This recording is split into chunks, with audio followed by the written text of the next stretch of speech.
Chapter 1. The woman in the photo had delicate facial features. Her skin was delicate and fair, and the white work shirt made her skin look as white as porcelain. In the photo, she was kneeling on the ground, holding a rag in both hands. She was seriously and meticulously doing her job as a hotel cleaner. She did the dirtiest and most tiring jobs in every city. However, she only had a calm and tranquil temperament. She was like a weed growing on a cliff. But anyone who knew what the woman in the photo had gone through couldn't help but admire her tenacious perseverance and extraordinary wisdom. But for the rich lady holding the photo, she hated it to the core. "Yiqian, do you want to live?" Let's see if I'm willing or not." An elegantly dressed young lady with bright red lipstick pursed her lips tightly. She stared at the photo with a cold gleam in her snake fangs, cold and vicious. "Yiqian, you shouldn't be alive," the rich lady said gloomily with a strong murderous intent. She wouldn't let go of someone who knew all of her secrets, even if it was her cousin. The lives of the poor were worthless. Those who shouldn't live should just disappear. She took away everything that belonged to Yiqian. Now that she was in a high position and married into a good family, she naturally had to play with her cousin who knew her secrets. Yiqian. She had no choice. If she died, it would be hard to explain to her husband who knew that she had a cousin who didn't do her job properly. "You didn't pass the probation period. The hotel has decided not to hire you. Pack your things in 3 days and get out of here." Yi Jian, who was 28 years old, was fired again after 2 months of work. She was just like in the photo. Her temperament was calm and tenacious. She stood straight in front of the hotel manager in the lobby. She didn't bend over because of the manager's words, nor did she panic because she lost a job. She was used to losing a job every 2 months. While she became cold, it also made her heart stronger. Yiqian calmly looked at the manager with her dark, obsidian-like eyes. She said faintly, "When will you pay me? We are a big listed company. How can your 2,000 yuan salary be small?" Manager Lu looked at the face in front of him that was so beautiful that it could make any man's heart flutter, and his heart itched badly. 10 minutes ago, he had been scolded by the HR manager because he had recruited a woman who had offended a big shot. He stared at Yiqian as he pulled open the drawer of his desk, took out an envelope, and threw it out. Yiqian threw the envelope containing his salary to the ground. His pupils constricted as he clenched his fists.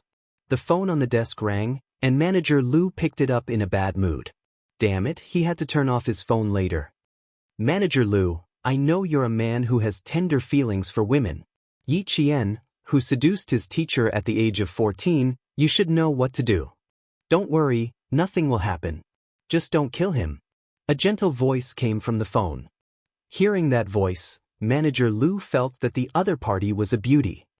"Train her well. I'm happy. You want to be the vice president of the hotel? It's just a word from me." Stupid. She got involved with a man at the age of 10, and she's still pretending to be a loyal woman in front of me. After hanging up the phone, Manager Lu's lust was aroused, and he became even more unbridled. He was so damn lucky. He had ordered someone to make Yiqian drink the drugged water. He wanted to forget about it after doing it once, but this phone call came at the right time. If he did it well, the wife of that big shot would be his backer in the future. Yiqian bent down to pick up the envelope containing her salary. Before her fingers touched the envelope, she looked up as if she had a premonition. Danger! Danger!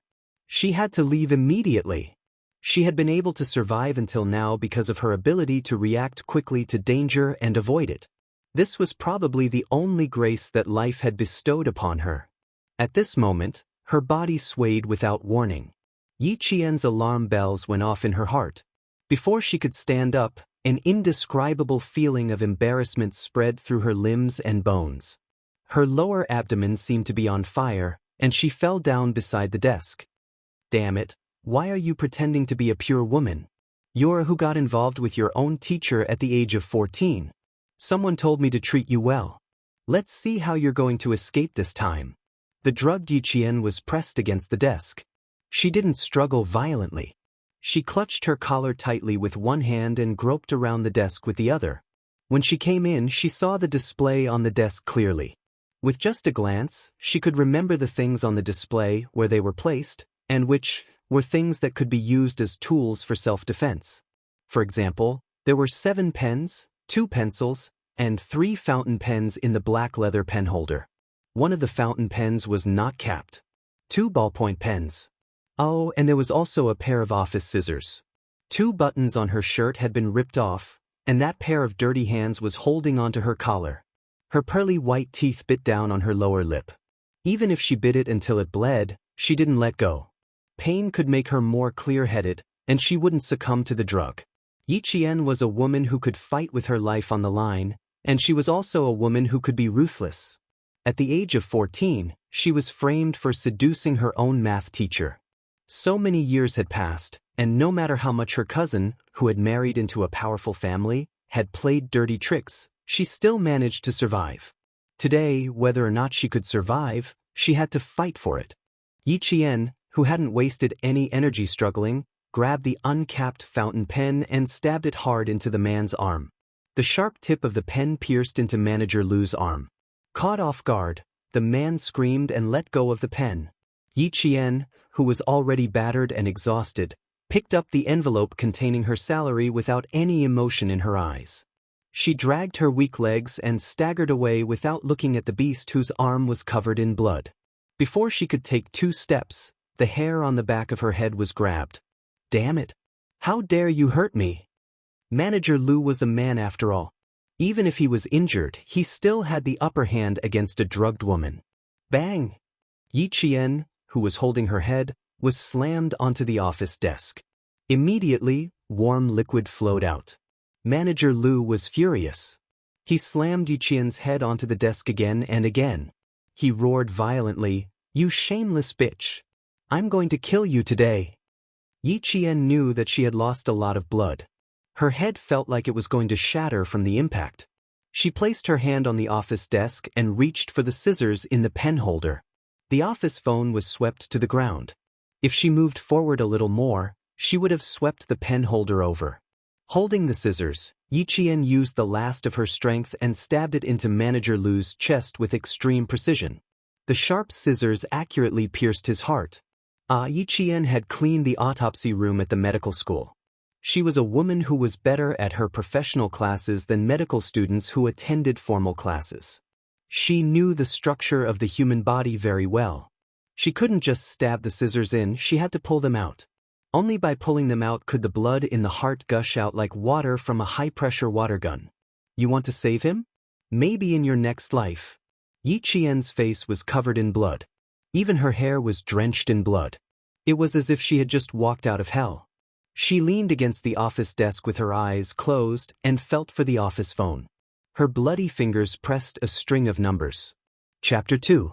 Shuku Village in Fujian Town was a village guarded by a troop deep in the mountains. In the middle of the night, the villagers of Shuku Village could faintly hear the sound of a truck. It was the sound of a military truck driving past the village entrance at night. It was past 2 in the morning, and the villagers were all sound asleep. Even if they heard it, they wouldn't deliberately wake up. Even if some people woke up, they would wait until they couldn't hear the sound before turning on the lights. The village chief had said that if anyone dared to disobey the rules, the road that the country had painstakingly repaired would be dug up. As for the person, he would be sent straight to jail and never be released. Yiqian had been awake for a long time. When she heard the sound of the military truck disappear, she endured her headache and climbed out of bed. She turned on the flashlight, and the flashlight shone on the wall with the calendar hanging on it. So, it really wasn't a dream. So, she could open her eyes again and see the sun tomorrow. So, the grace that life had bestowed upon her, and fate had arranged for her to grow through hardship and be reborn from the ashes, and not die so pathetically. Time ticked by. At 6 o'clock in the morning, smoke was already rising from the chimneys in Shuku Village.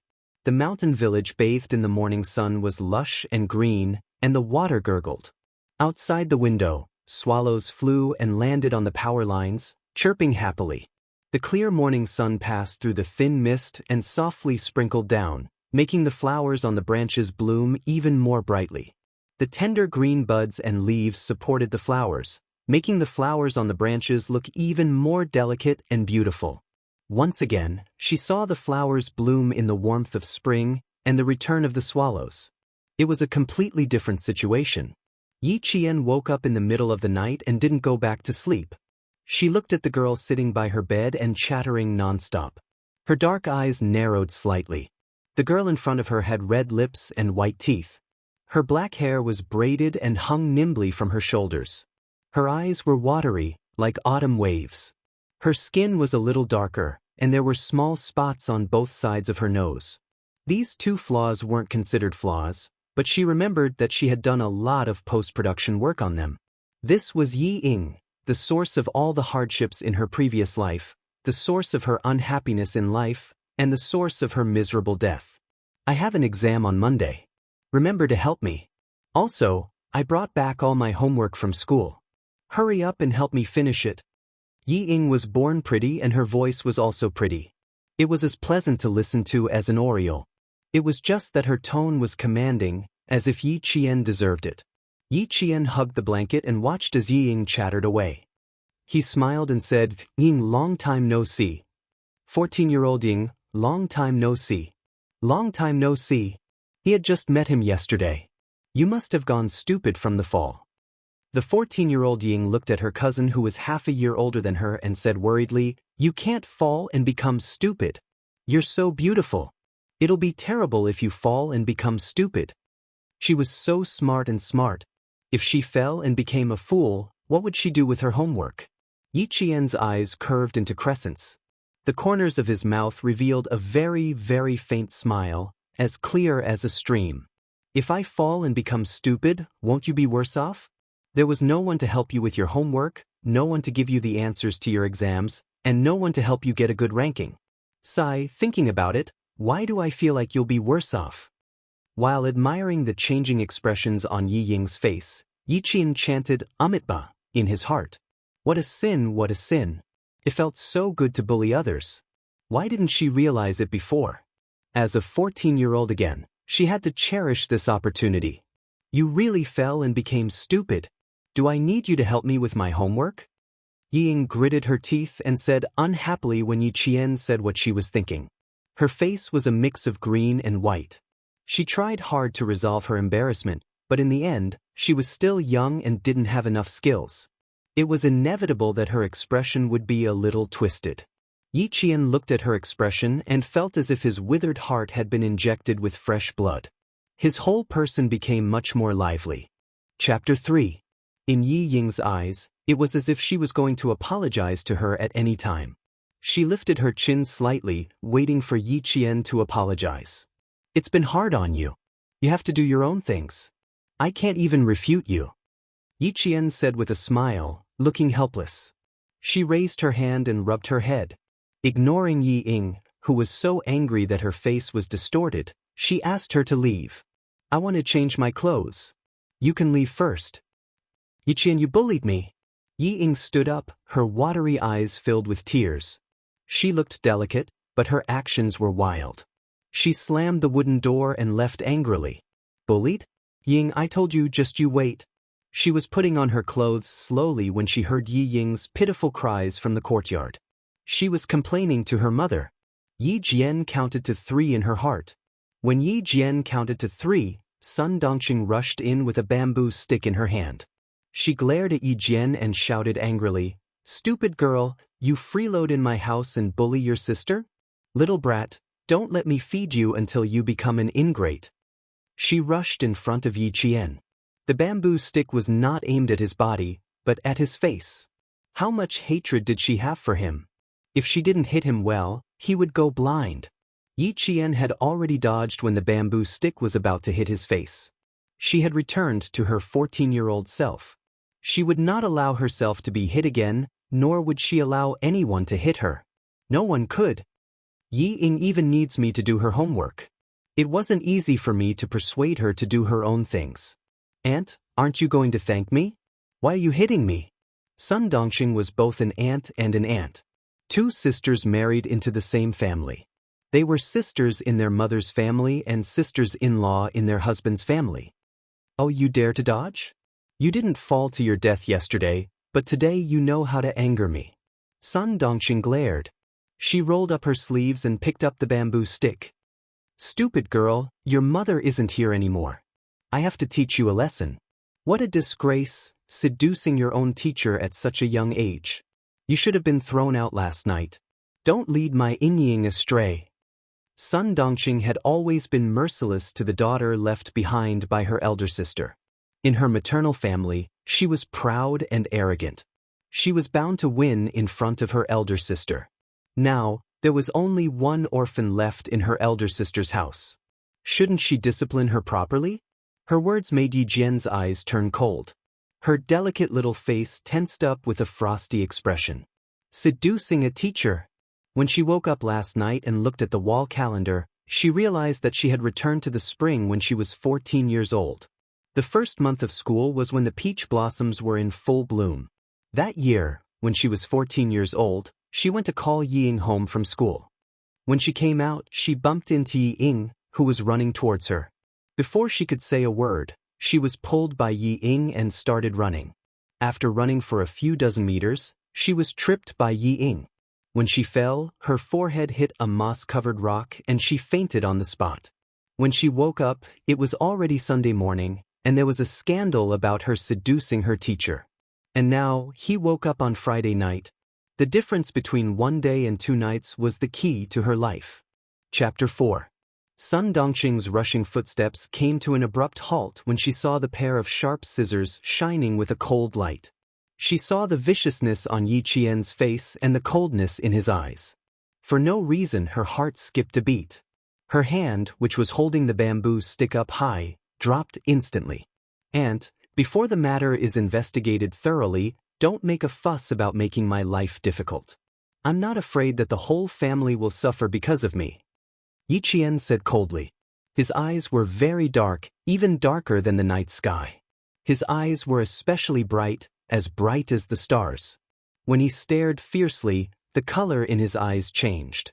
His eyes were like the ever-changing aurora. Although they were beautiful, they made people feel fearful. "Stupid girl, let's see how long you can keep up your pretense. When the teacher comes looking for you, you can explain yourself." Facing Yi Qian's viciousness, Sun Dongqing's heart skipped a beat. Subconsciously she thought, did Ying lie? As the thought flashed through her mind, Sun Dongqing hurriedly stopped herself. Impossible. Ying had always been obedient. It was impossible for her to lie. No, she had to ask Ying. Sun Dongqing thought of the seriousness of this matter. She threw the bamboo stick down and walked out. This matter happened to Yi Qian. She wasn't anxious at all. After all, she wasn't her daughter. Her mother-in-law also hated this granddaughter to death. Sun Dongqing didn't know why, but she felt very anxious. She felt that something bad was going to happen. Yi Qian coldly watched her leave. The corners of his mouth curved slightly. In the mirror, she saw her own 14-year-old face clearly. Although her facial features were delicate, there was still a hint of youthfulness. However, the smile on the corners of her lips was already filled with the vicissitudes of life. Her gaze softened slightly. Her faint eyes had an extremely cold look. She looked up and saw Sun Dongqing hurriedly chase out of the courtyard. In the blink of an eye, she disappeared from her sight. Yi Qian coldly retracted his gaze. He found a comb and began to comb his black hair. "Ying, this time, watch carefully. Back then, I let you off because of a momentary lapse in judgment. Now, I will definitely make you beg for death." Under the peach blossom tree outside the house, Ying, who was folding peach branches, was frightened by Sun Dongqing's voice. She pouted unhappily. "Mom, you scared me." Sun Dongqing couldn't bear to say harsh words to her daughter, so she asked in a low voice, "What did you say when you came back yesterday? What's going on?" "What do you mean?" Ying lowered her head, the tip of her nose gently touching the delicate peach petal. She hid the panic in her eyes. "How would I know what's going on? Come in and tell me." Sun Dongqing looked around and made sure that no one was around. Then, she pulled her daughter into her bedroom and began to interrogate her. Yi Qian, who came out from the other side of the house, watched the mother and daughter tugging and pulling each other into the house. With a faint smile on his lips, he walked out of Sun Dongqing's house. This was not her home. Her house was located in the innermost part of the village, next to a bamboo forest. Every brick and tile had been added by her parents when they were still alive. Before the age of 4, it was heaven. In front of the house, there was a garden full of peach blossoms. Behind the house, there was the sound of bamboo waves. She sat under the peach blossom tree, resting her chin on her hands as she watched her mother read a poem aloud. Her eyelids gradually drooped as she fell asleep. Her father, who had just returned from digging up spring bamboo shoots, was beside her, peeling bamboo shoots while laughing. Occasionally he would laugh and say, "Jane is like you. She likes to read." Her heavenly happiness came to an abrupt end at the age of 4. Yi Qian, who was reminiscing until tears flowed from his eyes, saw a villager walking over and quickly wiped the corners of his eyes. Before Yi Qian could greet the villagers, who were busy in spring, they surrounded her and asked about her health. "Aya, Miss Jian, you're awake? Does your head still hurt?" Chapter 5. In the face of their concern, Yi Qian rubbed her forehead in embarrassment. "It doesn't hurt anymore. I just accidentally tripped over Yi Ying. Maybe I was too nervous about the exam at noon and fainted from the shock." "You child, why are you nervous about the exam? Yi Ying is good at studying. Let her copy the exam for you." The villagers began to tease her. They all felt pity for this orphan girl who had no parents and was living in her uncle's house. Now, their gazes were kind and friendly, instead of pointing fingers at him. Yi Qian pursed her lips slightly and pretended to twirl her hair uneasily. She lowered her head and muttered, "She handed in the exam paper a long time ago. I couldn't copy it even if I wanted to. I only dared to hand in the exam paper when the bell rang." Her words made the villagers burst into laughter. Little Jian was an honest person. However, they did not know that Yi Qian was already paving the way for what would happen next. "Uncle, Auntie, I'm going home to take a look. Please take care of yourself." Yi Qian thanked them politely. Her delicate face had a slight smile. "I haven't been home for a long time. I'm going to tidy up." The villagers then realized that she was going back to her home in the village. "Uncle Jen should be there. He has a dog. Remember to shout before you enter the house." Yi Qian naturally remembered. She still remembered how she was wronged and ran home crying. A big black dog barked and rushed out. If Uncle Jen had not appeared in time, she would have been bitten by the black dog. Later, Uncle Jen told her that the black dog was not a dog. It was an underage Tibetan mastiff. Looking through the layers of peach blossoms, Yi Qian saw her home hidden in the depths of the sea of flowers. It was exactly the same as in her memory. The greenish-black roof tiles and the white walls were as good as new. It was the time when the peach blossoms were in full bloom. The spring breeze caressed her face and the petals danced in the wind. Yi Qian walked through the rain of flowers and walked out of the peach blossom forest to return to her home.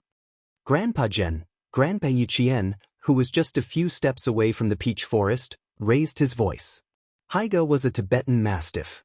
He had to shout in advance to prevent the same thing from happening in his previous life. She had jogged over, and before anyone could respond, she had already left the peach blossom forest. Yi Jian stopped in her tracks and looked at the 4 unfamiliar men who were sitting in the field and eating noodles. He nodded slightly and asked, "Is Grandpa Jen here?" She only glanced at it once before lowering her gaze. She saw someone raise his hand and quickly take something off the wooden table. It was a gun. Looking down again, the 4 of them were wearing boots that ordinary people wouldn't wear. They were military boots. They were sitting upright, with their backs as straight as a poplar tree. Also, their hairstyles were crew cut, which was the uniform crew cut in the army. These 4 people were all soldiers. They sat in front of their house with smiles on their faces. They seemed to be chatting casually about something. Because of her appearance, the 4 of them were surprised. Uncle Jen, who had a piece of cloth around his waist that had been washed white, smiled and said, Come, Lao and pickled cabbage. I know you guys. Hey, Miss Jen." It was a girl from the village. The 4 of them quickly stood up. One of the men with square features, who seemed to be the leader of the 4, laughed and said, "Don't be afraid, little girl. We're not bad people." Of course she knew that they were not bad people. Besides, what kind of bad people had she not seen before? Chapter 6. Yi Qian nodded slightly and smiled at them. He did not show any fear of strangers. Instead, he walked over to Uncle Jen, who was holding a few plates, and said softly, "I'll carry them. Your foot is not good. It hurts when spring comes. It's better for you to sit down." When these words fell into the ears of the 4 soldiers who had stood up, it was really unpleasant. They all knew that Elder Jen's father's foot was not good. Elder Jen's foot was injured on the battlefield. When spring and winter came, it would hurt badly. This time, they came back to give Elder Jen's father a special cold-dispelling medicinal wine. However, they had just finished cooking the noodles and had not eaten a single bite when they saw a young girl suddenly appear in front of them. She had misunderstood them. Elder Jen was surprised. How did the little girl know that his foot was not good? No one in the village knew about it. It's fine. You just need to take care of yourself." Elder Jen was naturally referring to the incident where Yi Qian fell and fainted yesterday. However, there were other people present, so he did not say it out loud to save the little girl's face. Yi Qian pursed his lips and revealed an unnatural smile. "It's just an accident. Thank you for worrying." She nimbly placed a few plates of sour and refreshing pickled cabbage on the wooden table. Then, she skillfully dripped some sesame oil on the table and added a spoonful of red chili oil. Not only was the pickled cabbage fragrant, but its color also became more vibrant. The bottle of soy sauce on the bed was not screwed shut. Yi Qian also screwed the lid shut. There were not many children in the village who were pampered. Children who did not have parents did not have the right to be pampered. Elder Jen looked at the young girl. Although she was thin and weak, she worked as if she had worked for more than 10 years. He felt a little sad and sighed softly, "Little girl, don't be busy. They will clean up after they finish eating. Little girl, please take a rest. We will do it ourselves." Thank you. We will do it ourselves." If the company commander were to find out that these men were being served by a little girl, he would definitely be scolded badly. The 4 of them were embarrassed to let a little girl do all the work. One by one, they reached out their hands to block her, and the chopsticks on their bowls accidentally fell to the ground. The soldier closest to the chopsticks reflexively wanted to pick them up, but a pair of slender fingers beat him to it and accurately caught the chopsticks in her own hands. Yi Qian put his chopsticks back on the bowl and smiled faintly. "It's not dirty. You don't have to wash it. Thank you."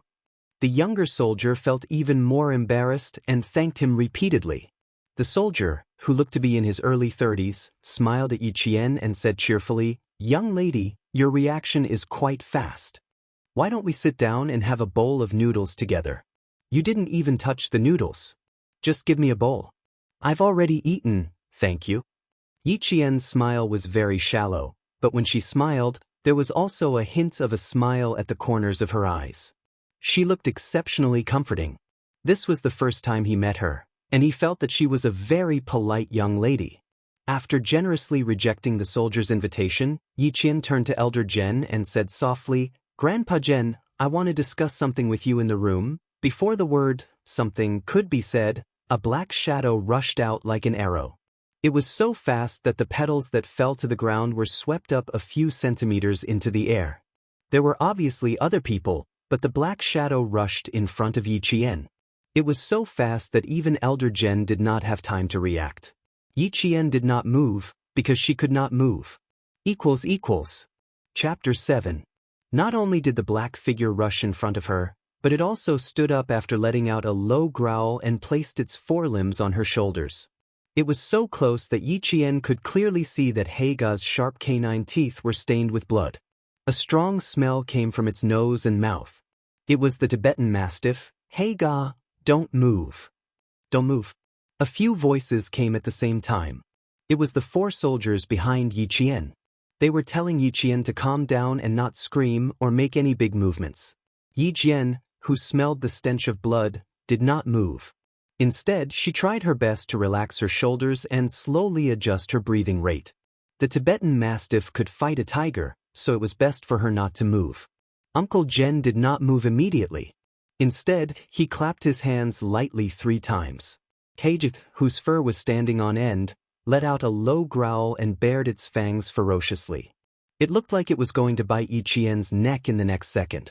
The man and the dog looked at each other for a few seconds. He Jie let out another low growl and moved away from Yi Qian.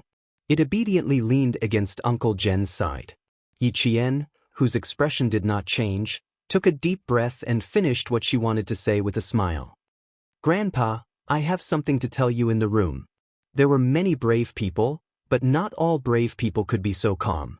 What was a Tibetan Mastiff? The 4 soldiers sitting there all knew what it was.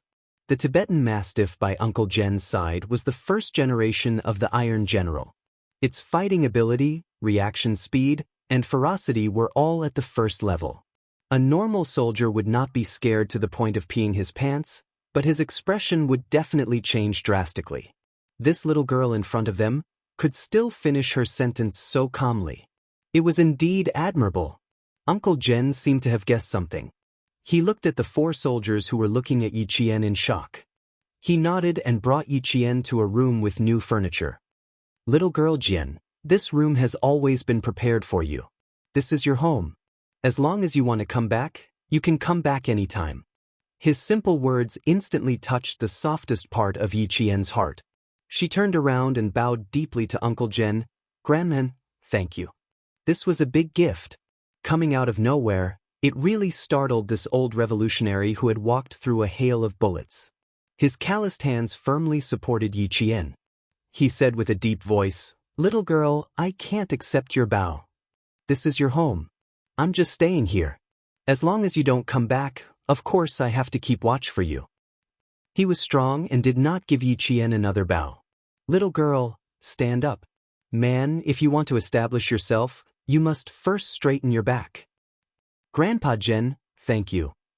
Yi Qian raised her head and looked at the gray-haired old man who was teaching her how to behave like a family member. Yi Qian will remember your words. Uncle Jen did not ask why Yi Qian suddenly wanted to come back. If he wanted to ask, he would not have tidied up the room so well. Chapter 8.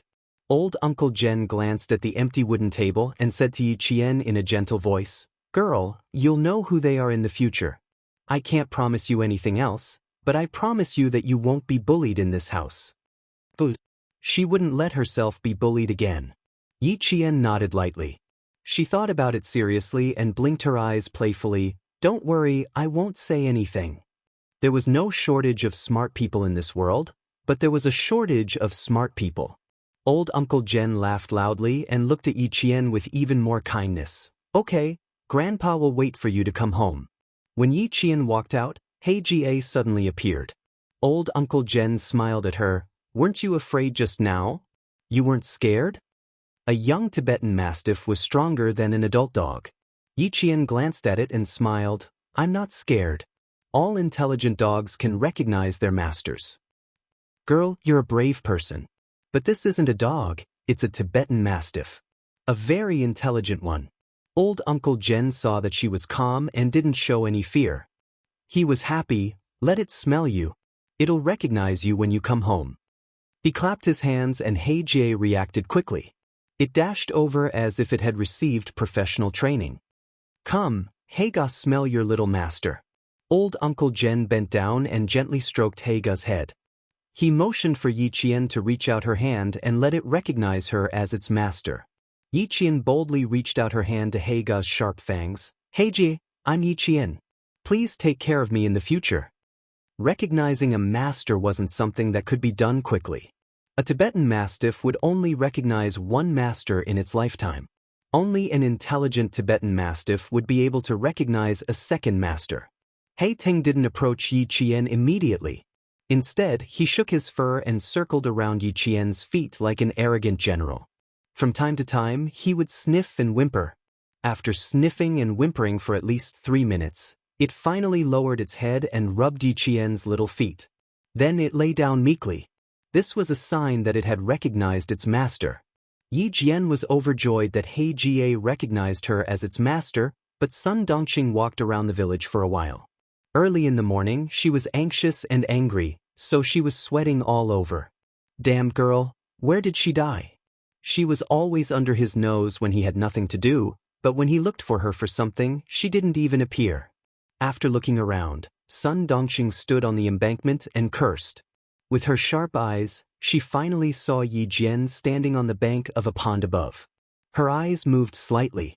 She was originally furious, but now she let out a shrill scream. "Jian girl, what are you doing? Come back quickly. Come back quickly.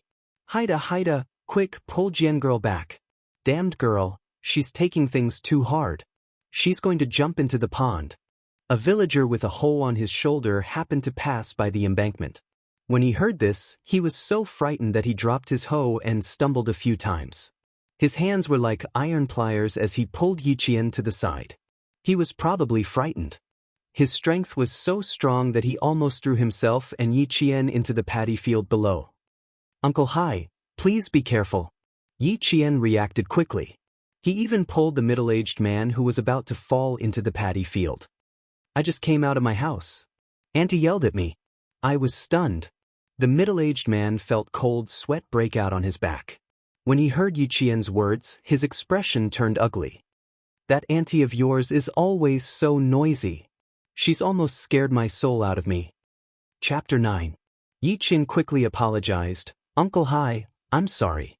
I don't know what my aunt said about me jumping into the pond.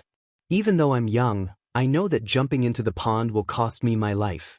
I can do anything else, but I can't do this." "Heh, the little girl's spirit has risen after a fall." The middle-aged man laughed when he heard this. He raised his hand and rubbed Yi Qian's head. "It's good that she's more spirited. If she's like your aunt, she'll scare me to death sooner or later." Below, Sun Dongxing ran all the way over, shouting, "You little girl, don't get me killed. You're so young, yet you don't say anything when something happens. You even know how to jump into the pond. If you die, it'll be a clean slate, but I'll be criticized behind my back for the rest of my life. Who taught you to do such a stupid thing? Jump into the pond, jump into the pond. Stupid girl, if you have the guts to jump into the pond, why don't you have the guts to let the matter rest?" Yi Qian saw her shouting and her actions were extremely exaggerated. In order to show that she was really anxious, she purposely missed her foot and stepped into the water field. When she pulled her foot out, she realized that her leather shoe was stuck. She even remembered to pull it out and put it on before running. After running for 2 steps, she fell again. She didn't even have the dust on her body, making it seem like she was really anxious. Her voice was loud and the matter was so serious that the villagers who were busy at home all rushed over. They didn't understand why they came back. They only heard Sun Dongxing's shouting and thought that Yi Qian had done something embarrassing and felt that she was going to jump into the pond. "What happened? What happened? Little girl Jian jumped into the pond? How can a child know how to jump into the pond? Quick, go and see what happened. That woman Sun Dongxing is so scared." It was undeniable that Sun Dongxing was really willing to go all out for Yi Ying. She was a smart woman. Yi Qian always knew that he had suffered a lot at her hands in his previous life. But this time, he wanted to make her lose all her face. "What's wrong with my aunt today? She looks like she's lost her mind? Why do you look just like my grandfather before he fell ill?" Yi Qian muttered softly to himself. He didn't need to be too loud, just loud enough for Uncle Hai, who was picking up the hoe, to hear. He raised his head and looked at Sun Dongxing, who was screaming and jumping as she ran over. He chuckled and joked, "Isn't that so? You're crazy." He paused and looked at Yi Qian with a smile. "When your grandpa had a relapse, you were only 3 years old. How did you know?" "Yes, he got sick on the 7th of April. He ran out alone on the 27th of October and found Grandpa in the reservoir at 4 in the afternoon." Yi Qian lowered his eyes slightly. His voice was filled with sorrow, and Uncle Hai couldn't help but sigh. He glanced at Sun Dongxing and sighed. "This auntie of yours? She's spouting nonsense. Why don't you reply to her?" Yi Qian smiled bitterly. His whole body was filled with helplessness. He said softly, "The innocent knows that they are innocent, and the muddy knows that they are muddy. Uncle Hai, I'll head over first. There are some things that I still need to talk about." "I'll go with you." "Sai, you're such an honest child." When Uncle Hai saw this, he felt a pang in his heart. Yi Qian had no parents, so he wanted to dote on him. On the other side, Sun Dongqing saw that the two famous gossipy women in the village had rushed over. She also saw that Yi Qian didn't reply to her criticism as usual. She was secretly pleased with herself. Chapter 10. There were two famous gossipy women in the village. They carried Sun Dongqing to the pond while inquiring about the situation. Two of them wanted to know, while the other wanted to spread rumors. After a while, the villagers who came over knew what was going on. No way, seducing a teacher. Are you serious? Hey, little girl, you're not even fully grown yet, but you already know how to seduce people? Sun Dongqing seemed to be scared out of her wits. She howled, "Isn't that so? When I came back yesterday, my Yingying didn't dare to say anything, so she pretended to faint. If Yingying hadn't let it slip today, I wouldn't have known about this. I told you, a pretty girl will ruin things. Look, isn't this happening now? She thinks she can seduce people just because she's pretty. Be careful not to lead your Yingying astray." The two gossipy women spoke one after another, convicting Yi Qian in just a few sentences. The villagers who didn't know what was going on were stunned when they heard this.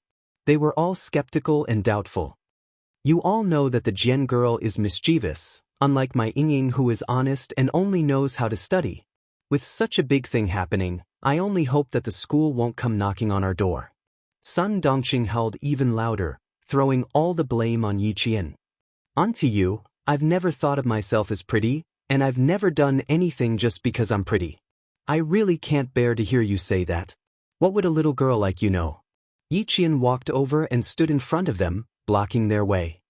He raised his voice and said calmly, "And Auntie Chiu, you know that I'm not fully grown yet. How could you believe that I seduced a teacher? Your daughter is my classmate. You can ask your daughter Wenli if I seduced a teacher. Have you two seen me seduce a teacher with your own eyes? I, Yi Qian, may not have parents, but I know that a teacher is not to be bullied.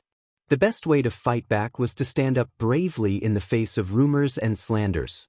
Yi Qian's experience from his previous life allowed him to stand upright in front of them at the age of 14.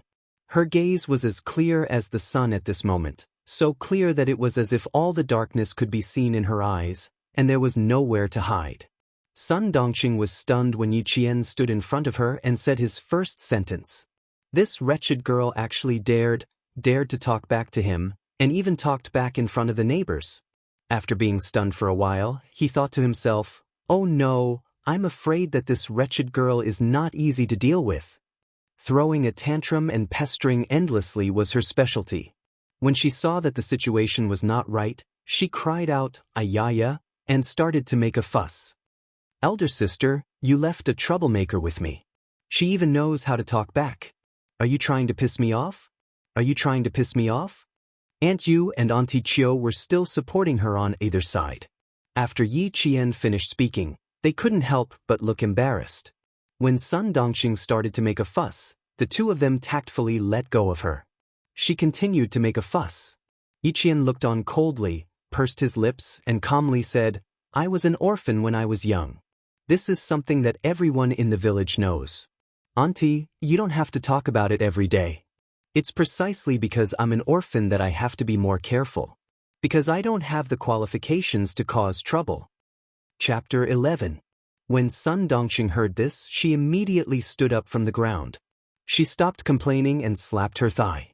"You dare to talk back? You wretched girl, do you respect me as your aunt? You dare to talk back to your elders like this? I know what kind of person you are. You even dare to talk back to your elders.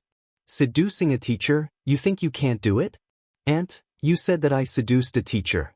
Have you verified it? Have you gone to the school to ask?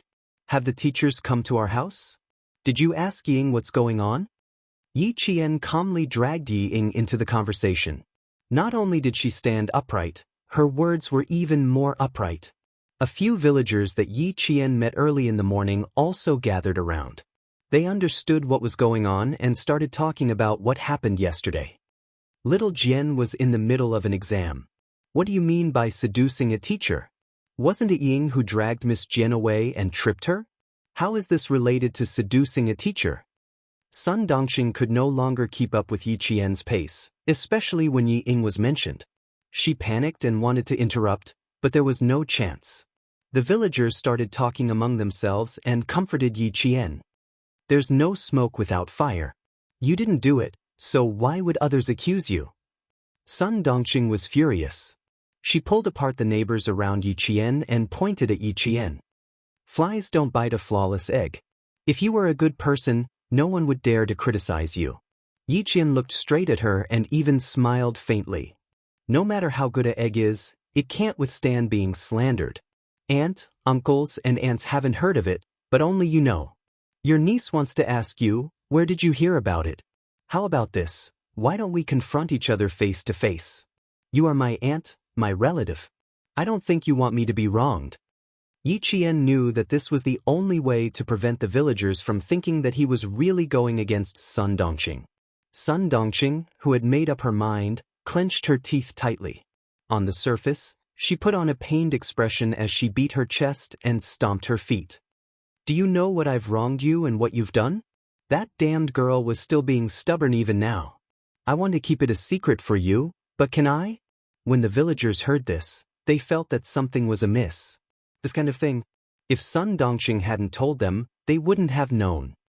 The child is still young, how could he do such a thing? Seducing a teacher, how big of a crime was that? Sister-in-law Dongqing, I think you'd better call the person who passed the message over and confront him face to face. That's right, this kind of thing that tarnishes a child's reputation, whoever spouts nonsense is going to suffer 1,000 cuts and 10,000 cuts. Yi Qian stood steadily. His words were loud and clear, without a trace of guilt. His expression was bright, his eyes were clear, and his movements were calm. It was enough to prove that she had been wrongly accused. Confrontation? How could there be a confrontation? Sun Dongqing was secretly gritting her teeth.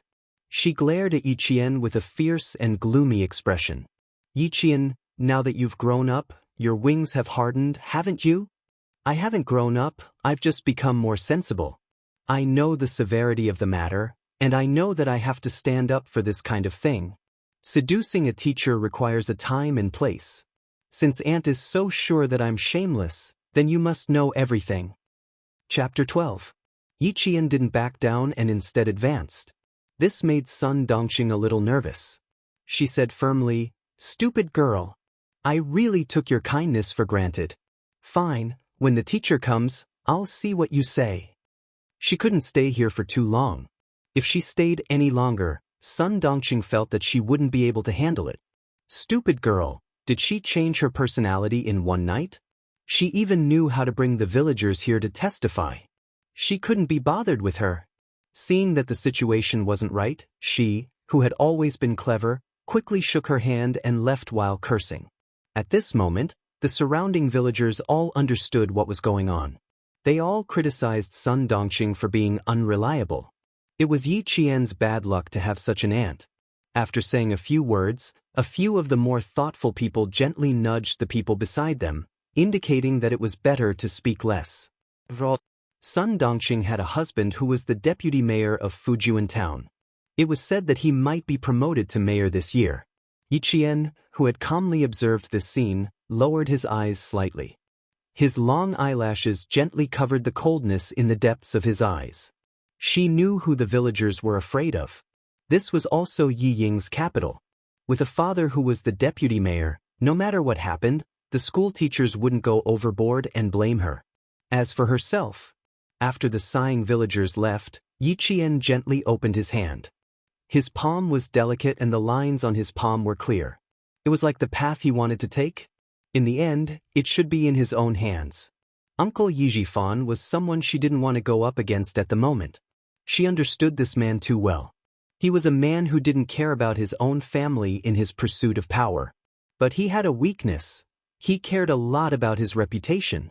She couldn't directly go up against Yi Jifan now, but she could use his weakness to bring down Sun Dongqing first. Yi Qian, who was standing alone, raised his head.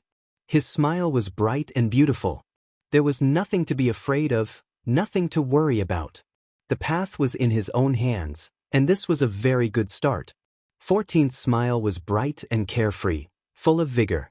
Her beautiful facial features were devoid of any haze, only hope for the future. Her smile was so glaring in Yi Ying's eyes as she walked over. Yi Ying wanted to pounce on her and scratch her face. Yi Jian, who had always been sensitive, calmly stopped smiling when she saw the malicious gaze behind her, which was as sharp as a needle. She turned around and looked at Yi Ying, who was glaring at her. The corners of her mouth curled up slightly. She looked at her condescendingly and disdainfully. Yi Ying, who was standing a few steps away, was a meticulous person. After she understood what was going on, her expression changed drastically, and anger rushed to the top of her head. Yi Qian. She gritted her teeth and growled in a low voice. She took a few steps forward and stretched out her hand to push Yi Qian away as if he was at home.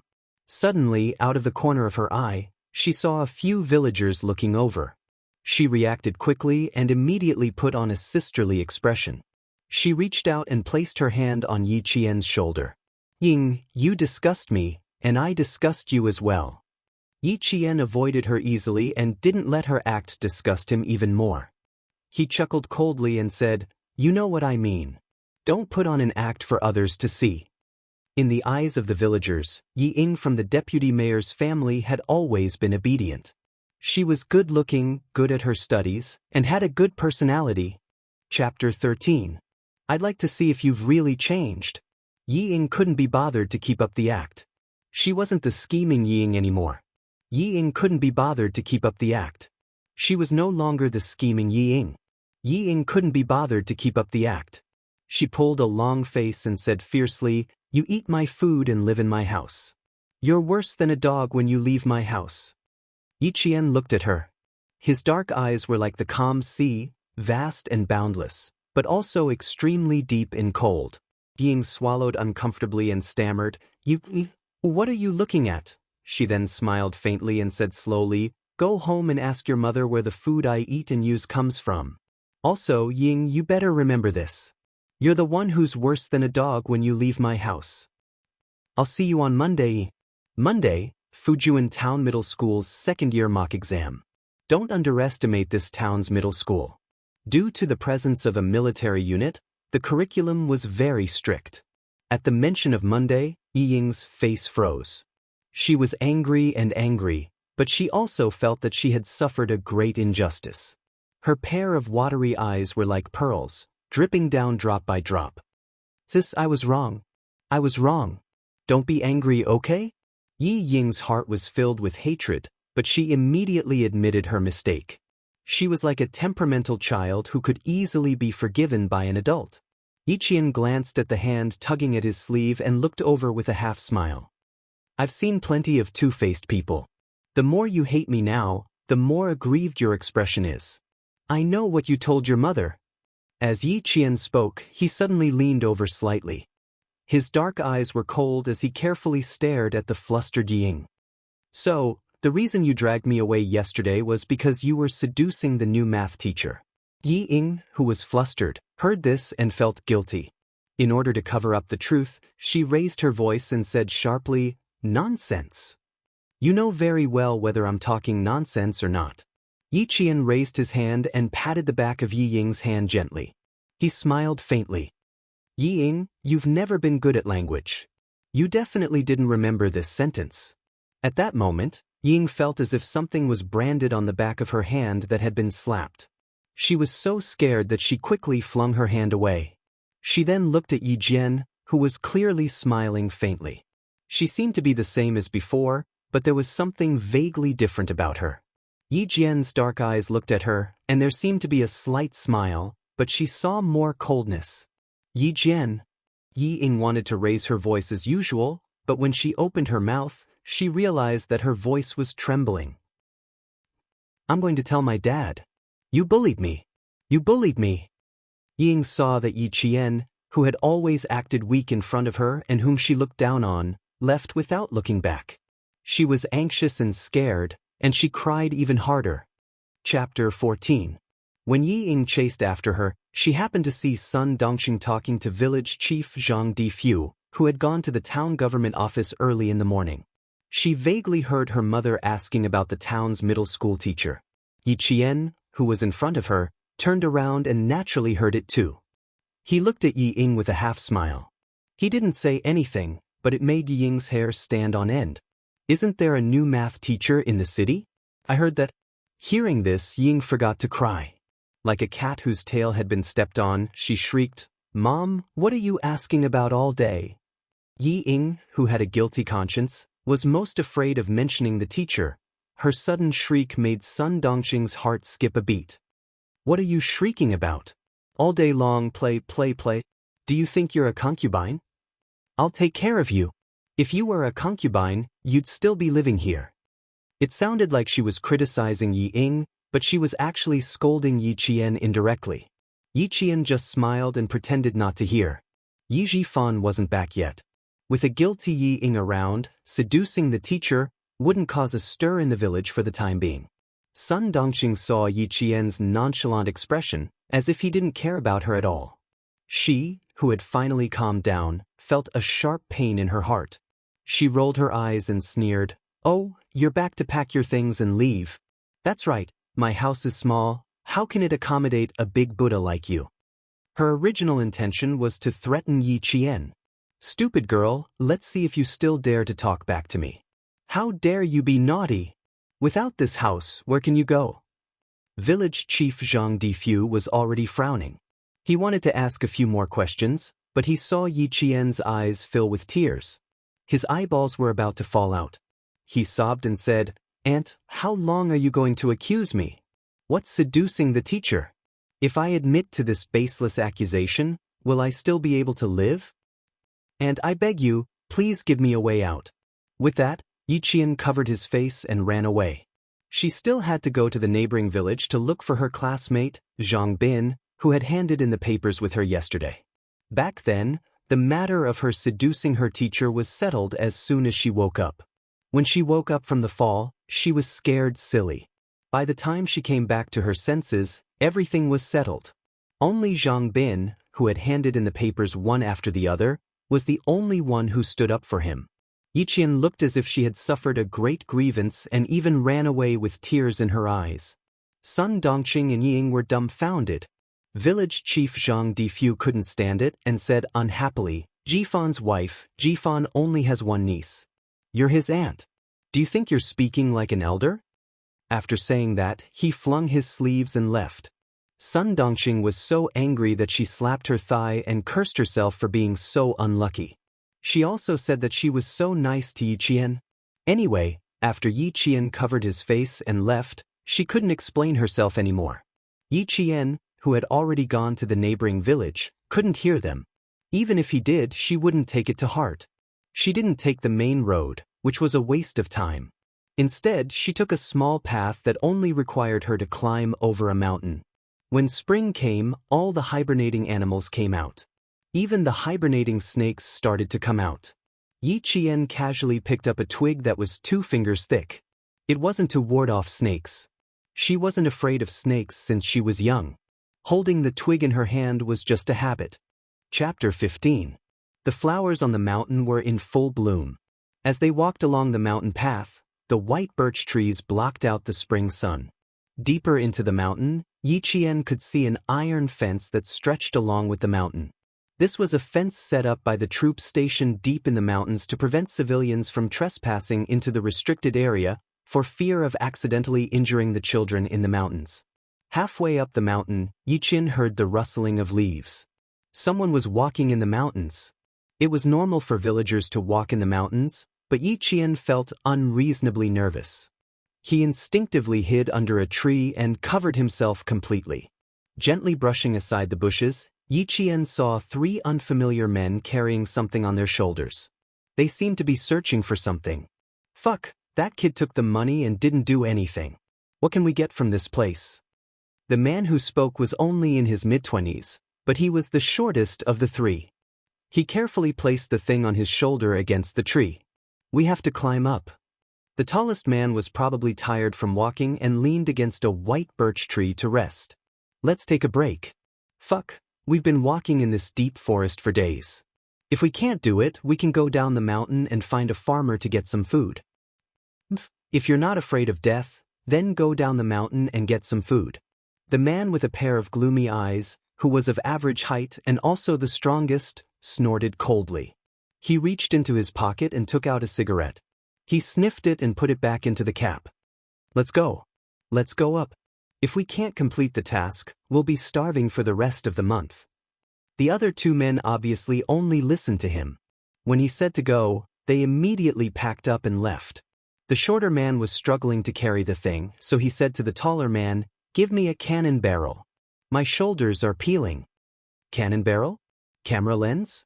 When the shorter man took out the thing from the waterproof canvas bag, Yi Qian's pupils constricted. It really was a camera lens. And it was not an ordinary lens. It was an imported lens that cost at least tens of thousands. In a split second, Yi Jian guessed what they had said before and instantly understood what these people wanted to do by carrying expensive lenses in the mountains for a few days. They were here for the troops deep in the mountains. They wanted to steal the military secrets. Yi Qian, who was supposed to go to the neighboring village, was stunned. If they really wanted to film the troops, they had to go to Eagle Beak Cliff, which would take at most an hour from here. If she went down the mountain to find Grandpa Zhen, he would definitely have a way of contacting the troops. The tall man put one of the heaviest lenses into his bag and said sarcastically, "Don't plant seeds on women. If you have time, learn from Brother Lu. Go to the gym and walk around." The tall man put it aside and reached for his belt. As he unbuckled his belt, he said, "I'm going to pee. You can put it in yourself." Yi Qian, who had been holding on to the tree branch, clenched her fists. The man was coming in her direction. Yi Qian looked around quickly. She was no longer squatting. She slowly walked around the tree until she reached the back. She shrunk her shoulders and tried to use the tree trunk to block her. Yi Qian held her breath. She was so sensitive to smells that after a few days, she could smell even the slightest bit of residual scent. A jet-black snake slithered down from the tree branch, then slowly slithered towards the feet of the man who was dealing with an urgent matter in his life. The man, who was shivering comfortably, lowered his head and looked at the snake. He was so frightened that he screamed and stepped back. Chapter 16. If they couldn't hide, then there was no need to hide anymore. If they continued to hide, it would only boost the other party's morale and put them at a disadvantage. Walking out from behind the tree, Yi Qian glanced at the three people indifferently. "I've startled you guys." She flicked the branch lightly at the snake's body and threw it into the air. She then raised her hand and grabbed the falling snake. "Oh shit! Oh shit! Fuck you!"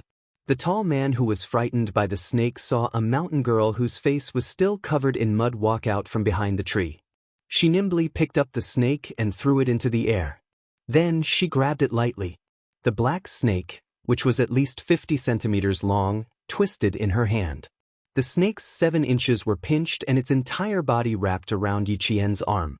She didn't use any strength and gently wrapped it around the snake like it was a tree branch. Kugong's snake, highly venomous. You didn't get bitten. You're lucky. Yi Qian grabbed the snake's head and skillfully opened the snake's mouth, exposing the venomous fangs hidden in its upper and lower jaws. Good fangs, good venom. It can be used as medicine. It's worth a lot of money. The three men's scalps went numb at the sight. Didn't the children in the mountains play with toy snakes? Did they play with real snakes? The tall man was so scared that he didn't even buckle his belt properly. "Fuck you, you're scared out of your wits."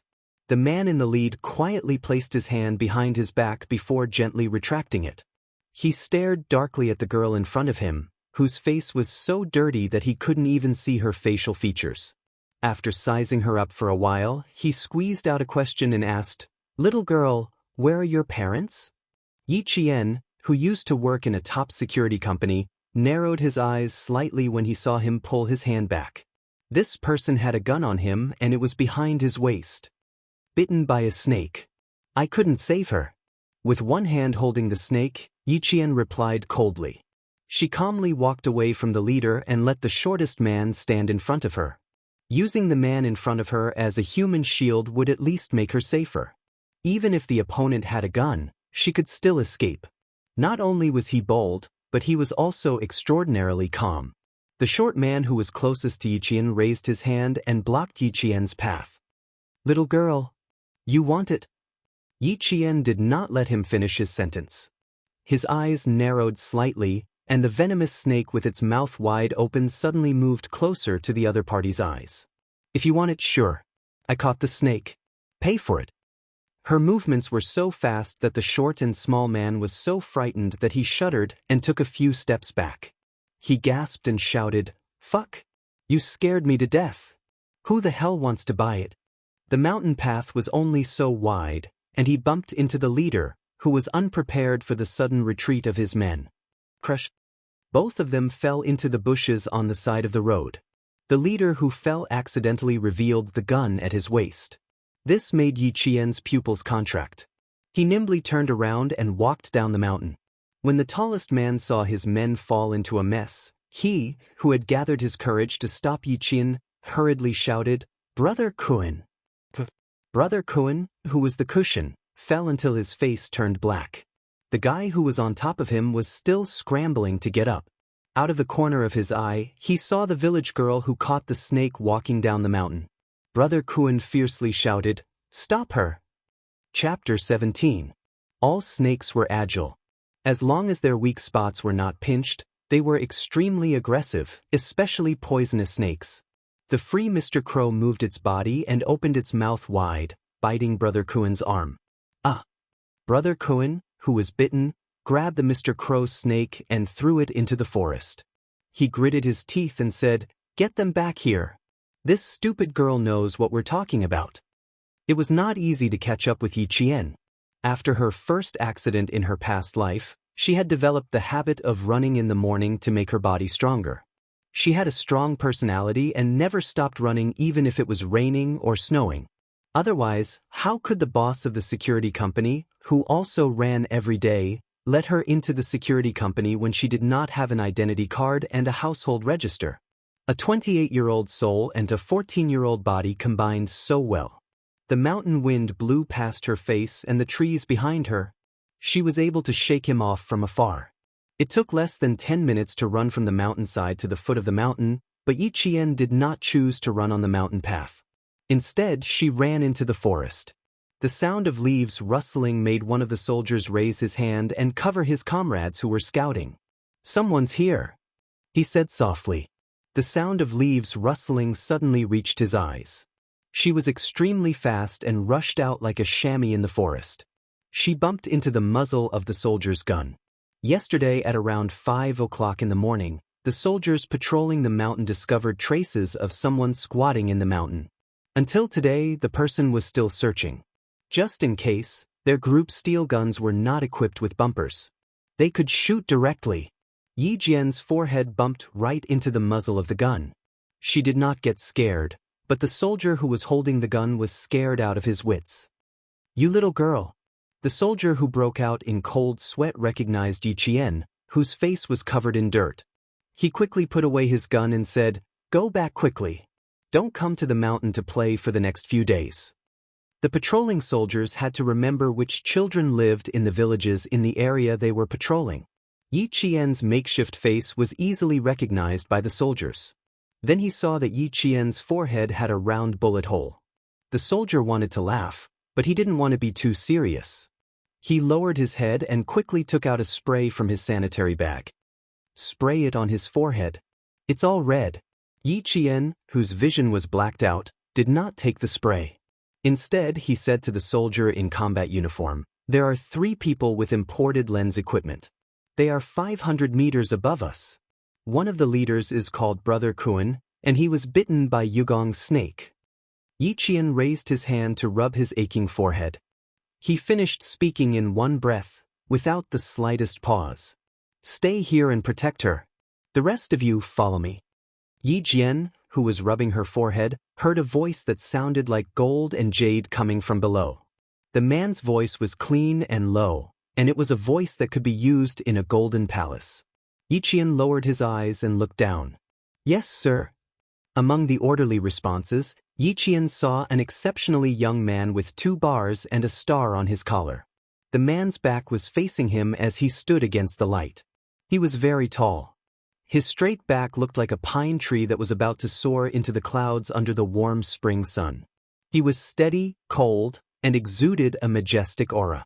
Chapter 18. On his body, there were 2 different auras. One was noble and the other was cold and ruthless. However, the two of them seemed to blend together naturally. Yiqian lowered his head and said, "I don't need protection. I'll lead the way." She had never looked at a man with such a strong aura, one so strong that it seemed as though he could devour the weak. It was as though if he looked at her one more time, all of her secrets would be exposed, leaving her with nowhere to hide. The soft sound of the military boots stepping on the bushes made people's scalps tighten involuntarily. "How are you going to protect yourself? And how are you going to lead the way?" The young man stood in front of Yiqian. His voice was slightly raised, and there was a hint of a smile in it. It was faint, but like the morning breeze, it blew away the cold and ruthless aura around him. Jin Yu's voice suddenly became clear and refreshing, and the cold and sharp aura around him dissipated the moment he opened his mouth. How could there be someone who could so easily change his aura in an instant? Yiqian raised his head in shock and saw Zhang Ning's handsome face that stunned Shiguang. Every part of him was exquisite, every part of him was elegant. Even the faint smile at the corner of his lips was like the sun beside the clouds. It made it hard for people to grasp their hearts. Even if they had to give everything they had, they would still be willing to do so. If this man had a few more years, his aura would be so strong that one would feel pressured just by looking at him. Under his aura, they would lower their heads uncontrollably and submit to him unconsciously. "I naturally have my own ways." Yiqian looked at him and said calmly. No matter how handsome or noble a man was, it was enough to just look at him. "I'll lead the way. It will save you a lot of time. Also, that man called Kuinji has a gun on him. You guys be careful. Naturally, I have my own ways." Because the other party was a little girl, the man who had a rare smile on his face for fear of scaring her heard those words. But when he heard that, his eyes gradually darkened. His thin lips were no longer smiling, and he appeared exceptionally cold and stern. Even the cold air that he had restrained was slightly released once again. Yiqian, who did not avoid his gaze, continued to stare at him. He saw the young soldier's dark eyes, which were as vast as the night sky, gradually turn cold. The faint smile in his eyes disappeared, and when he spoke again, his voice was deep and cold. "Little girl, protecting yourself is not just for show. As for leading the way." Xia Jinyuan knew that the elders in the mountains would often guide the soldiers in the army, but he had never let a teenage girl lead the way. In his eyes, Yiqian was still a little girl. However, in her eyes, he was just a young soldier in his early 20s. Yiqian chuckled and said indifferently, "Major, you should choose to believe me instead of standing here and talking to me." The young major's black eyes, which were as sharp as an eagle's, sized up the little girl in front of him who had her back ramrod straight. Then he nodded his head. He seemed to be admiring her, but there was also a deeper meaning behind his words. He said indifferently, "You are very bold." He walked past Yiqian and ordered the soldiers who stayed behind, "Escort her down the mountain. Before the suspect is found, seal the mountain." Although he was young, he was already an officer with real power. Yiqian, who did not back down because of this, turned around and looked at the major straight back. He smiled slightly. Kuinji was bitten by the crow snake I threw out. If it isn't dealt with in an hour, his life will soon be in danger. Major, can you find him within an hour? Chapter 19. Xia Jinyuan had never been threatened like this in his entire life. He did not expect that the young girl in front of him would be so bold as to follow them into the mountains. The sun shone through the leaves and scattered sparsely. Standing in the mottled light, the girl had a pair of dark eyes that were filled with tenacity. They were dark and had an all-encompassing coldness. The expression in the girl's eyes did not match her age. It was quite appropriate to describe her as mature.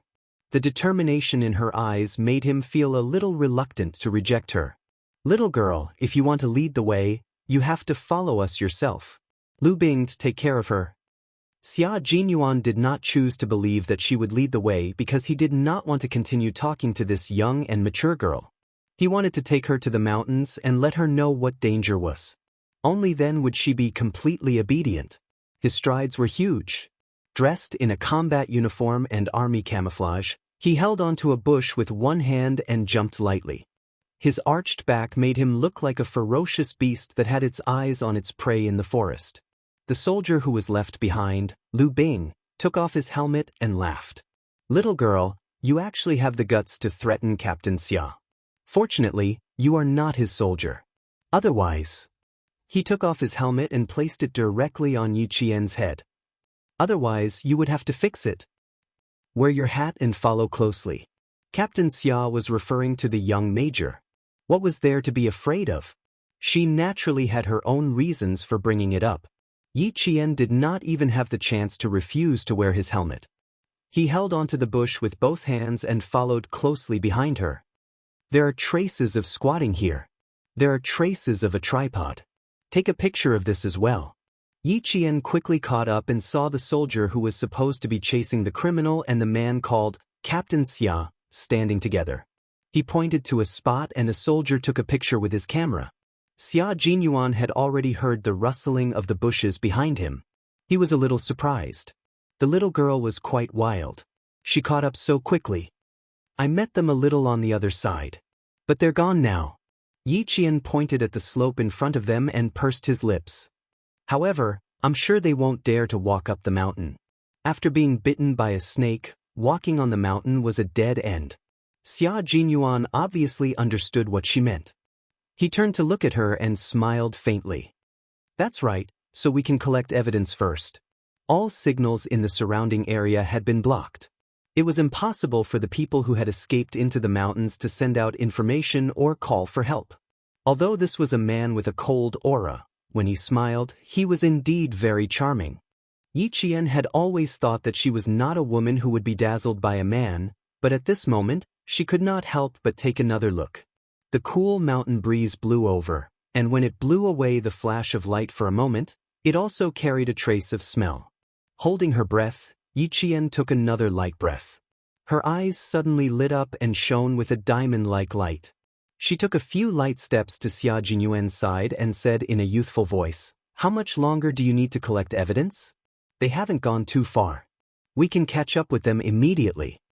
Xia Jinyuan's intimidating black eyes were sharp as he looked indifferently at the girl who was only a fist away from him. Chapter 20. Xia Jinyuan, who always had his own plans for the operation, did not answer immediately. Instead, he quietly looked at the little girl who had a determined and cold expression in her eyes. Perhaps it was because he had been silent for a long time. She spoke again anxiously. "If we go down from here, we'll reach Yangjiao Creek. If we run in that direction, we'll reach the main road. Captain Xia, if you trust me, please follow me this way." Yi Qian, who had chased after them in a hurry, had a small cut on her face from the leaves of a shrub. Her forehead was red and swollen, and her little face was dripping with blood. However, her gaze was firm and unwavering, like a sapling that had taken root at the edge of a cliff. Even the wind and rain could not break her proud and unyielding character. Xia Jinyuan was silent for only a few seconds. His thin lips curved slightly. Under the helmet, although his extremely handsome face was cold, it gave Yi Qian warmth. Because he said, "Okay." Concise and crisp, without any pause. "I can guarantee it." Yi Qian pursed her lips and nodded gently. She said in a clear and childish voice, "None of you are as familiar with this place as I am. You won't go wrong if you follow me." Xia Jinyuan, who was smiling, clasped his slender fingers together, then slowly and coldly waved them out, indicating for Yi Qian to go first. "I can also guarantee that with us around, you'll return home unscathed." Sometimes, one chose to believe because of a look, an action, or a sentence from the other party. Xia Jinyuan believed in Yi Qian because he could see calmness and confidence hidden beneath the calmness in her eyes. She was an interesting little girl.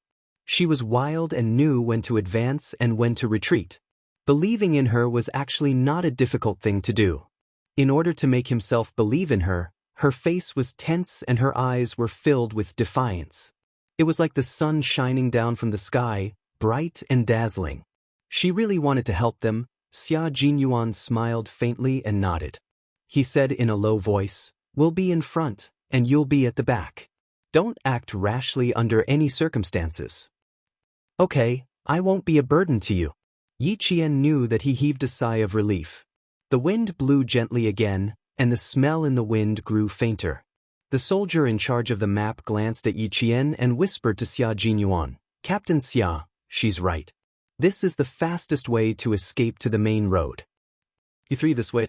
Xia Jinyuan's slender fingers gently stroked across the map. With a serious and cold expression, he was like a king who was guiding the country and guarding his great mountains and rivers. "The three of you, stay here and guard the rear." Xia Jinyuan raised his head and looked coldly in the direction of Yi Qian. "Little girl, since you know he has a gun, you'd better hide it well." Yi Qian nodded. But although the soldiers didn't quite understand Xia Jinyuan's decision to bring a little girl with them, they didn't immediately ask. They carried their guns and quickly chased after them under Yi Qian's lead. There was no mistake in the direction she chased in. A soldier who used to be a scout secretly looked at Yi Qian, who was walking in front of him, in surprise. This little girl didn't observe her surroundings, didn't look at the scene, and didn't analyze the possibilities. How did she do it? Compared to the scout's surprise, Xia Jinyuan was only shocked for a short while before calmly accepting it. Chapter 21. Yi Qian, 14 years old, second year of middle school, no parents after the age of 4. Lu Bing recognized Yi Qian at first glance, so when Xia Jinyuan asked, he succinctly and clearly explained the situation. Everyone in the village said that she's a pitiful little girl. Children without parents to take care of them were usually more sensible and knew how to survive. Xia Jinyuan looked at the figure that was even more agile than a swallow flying through the forest, and his gaze slightly narrowed. She had a tragic background, but he couldn't see any haze in her. He could only see the strength in her eyes. He only glanced at her once, but it was hard for Yi Jian to ignore his gaze, especially when he had such a strong aura. When she turned back to look at him, she only saw him calmly retracting his gaze, leaving her with an extremely elegant side profile. He instructed the soldiers, "Send the coordinates back to the troops and seal off the exit to prevent reinforcements." Once the target was locked, it was time to close the net. Yi Qian kept her promise and stopped after a certain distance. "It should be in front. We can still hear the sounds." She knew that too? They didn't notice. Xia Jinyuan couldn't help but squint. She raised her hand and gestured to them to move forward. The group of people searched in the direction she pointed. It was indeed in front. The rustling of the leaves was obviously different from the sound of the wind. She wondered if they could tell the difference. Yi Qian pursed her lips and thought. Xia Jinyuan, who was the first to come down, glanced around the rocky slope and found the traces left behind by the 3 suspects. The large patch of thorns that had been cut open was the strongest evidence left behind by the suspects.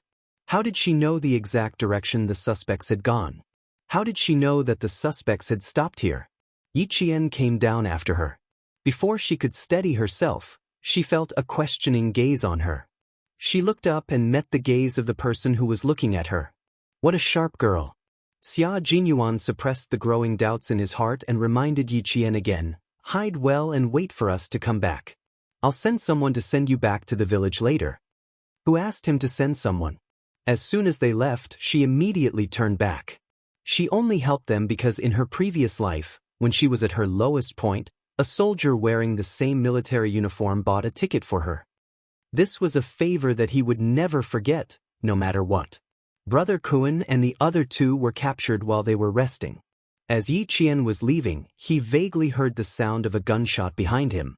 Finally, everything returned to silence. Yi Qian did not go back the way he came. Instead, he went to the spring and washed his face. He washed off the dirt that he had smeared on his face before heading to Zhang Bin's house in the neighboring village.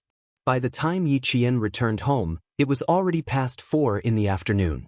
As soon as he reached the main road, he saw Sun Dongqing and Ying standing by the roadside with a suitcase in their hands. Seeing her come over, the mother and daughter both rolled their eyes coldly at her and ignored her. When they ignored him, Yi Qian was happy to relax. "Mom, have you locked up the house? You won't be coming back for a while. If you don't lock up properly, you might attract thieves." Yi Ying's worried voice came from behind him. Her voice was neither loud nor soft, and it sounded like she was really worried about attracting thieves.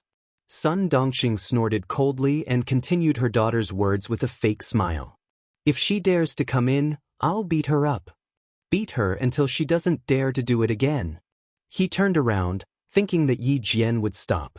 Who knew? She had already walked far away. Sun Dongxing bit her cheek and spat in disdain. Her narrowed eyes flashed with malice. Chapter 22.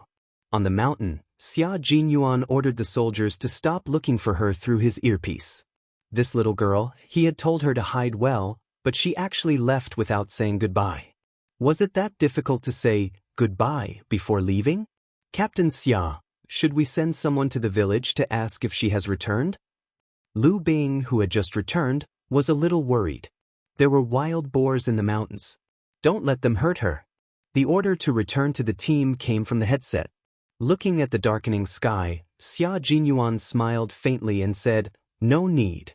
A clever fox can survive no matter where it is. Retreat. Retreat, retreat. Attention at ease." Returning to the team in the mountains was not as orderly as returning to the field. After the roll call, Xia Jinyuan led the patrol team in the direction of the army in the gradually darkening sky. The sun had already set in the west. The light of the setting sun passed through the forest and shone on the handsome figure walking at the front. He looked even more tall and straight, like a god descending to the mortal world. His steps were very steady, and every step he took seemed to have a biting coldness that made all living things crawl. This was the 20-year-old Xia Jinyuan meeting the 14-year-old Yi Qian today. To the two of them, this was just an accident. The mountain finally darkened, and the village lit up with dim electric lights. Although the village in the 90s was poor and backward, thanks to the army, it was the first village to have electricity. The night in the warm spring was still a little cold. The villagers put on thicker jackets and went to Aunt Chio's house to watch TV. As the only family in the village with a black and white TV, it was very lively at night. The villagers chatted as they watched the television. After a day of fermenting, Sun Dongxing's actions during the day became a critical meeting at night. Fortunately, she was not there. If she was, she would have jumped up. The owner of the TV, Aunt Chio, was still indignantly saying in the village, "Sun Dongxing is really not a good person. If I didn't happen to see her, she wouldn't even have the clothes that she brought to school on Monday. She would have locked her in the room all day long. Thatting girl, you didn't see it. She jumped out and said that I was meddling in other people's business. I could see that this girl was actually quite powerful. Tell me, with Jian Yiling's taciturn personality, how could she be a match for the mother and daughter?" As Yi Qin listened, he closed his eyes and smiled faintly. In this life, change would begin from here. Even though the sky was dark, there was no light in Uncle Jen's house. Other than him, there was someone else in the house. It's good that you've caught them. Move those who should be moved as soon as possible. I'll keep an eye on the village. Uncle Jen, who was sitting in his chair, said slowly in a deep voice, "I'm old now, and I want to find a successor who can help me sometimes." Uncle Jen's eyes were like torches in the dimly lit room. "I've already taken a liking to him. There's no need to trouble the team." A few barely audible breaths paused for a moment before someone said respectfully, "You can make the decision. If you need anything from the team, you can contact us at any time. It's getting late. We won't disturb your rest. Goodbye." The person who spoke stood up. There was a metallic luster on his shoulder that flashed in the darkness. "We'll be in the team tomorrow. We'll be waiting for your guidance. There are villagers trapping bamboo rats in the back of the mountain. Stay away." Uncle Jen didn't get up to send them off. Instead, he gave them a few reminders. After the few people in the house left, he stood up quietly. Chapter 23. The village chief, Zhang Difu, was having dinner when he saw Uncle General. His heart sank as he ran out to greet him personally. "Uncle, you could have just sent me a letter if you needed anything. Thank you for coming here personally. I want to tell you about Jian Yiling." Uncle Jen walked into the yard with his hands clasped behind his back. At 70 years old, he had carried cannons and walked out from piles of corpses. Even though he was old, he couldn't change the military prestige that was deeply rooted in his bones. The villagers didn't know what military prestige meant, but they were all in awe of Uncle General Zhang Difu. Invited old man Jian into the house and asked his wife to leave first. He sighed and said, "Little Jian, I'm afraid you've suffered a lot of grievances that we don't even know about. Uncle, it's my fault. I thought it would be inconvenient for you to take care of a girl, so I thought it would be better for you to take care of her aunt. She's her biological aunt, and she's also her aunt's. Who knew? Uncle Jen raised his hand and said, "It has nothing to do with you. It's your fault." This morning, Jian Yiling thought it through and said she wanted to come back. I've said it before. She was young, so I couldn't make the decision. But now, she asked for it herself, so it has to be done. She looks like a smart girl, as smart as her parents. She'll definitely become a talent if she's trained well. I won't go to Yi Jifan's place. You send her to school on Monday and find Yi Jifan. Tell him everything his wife has done. Uncle Jen's last sentence was spoken in an icy tone. Zhang Difu's heart skipped a beat when he heard it, and he was extremely flustered. He quickly agreed. Okay. If Jian Yiling wants to come back, there's no reason to stop her. But uncle, these years you... He didn't finish his sentence, as if he was addicted to talking. I haven't retired yet. I go to the mountains from time to time. Grandpa Jen, who hadn't even had a sip of tea, stood up and tidied his clothes out of habit. He stared at Zhang Difu and said in a deep voice, "If Yi Jifan doesn't agree, tell him to come back to me."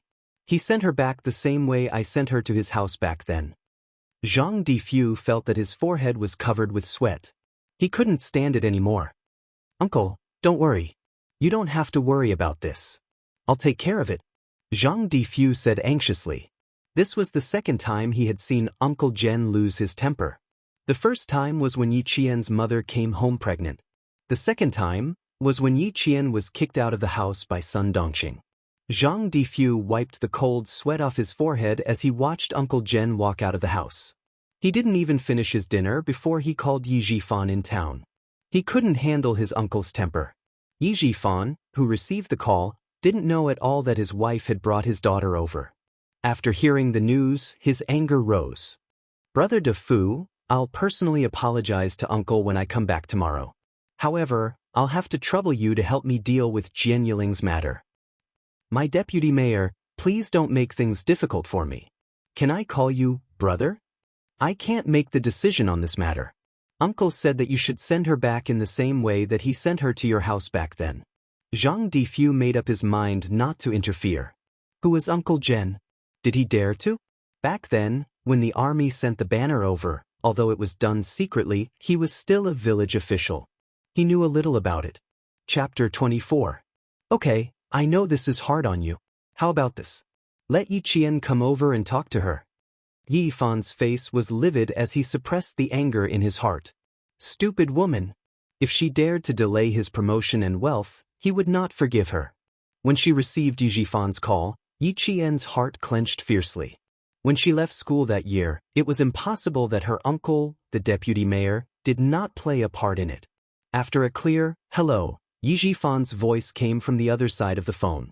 A few years ago, when she heard her uncle's voice, it was full of official tone. It was unlike now when he still played the family card.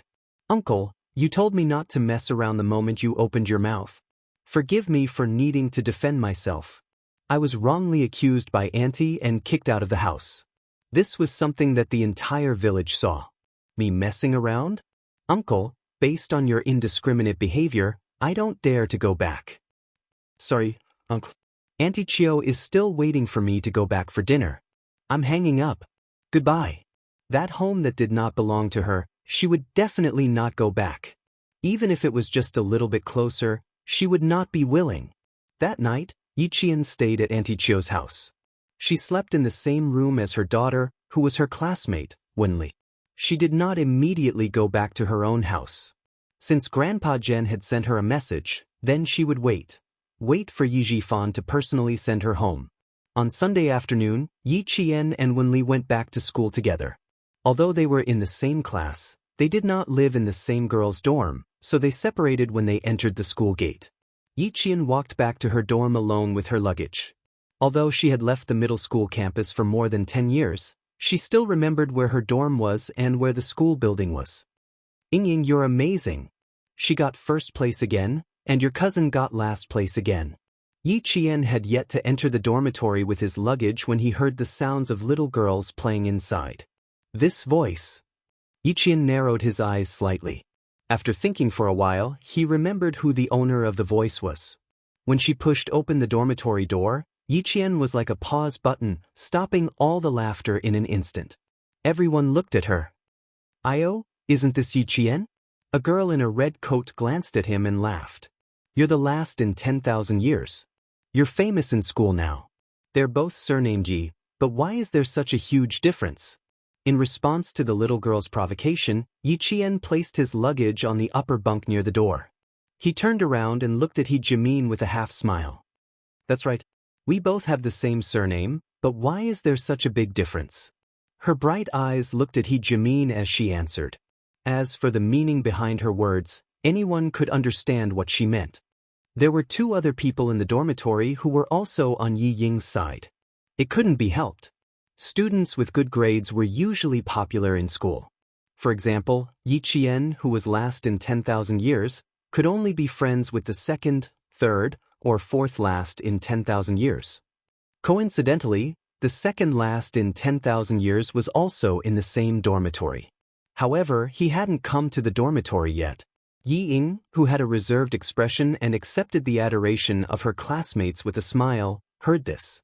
Her palm-sized face turned pale instantly.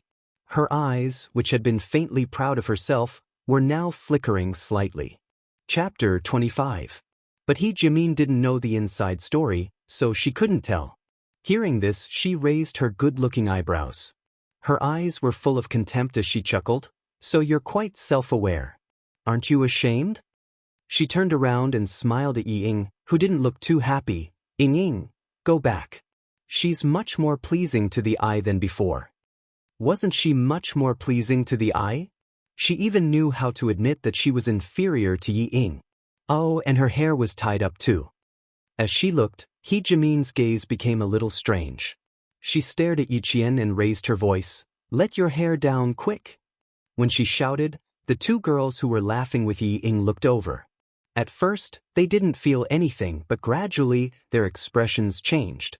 It was clearly Yi Qian in front of them, but it didn't seem like Yi Qian. In the past, Yi Qian was indeed quite good-looking, but she liked to keep her head down and let her hair down all day long. She was like a wooden person who didn't have any opinions of her own. She obeyed everyone's words, so it was inevitable that people looked down on her. In Yi Ying's words, she was her little pet. If she was told to go east, she would never go west. But now, Yi Qian had her hair tied up. Her eyes were clear and calm, and there was even a faint smile on her lips.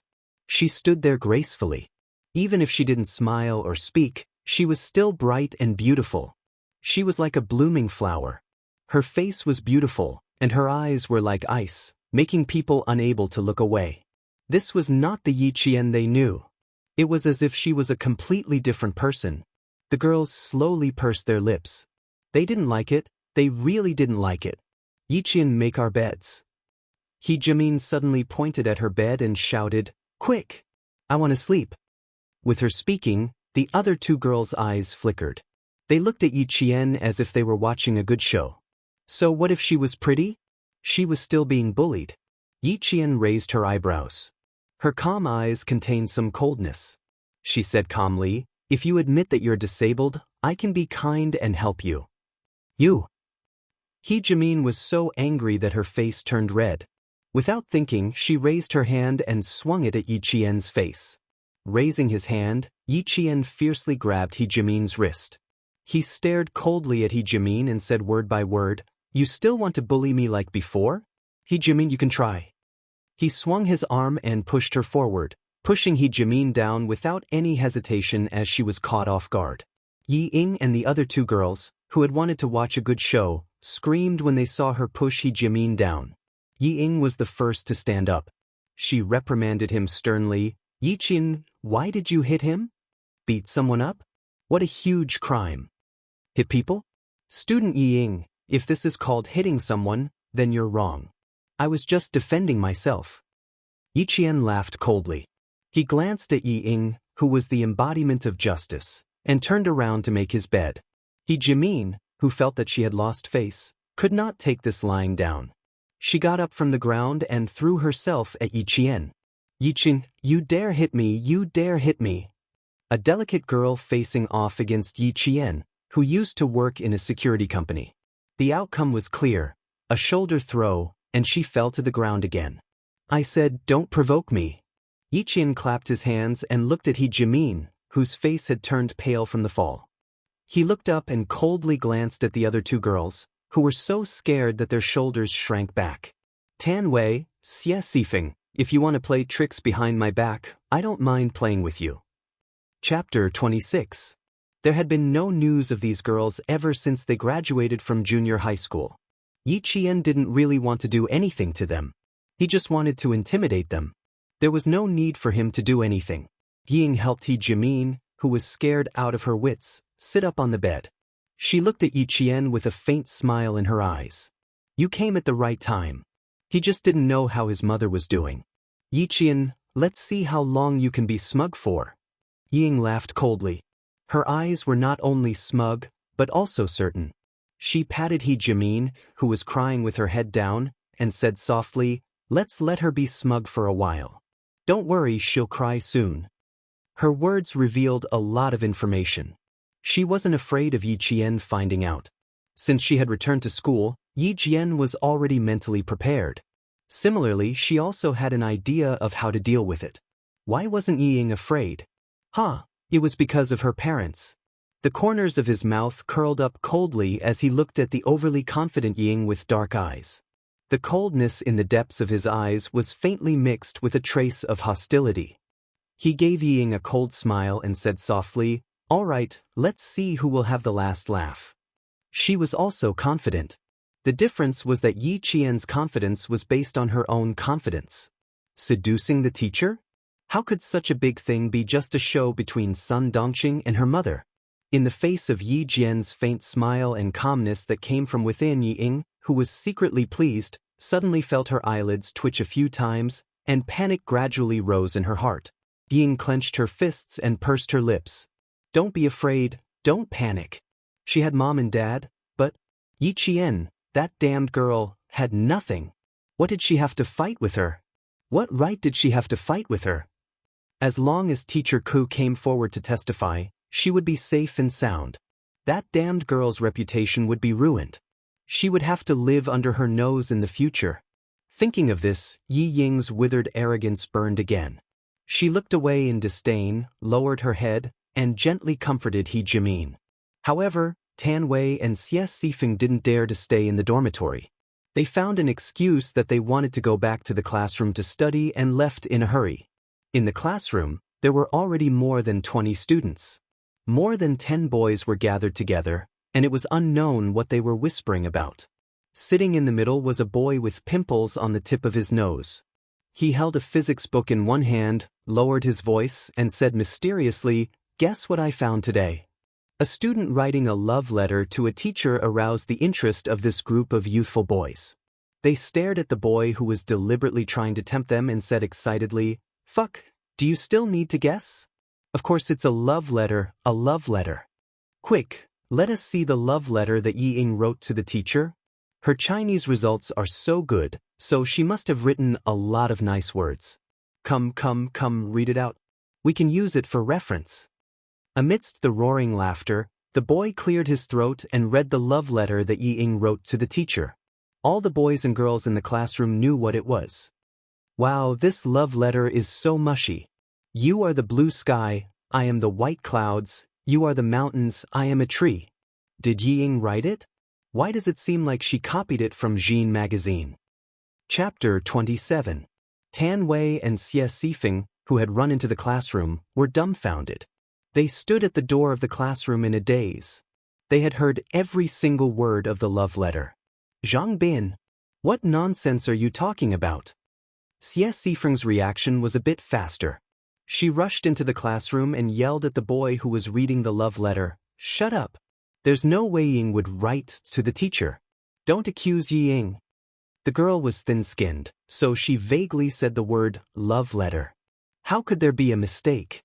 Who doesn't know Yi Ying's handwriting? Zhang Bin jumped down from the desk. He was the tallest boy in the class.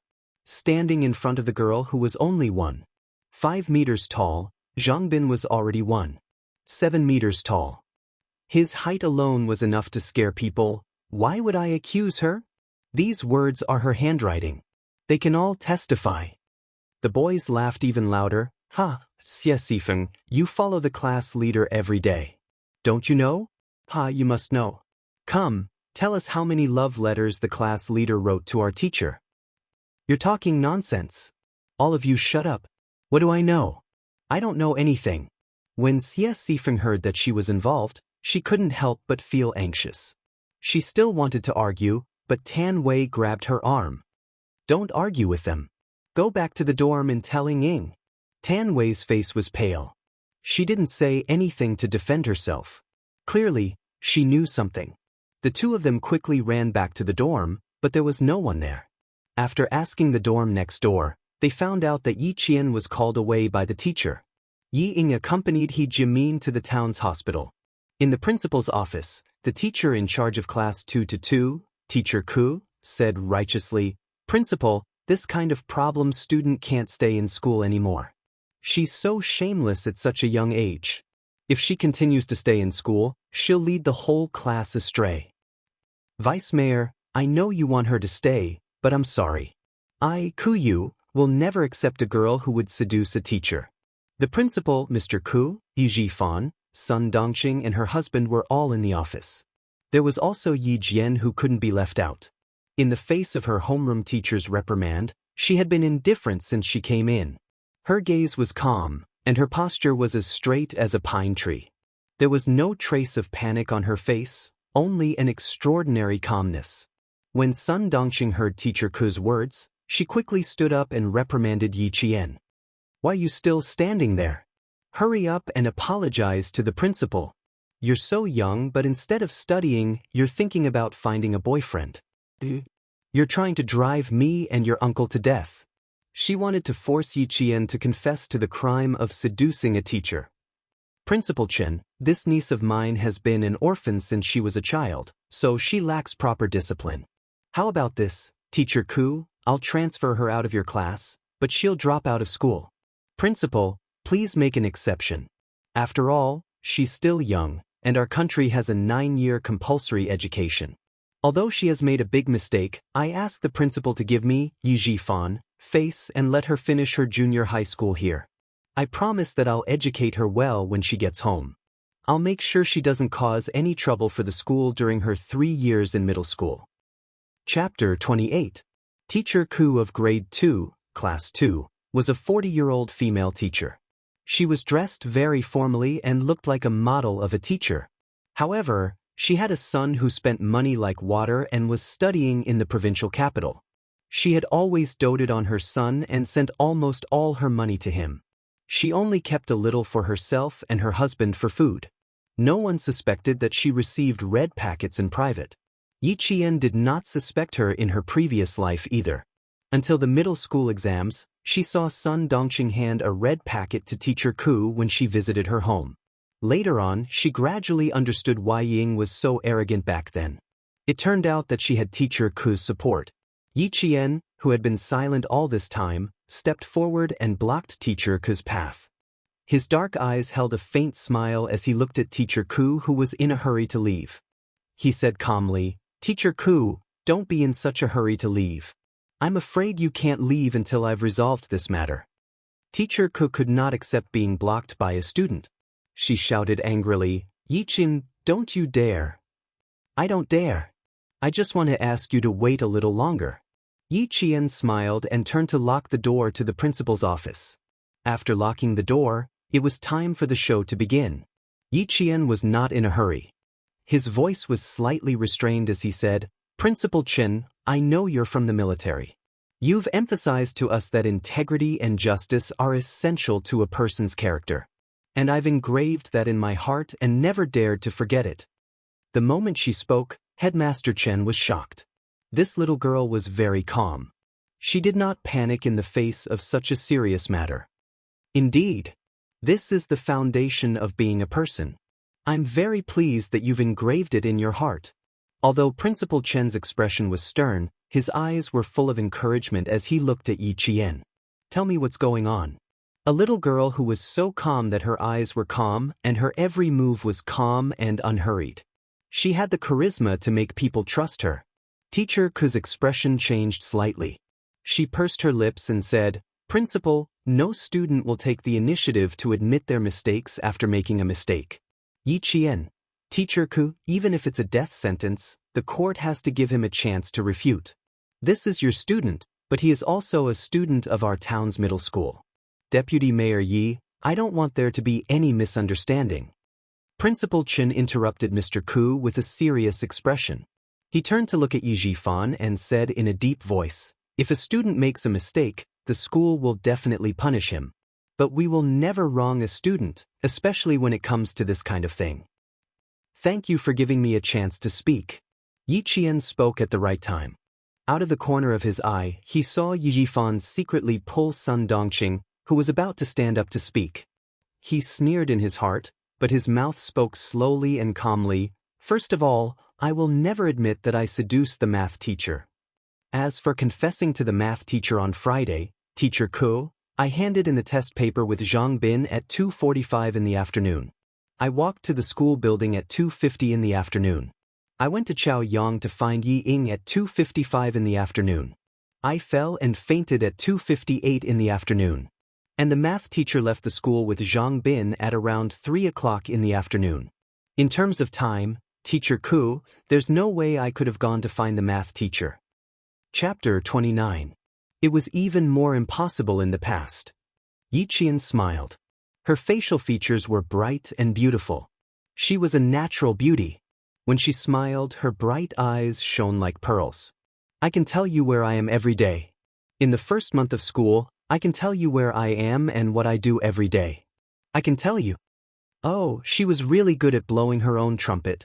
Sun Dongqing couldn't hold it in any longer. She sneered and suddenly rushed forward.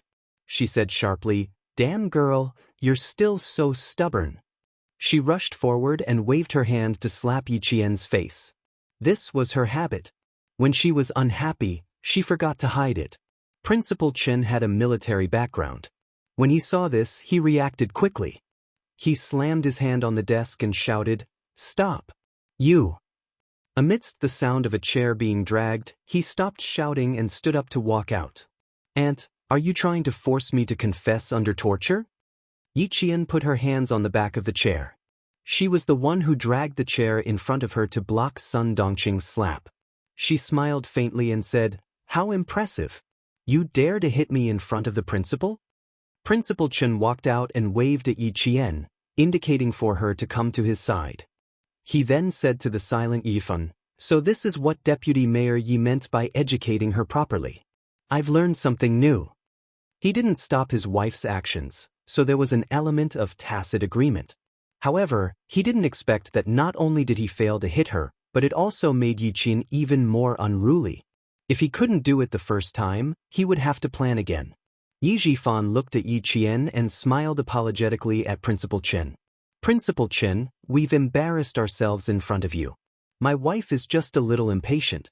Dongqing, take a seat first. Let's listen to your niece's explanation. There's no need to explain. If there's something that can't be explained clearly, it's better to let the witnesses come forward.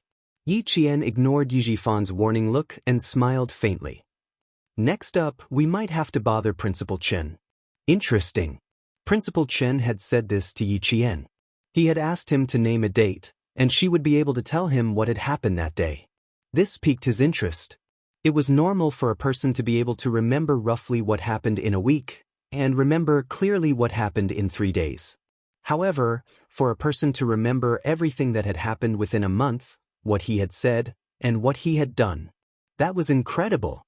His memory could no longer be described as extraordinary.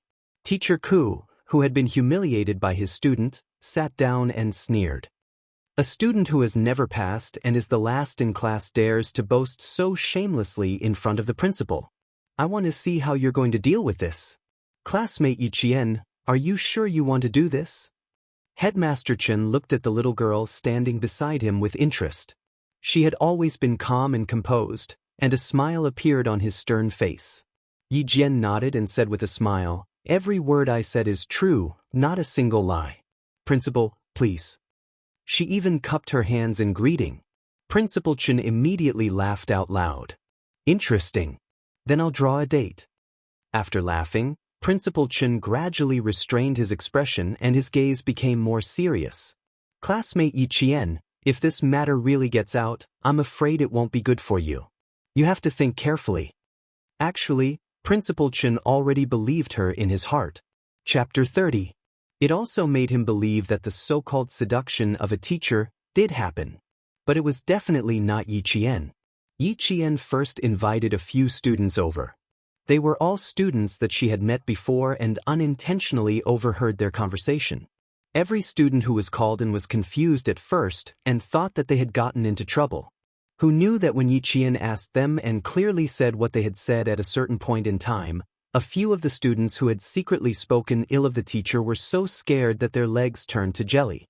"I know what you all said at that time because I happened to pass by. I don't know anything else," Yi Qian explained with a smile. Immediately, the students whose legs had turned to jelly secretly heaved a sigh of relief. "So that's it? She scared them to death." They thought that she knew that they had spoken ill of the teacher. But it was also scary. There was still some time before the evening self-study session on Sunday afternoon.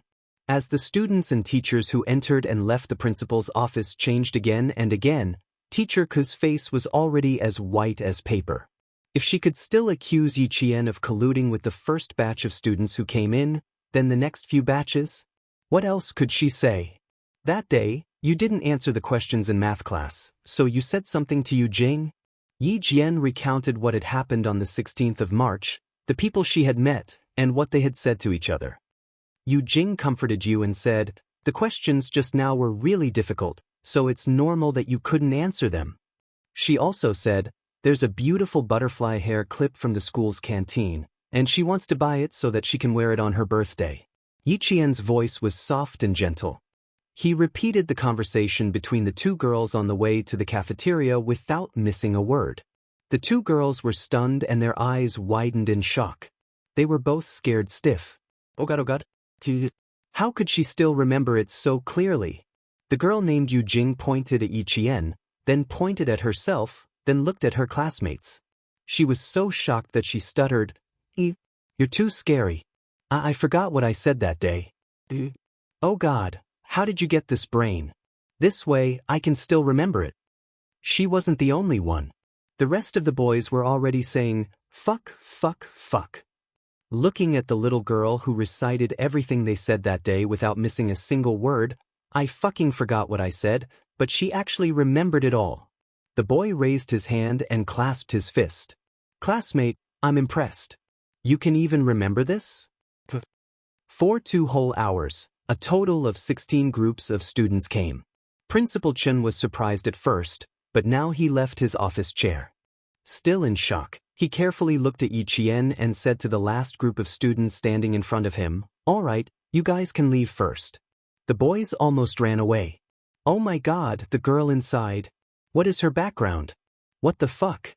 He only had one head, but why did it feel like he had 10 heads? It was too fucking terrifying. What kind of memory is this?" Yi Qian gently sipped his water and smiled at Principal Chen. "Do you want to continue?" There were a total of 17 groups of students just now. In order to avoid suspicion, I didn't call any of my classmates over. "No need, I believe you." Principal Chen was so shocked that he couldn't hold it in anymore. He looked at Yi Qian as if he had found a national treasure. Although he tried to make himself look calm, his eyes had already betrayed his current mood. "I actually didn't know that our school had such a powerful person." "Yi Qian classmate, have you been doing this on purpose these past few years?" Teacher Ku, whose face was ashen, sat there in a daze.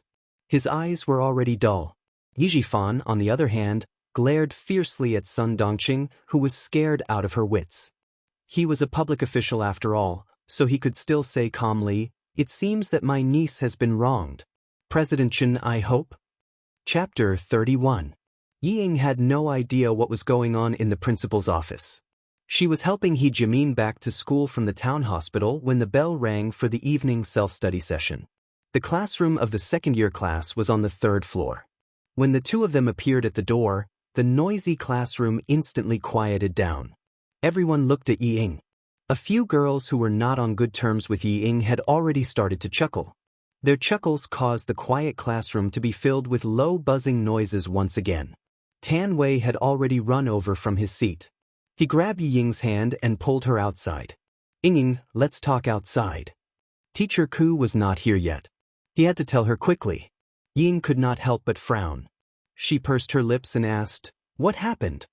Why were they all looking at her with strange expressions? Something happened. Tan Wei looked anxious. He lowered his voice and said, "Zhang Bin found that love letter somehow. He was called to the principal's office just now. Hurry up and go take a look." Love letter? Love letter. Ying was only stunned for a second. When she came to her senses, her expression changed drastically. Her watery eyes widened and her whole body trembled uncontrollably. In the principal's office, Sun Dongqing was so angry that her whole body was trembling. If Yi Jifan had not held her back, she would have torn Zhang Bin, who had handed over the love letter, to shreds. "Auntie, I'm just telling the truth. Why are you glaring at me?" The love letter was written by Yi Ying. "It has nothing to do with Yi Qian. How can you accuse me wrongly?" Zhang Bin was not afraid of Sun Dongqing's gaze. He had been waiting for this day ever since Yi Qian came over and told him about it. No wonder Yi Qian was so miserable in class. It had something to do with Yi Ying's family. He dared to say it today because he was not afraid of Sun Dongqing scolding him. He spoke with the truth. He did not feel guilty at all. Zhang Bin's words made Sun Dongqing so angry that her liver hurt. She could not scold Zhang Bin, so she glared at Yi Qian and scolded, "How did our family wrong you? How could you do this to your sister and ruin her future?" "So Aunt knows that this kind of thing will ruin your future if it spreads." Yi Qian laughed mockingly. Ming Yan's facial features were as cold as ice. Her eyes were as dark as the night, and there was not a hint of emotion in them. "I happen to know that this kind of thing will ruin your future. Aunt, if you dare to ruin my future, it's useless even if you're my aunt." Her eyes were too cold, and there was a faint hatred that could not be removed. What? You still want to?" Sun Dongqing shouted even louder. Suddenly, she met Yi Qian's eyes. Her heart sank, and she couldn't bring herself to say those harsh words. Seeing this, Principal Chen could vaguely understand what was going on. Even a rabbit would bite when cornered. Yi Qian was clearly retaliating. Seeing Yi Jifan's dark expression, Principal Chen said in a low voice, "Zhang Bin, go back to the classroom first. Ask Yi Ying to come to my office while you're at it." He wanted to see how Yi Ying would explain herself. He hoped that this outstanding student's character was as good as her grades. When Teacher Ke heard this, her legs went weak, and she felt a bitter taste in her mouth. The principal wanted her to stay, and did not give her a chance to leave. Outside the door, Ying took a deep breath and was about to knock when the tightly shut office door opened without warning. Yi Ying, who was still mentally preparing herself, was so frightened that she coughed. When Zhang Bin saw that it was her, he opened the door and strode out. When Sun Dongqing heard her daughter's voice, she rushed out and hugged Ying outside the door. "Ying, you've been wronged. You child." She sounded like she was crying, but she quickly said in a soft voice, "Blame everything on that wretched girl. Don't say that you wrote the love letter. Don't worry, Mom and Dad are here." Chapter 32. Of course, Sun Dongqing knew her daughter well. She could hear the lie in her daughter's tone. Sun Dongqing's expression darkened. She said in a low voice, "Unless you want to drop out of school. Otherwise." Principal Chen didn't know Ying well, but he would first look at a person's eyes, then at the person. He had been secretly observing for a while. He smiled and tapped lightly on the love letter Zhang Bin handed over. He asked slowly, "Ying should have an impression of this love letter, right?" "I have an impression of it." Ying lowered her eyes and clenched her fists. Her voice trembled slightly. "I wrote it on behalf of Yi Qian. Principal, if you want to punish me. I didn't persuade my sister. Don't punish her. If you want to punish someone, punish me." Principal Chen gently closed his eyes. He had to admit that he was quite disappointed in this student with excellent grades. When he spoke again, his tone was rather light. Oh, then tell me why she asked you to write it? Why didn't she write it herself? Principal, you don't know. My niece's handwriting is like a chicken. She can't even write properly, so how can she write a good love letter? Sun Dongqing liked her daughter's calmness.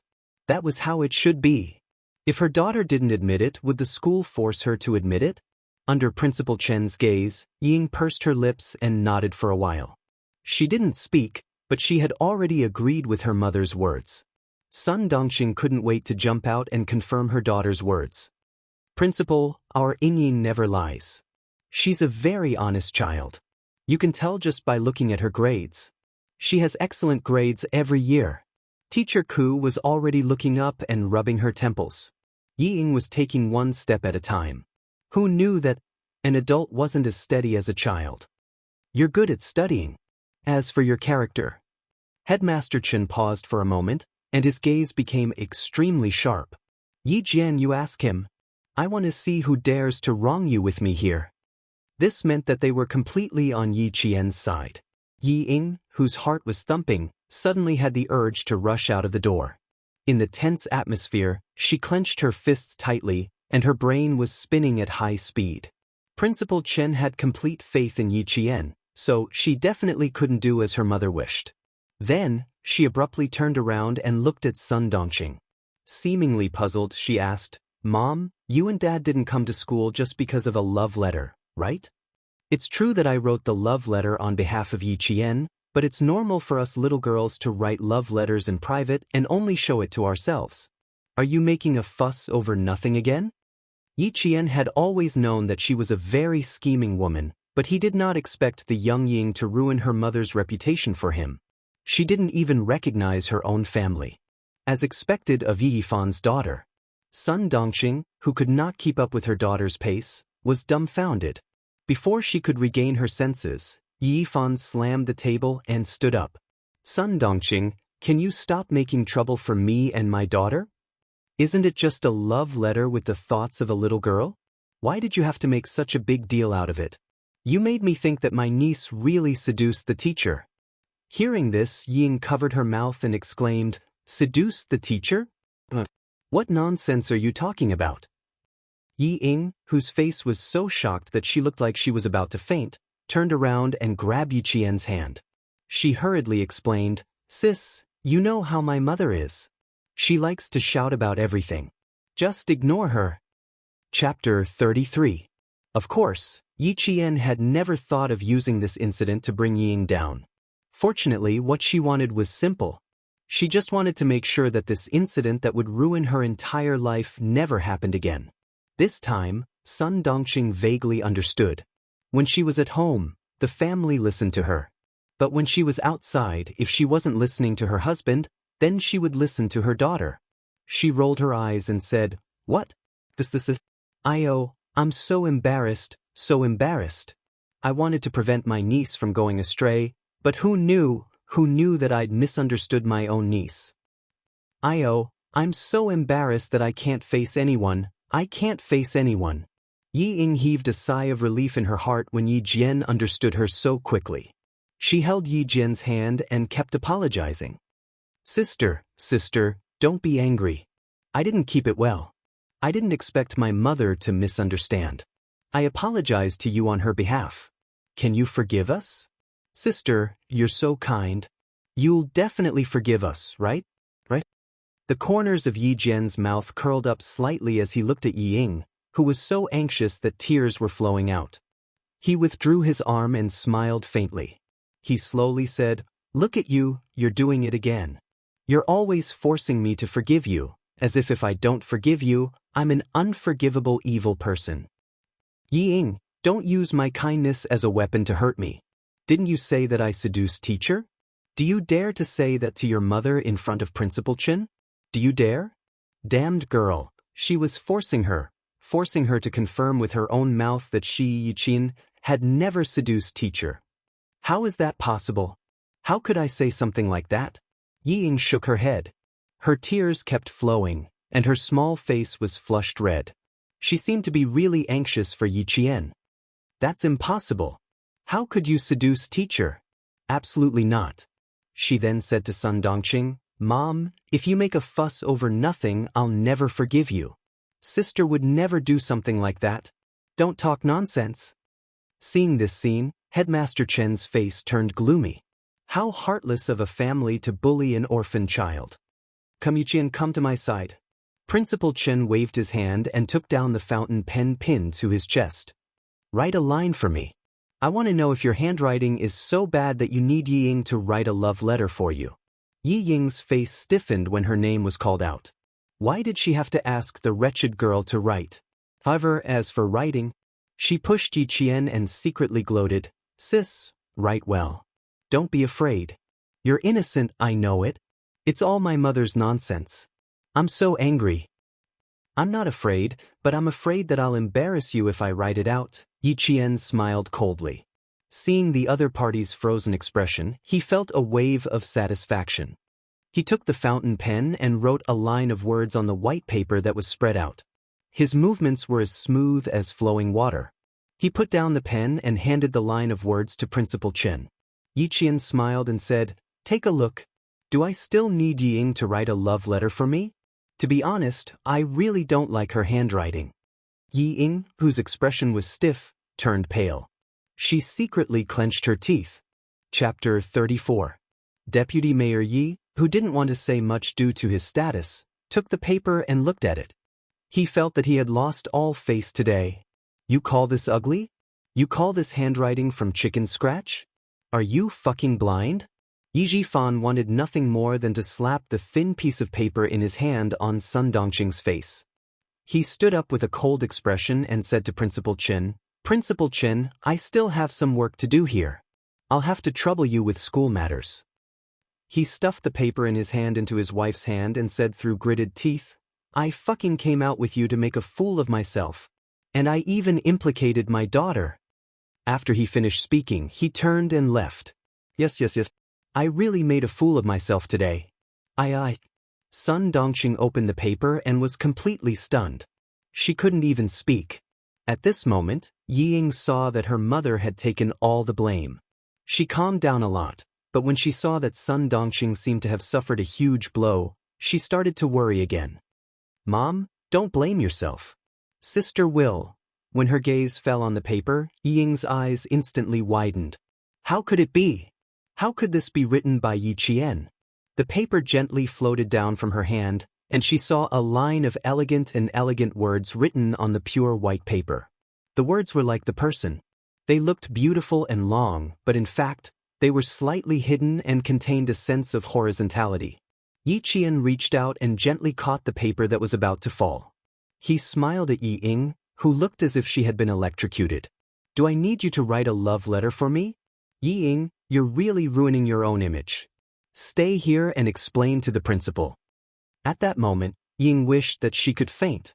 It was better than being laughed at by someone she looked down on.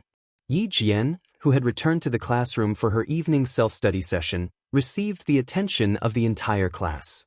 When she saw these unfamiliar yet familiar faces again, the smile at the corner of Ying Han's mouth did not disappear. Everything would eventually pass. She didn't need to be afraid anymore. She didn't need to worry anymore. She had finally taken the most difficult first step. Sitting in his seat, his desk mate was none other than Zhang Bin. Thank you, Zhang Bin. Thank you for standing up for her and speaking up for her. In her previous life, she owed him a word of thanks. In this life, she must personally thank him. Yi Qian raised his head. His dark eyes held a clear smile as he said slowly and solemnly, Thank you very, very much. Hey, Zhang Bin chuckled. His eyes clearly reflected Yi Qian's face, which was like a blooming rose, and still appeared to be a bit shy. You have changed a lot, he said in amusement. You look a lot better than before. It was a very sincere and pure compliment. Yi Qian's eyebrows curved into a smile. The water in his eyes was like a gurgling spring under the sun, dazzling and eye-catching. Thank you. Because of his help, Yi Ying's image was no longer as pure as ice and jade. The matter of her writing a love letter to the teacher would forever be a stain on her academic career. Don't mention it. I just can't stand her bullying you. Shoo, the teacher is here. The boy who spoke immediately sat up straight, not daring to lower his head and whisper anymore. Yi Qian lowered his head, flipped open his English book, and quickly immersed himself in his life as a student. The night gradually deepened. The lights in the school were turned off, and there was no sound of people. Occasionally, a few stray cats scurried by, making a somewhat frightening sound. After the meeting that night, Principal Chen, who had reported that the matter with teacher had been settled, didn't go to bed. He was still in the office and didn't leave. His gaze occasionally glanced at the silent landline, and then lowered to look at his watch. Chapter 35. It was the first time that Principal Chen, who absolutely obeyed the army's arrangements and stayed in the town's middle school, was absent-minded because of a student. Student Yi Qian from Class 2 shocked him, but also made him see a dazzling rising star. She didn't hide her ability. She stood at the forefront in a way that would make her classmates remember her. Such an extraordinary classmate, because she lived under someone else's roof, had to suppress her ability and carefully survive in the cracks. However, she still couldn't live in a corner. He really felt sorry for her. Forced into a desperate situation, she finally couldn't endure it anymore. She didn't hide her ability anymore.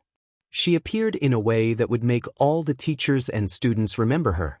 He had to say that he was really grateful to Deputy Mayor Ye's family for forcing him.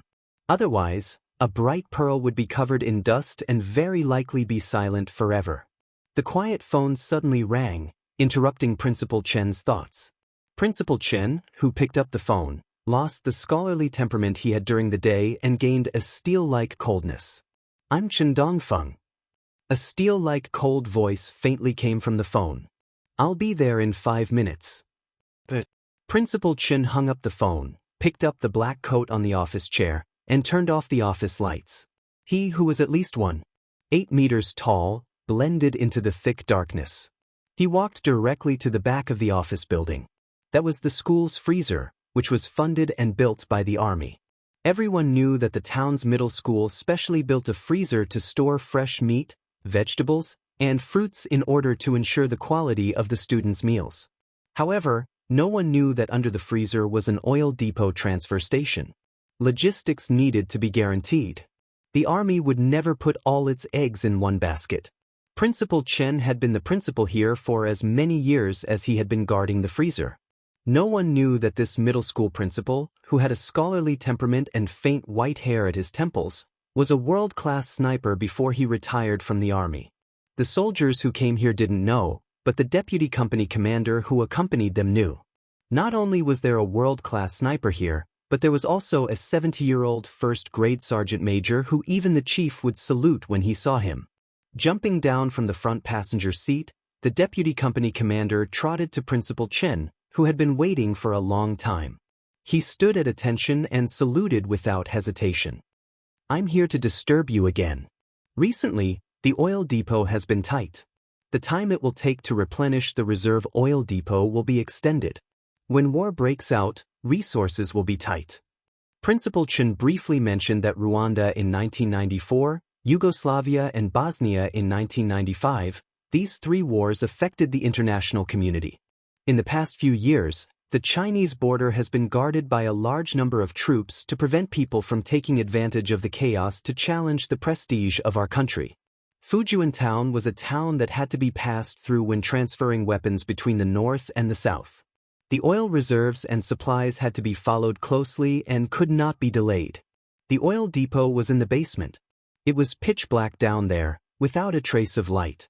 In order to prevent the electric circuit from misfiring and causing danger, the oil storage depot didn't even have electric lights installed. The soldiers who jumped down to transport the oil used the lights on their helmets and quickly used the indoor loading and unloading truck to transport the oil tanks out one by one. About 20 minutes later, the truck started again and slowly left the school. Chapter 36. Regardless of whether it was in her previous life or now, her sleep was as light as ever. She would wake up at the slightest sound. But the good thing was that once she woke up and confirmed that she was not in danger, she could quickly fall asleep again. However, the refrigerated truck that came tonight was a little strange. It came with a full load of goods, and when it left, it was still full of goods. It was as if it had left without unloading the goods. Yi Qian turned over slightly, closed her eyes, and smiled.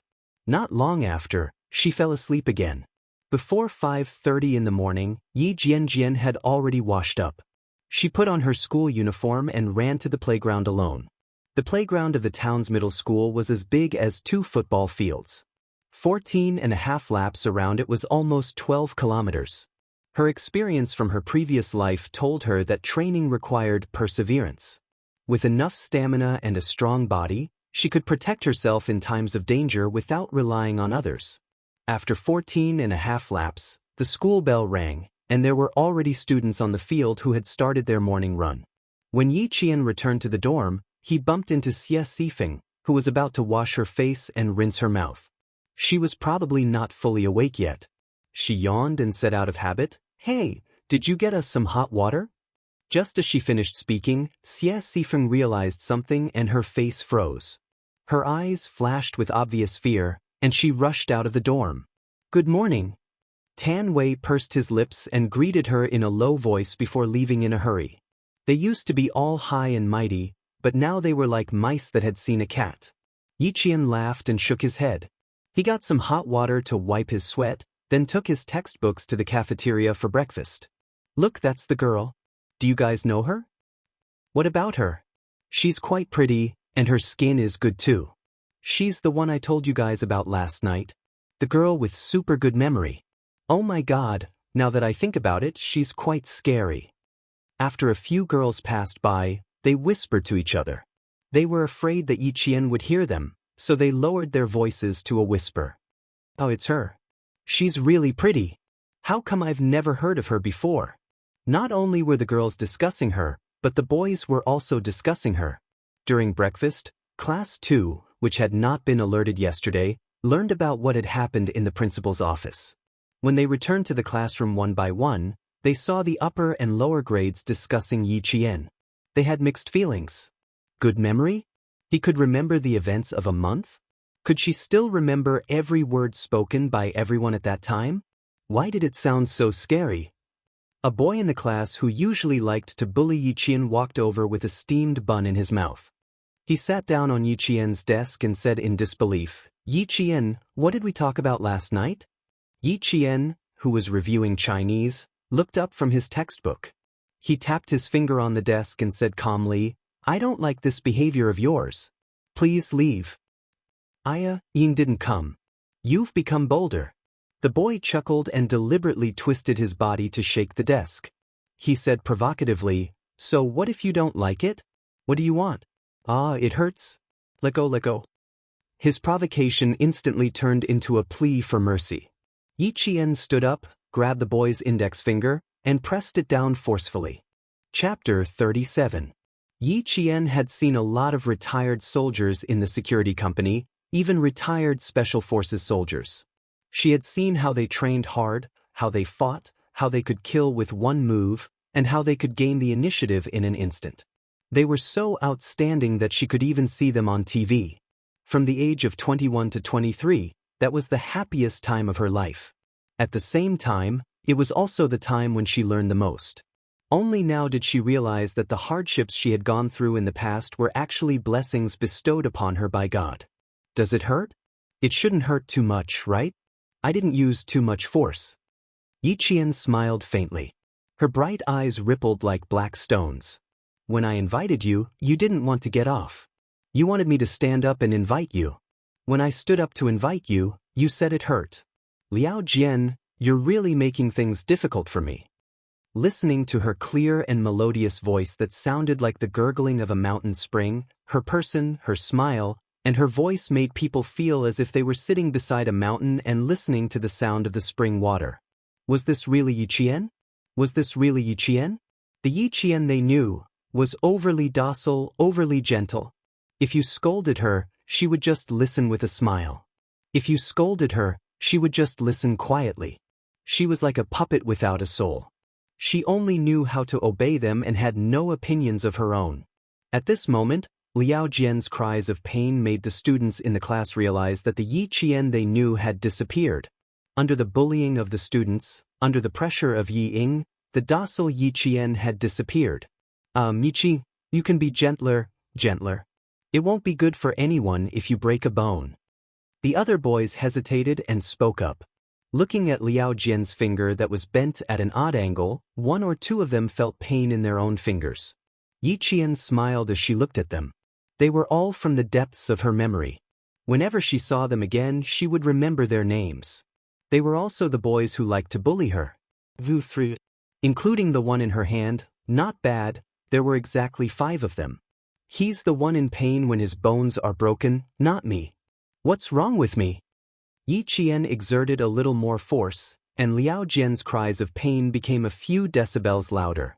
The 4 boys who were still trying to persuade Liao Jian took a few steps back. Liao Jian was already in so much pain that his screams were endless. It's broken, it's broken. Go. Do you want me to invite you down again? Yi Qian knew how much strength she had used. Even if she tried again, she couldn't really break her classmates' fingers. Do you still dare to bully me in the future? Oh my God, who would dare to do that? He might seem easy to bully, and in fact he was indeed easy to bully. However, once his temper flared up, it was truly unbearable. No, I swear. It hurts. Liao Jian, whose fingers felt like they were about to break, apologized profusely. Only when his fingers were about to go numb did he let go. With his fingers freed, Liao Jian swung his hand and looked over with a fierce gaze. Yi Qian, who met his gaze calmly, narrowed her eyes slightly. Her gaze was even fiercer than his opponent's.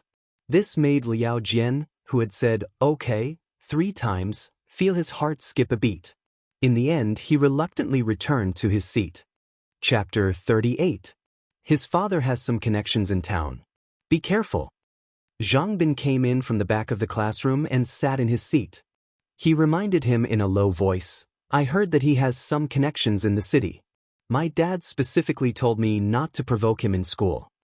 Zhang Bin's father was a police officer in the town's police station, so he had some connections in town.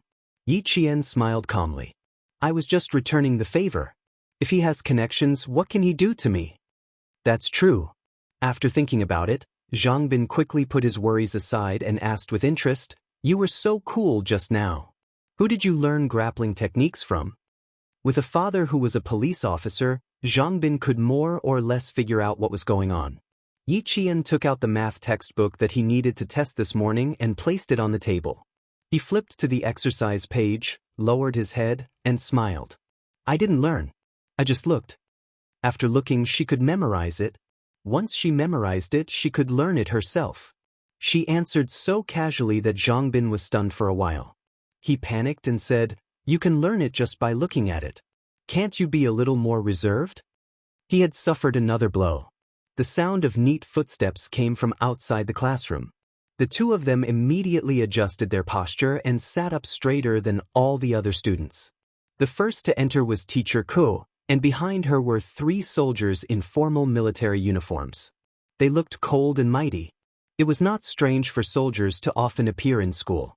Every year, they would come to the school several times to explain basic precautions to the students. However, the soldiers who came back this time made the students hold their breaths. The girls widened their eyes and stared unblinkingly at the young major who walked to the podium under Teacher Ko's guidance. He was so cool. Yi Qian did not expect to see Xia Jinyuan in his class again. He looked at him and lowered his eyebrows slightly. Sorry, I didn't inform you in advance and took up your morning self-study time. Xia Jinyuan took off his military cap and gently placed it on the podium. The solemn national emblem was facing the 62 students below the podium. I'll take 10 minutes of your time. I hope you can listen quietly while I speak. He took off his military cap, revealing his clear forehead. His elegant and handsome face had already stunned several girls who saw him. His voice contained the majesty of a soldier, and there was a hint of coldness in it. His gaze silently swept from the left side of the classroom to the right. When it passed by Yi Qian, it did not stop at all. It was as if he did not recognize him. His silent gaze made the students instantly return to their elementary school days. Not only did they straighten their backs, but they also put their hands behind their backs. Very good. Xia Jinyuan, who was able to intimidate his classmates with just one look, narrowed his dark eyes slightly and no longer emitted a cold light. He placed his hands on the podium and leaned his handsome body forward slightly. Slowly, he spoke again in a very magnetic tone. Today, we will talk about how to be more vigilant, how to detect people hiding around us, how to find out about the movements of the troops, and how to steal the troops. As he spoke, Yiqian no longer lowered his head. Instead, he listened attentively and silently memorized every word he said. Chapter 39. Some countries have a huge intelligence system. They are not only active in their own country, but also in other countries. I hope that every student will stay vigilant and stay away from spies for the sake of the safety and prosperity of our motherland, as well as for our peace and happiness. Xia Jinyuan, who was standing on the podium, had a faint smile on his face when he spoke, but his eyes were deep and sharp. Even if he smiled slightly, you would never think that he was a gentle man. You would be able to tell at a glance that he was an extremely cold man. At the same time, he was also a very charismatic man. He was elegant and powerful, and his handsome face was elegant. When he smiled, his dark eyes were like the waves of the sea. When he was serious, they were like an ancient sword unsheathed. His movements and stillness were filled with an incomparable noble temperament. No one was more suited to wear a military uniform than him. The golden epaulets were luxurious and majestic, and the dark green military uniform was fitted to his body. His every movement exuded the military aura of a soldier. Perhaps it was because he was now facing a group of students. Yi Jian saw that he had concealed the cold and ruthless aura that had appeared between his eyebrows when he was arresting the criminals that day. He spoke calmly, hiding the cold and ruthless aura of decisiveness to kill. Even if they have killed people, they are still bad people. Looking at him, Yi Qin answered Zhang Bin calmly, they are soldiers. It is their duty to protect the country. They use guns to protect the country, and the people they kill are those who deserve to die. Captain Xia had an intimidating aura, just like the aura of the retired Special Forces soldier at the security company. Yi Qian absolutely believed Zhang Bin when he said that he had killed people. The two of them conversed in a low voice. Although they did not make any big movements, Xia Jinyuan saw everything. His gaze swept over them slightly and paused on Yi Qian's face for about half a second.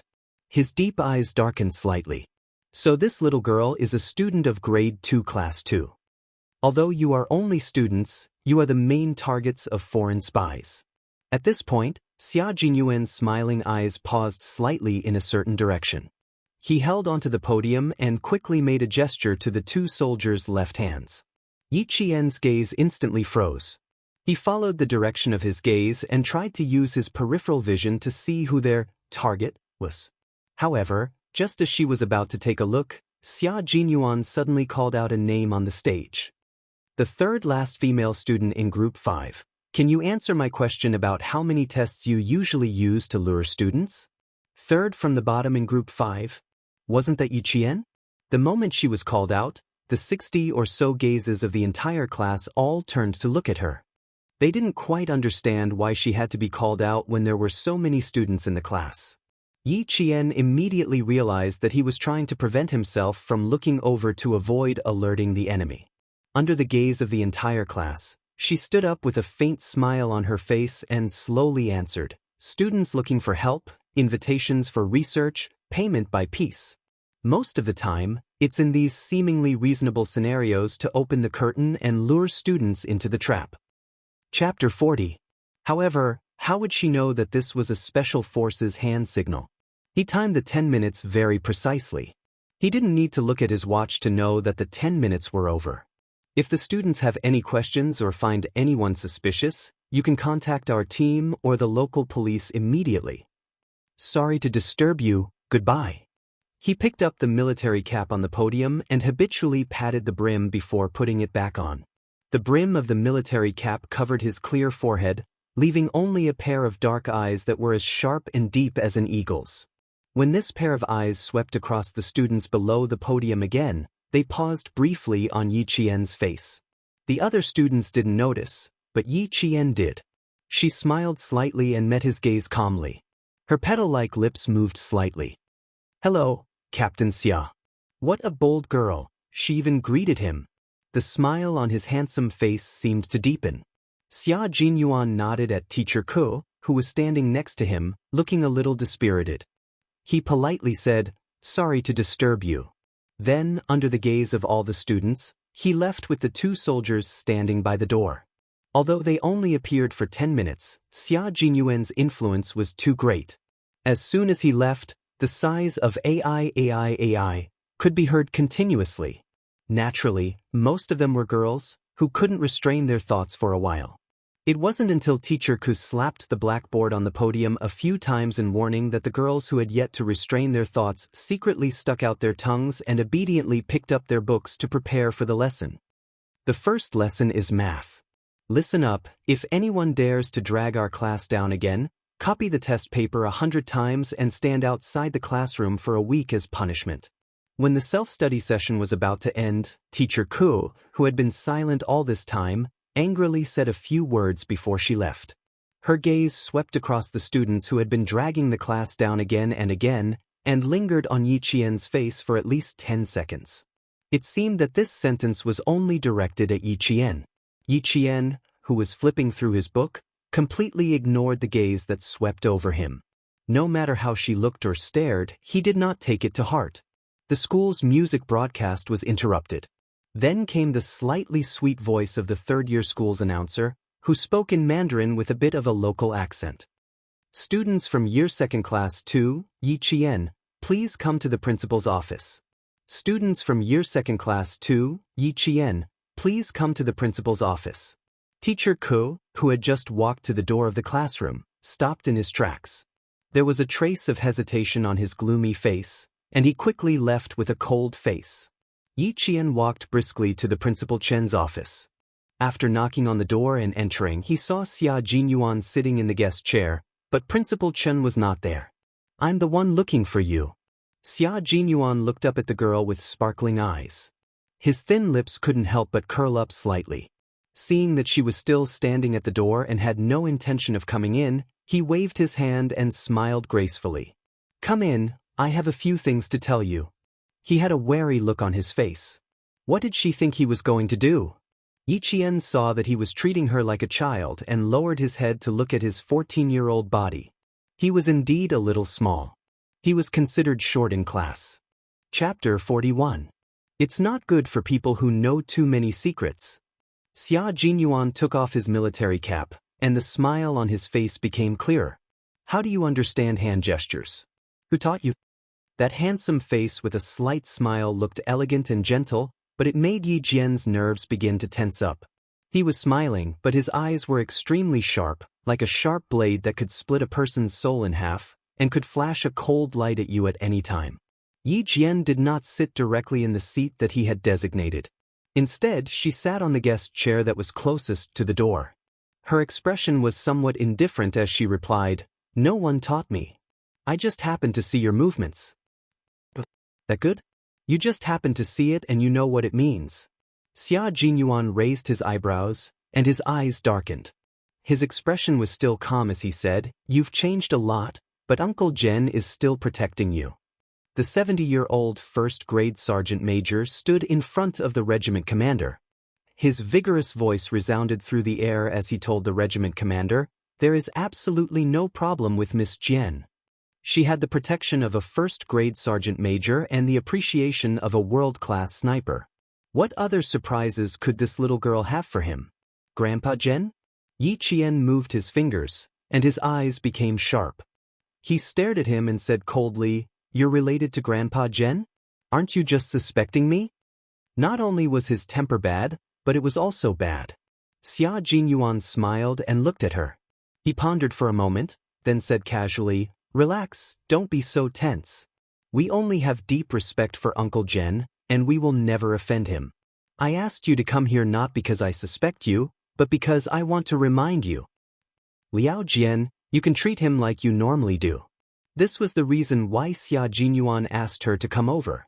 He wanted to remind her so that she wouldn't get into trouble when she didn't know much about it. Although she was a little girl, she was calm enough to make him believe that she wasn't an impulsive girl who couldn't keep things under wraps. Yi Qian didn't expect him to remind her so directly. She looked at him with her dark eyes and asked, "Is he related to the people we caught in the mountains?" "So far, we've found out that he's related, but that's not something you should be concerned about." Xia Jinyuan didn't care about anything else. He reminded her again, and it didn't matter. "What you should be concerned about now is your studies.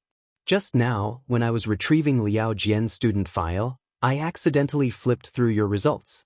The smile on his lips gradually deepened, and his gaze towards her was already filled with disappointment.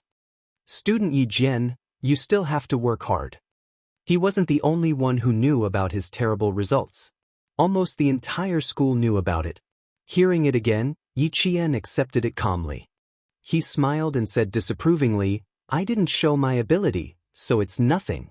Yi Qian didn't even bat an eyelid at Xia Jinyuan's arrogance. He stood up with a smile and said, "If there's nothing else, I'll go back to the classroom. There will be a test later, so I have to prepare in advance." The little girl had a bad temper. He only tried to test her, but she immediately became stubborn. Even his last attempt to appease her didn't break the coldness in her eyes. Chapter 42. With the care of a first-rank sergeant major and the appreciation of a world-class sniper, as long as she did not lead herself astray, she would be able to carve out a bright future based on her own abilities. How many fathers of the generation dreamed of having a son born from a humble family? However, Deputy Mayor Yi did not know this. The bell for the first class rang. Under the accompaniment of Principal Qin, Xia Jinyuan led the soldiers to a jeep and left the town's middle school, heading towards the army. At this moment, Yi Qian had already started the first question of the math test. It was just a small test for the teacher to understand the students' learning progress over the past month. The invigilator was the math teacher of the class, a female math teacher who wore black-rimmed glasses and was dressed very seriously. She walked over as soon as Yi Qian started writing. Teacher had just reminded her to pay more attention to Yi Qian. Did the homeroom teacher's reminder mean that the student might cheat? She walked over with a serious expression and saw Yi Qian holding a pen. She only paused for a moment before writing the answers on the test paper. In just a few steps, she had already written at least 5 questions. And what about the other students? They were still doing it on draft paper. Teacher Yang, who had expected better from Yi Qian, suppressed her anger and walked over. She did not speak immediately. Instead, she stood beside Yi Qian and stared at the test paper with a serious expression. After a few seconds, her serious expression shifted slightly. She looked at Yi Qian in surprise and saw that she had written the correct answers without using a piece of draft paper. Was she calculating in her head? Yi Qian looked up at Teacher Yang, who was standing beside her. She seemed to have understood something and smiled. She continued to bury her head in her writing. It's a good thing that you can calculate in your head, but you still have to be careful so that you don't lose marks. Teacher Yang bent down slightly and gently reminded the smiling student, "After you're done, it's best to check it again." At this moment, Yi Qian had finished all the questions. Teacher Yang, who already knew the answers in her heart, had already given her full marks. She put away her test paper and called Yi Qian outside the classroom for a chat. When Xie Sifeng saw this, a contemptuous smile appeared on her face. So what if she changed? She was still an idiot who did not know how to do anything. What was there to be proud of? The students in the class were all used to Yi Qian handing in his papers in advance. They all had the same thought in their minds. Yi Qian will still be in the last place. It can't be wrong. Both periods of mathematics were spent on exams. Yi Qian, who had finished her heart-to-heart talk with Mr. Yang, was already resting in the dormitory. When the physical education class in the afternoon was cancelled, Mr. Yang came in with the math test papers from the morning. Under the nervous gazes of the students, he called out a person's name and asked him to come up and take the test papers. As usual, students with full marks report their results. Although Mr. Yang was strict, he was a teacher who cared about the students' self-esteem. Zhang Wenjin, 100 points, and Jiasin, 100 points. The first to announce their names were the top math students in the class. When they announced Yi Qian's name, no one took it seriously, as if they had made a mistake. Since Yi Qian was the last to hand out the papers, Teacher Yang kept her at the podium as soon as she went up. Teacher Yang pushed his glasses up the bridge of his nose and looked sternly at the students with their heads bowed. He said in a deep voice, "This time, the focus is on Yiqian. 100 points. I saw with my own eyes that she managed to finish all the papers within 30 minutes. Wipe the disbelief off your faces. Don't be so naive to think that Yiqian can't do something you can't do. She has been working hard in a place you can't see." Chapter 43. Every teacher would assume that a diligent student must be very hardworking. Taking notes in class and doing exercises at home, all of them grasped the main points of the teacher's teachings and formulated a study plan. Therefore, Teacher Yang also took it for granted. Unfortunately, Yiqian could only take out her math textbook, but she couldn't take out a single notebook. Yiqian, who never liked to lie and would never lie about such trivial matters, shook her head. Under the ambiguous gazes of the entire class, she smiled calmly and said, "Teacher Yang, I'm sorry, but I don't have the habit of taking notes." She admitted it so honestly that her classmates couldn't help but laugh out loud. This time, they weren't laughing at her. Sometimes, the interactions between people were just that subtle. Just because Yiqian embarrassed the teacher in front of all the students, many of the students who both loved and hated the teacher suddenly had a good impression of her. Teacher Yang looked stern, but she was an extremely broad-minded teacher. Hearing this, she revealed a faint smile that was almost invisible. "You're an honest one. You actually made it so that I can't educate those students who also don't take notes." With a hint of humor, the entire class was unexpectedly more harmonious than any other class in the past. After class, some of the students tried to strike up a conversation with Yiqian. "If only you were like this in the past. We've been classmates for 2 years, and now I know you're actually like this." They were originally classmates, and they didn't have any grudges against each other, so a few casual words were enough to break the distance. A few girls surrounded Yiqian and started talking to her one after another. As for Yiqian, she cherished her new life as a student. She remembered those who had hurt her in the past, but she also maintained friendliness with those who had never done anything to her. "When I woke up from my sleep, it was like waking up from a dream. I thought through a lot." Sitting in the middle of the circle, she smiled and answered the questions in their hearts. The huge change from before to after was somewhat surprising, but so what? She was Yiqian, and Yiqian was her. If you're surprised, that's your problem. What does it have to do with her? The math class representative, Xianxia, was a straightforward female student. She was also the first student to extend a hand of friendship to Yiqian. Hearing this, a smile appeared on his handsome face. "You're finally back to normal after waking up from your dream. Congratulations, Yiqian." "Same to you. In the future, you don't have to worry every day about who will bully me today, and you don't have to lose bets until you have to eat breakfast for a week."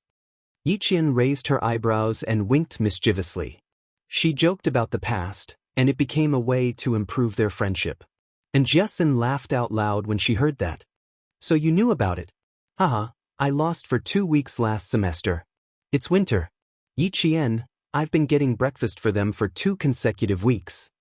Xie Sifeng, who was sitting next to them, looked at Yiqian, who was like the moon surrounded by stars.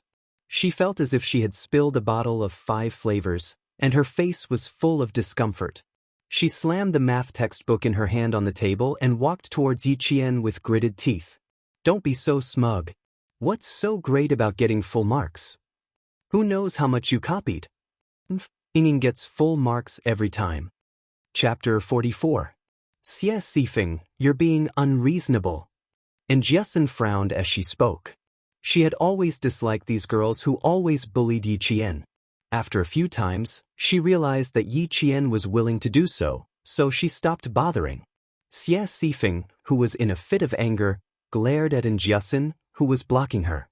"It's none of your business. Get out of my way." Xie Sifeng used a little too much force, and Xianxia, who was caught off guard, was pushed backwards.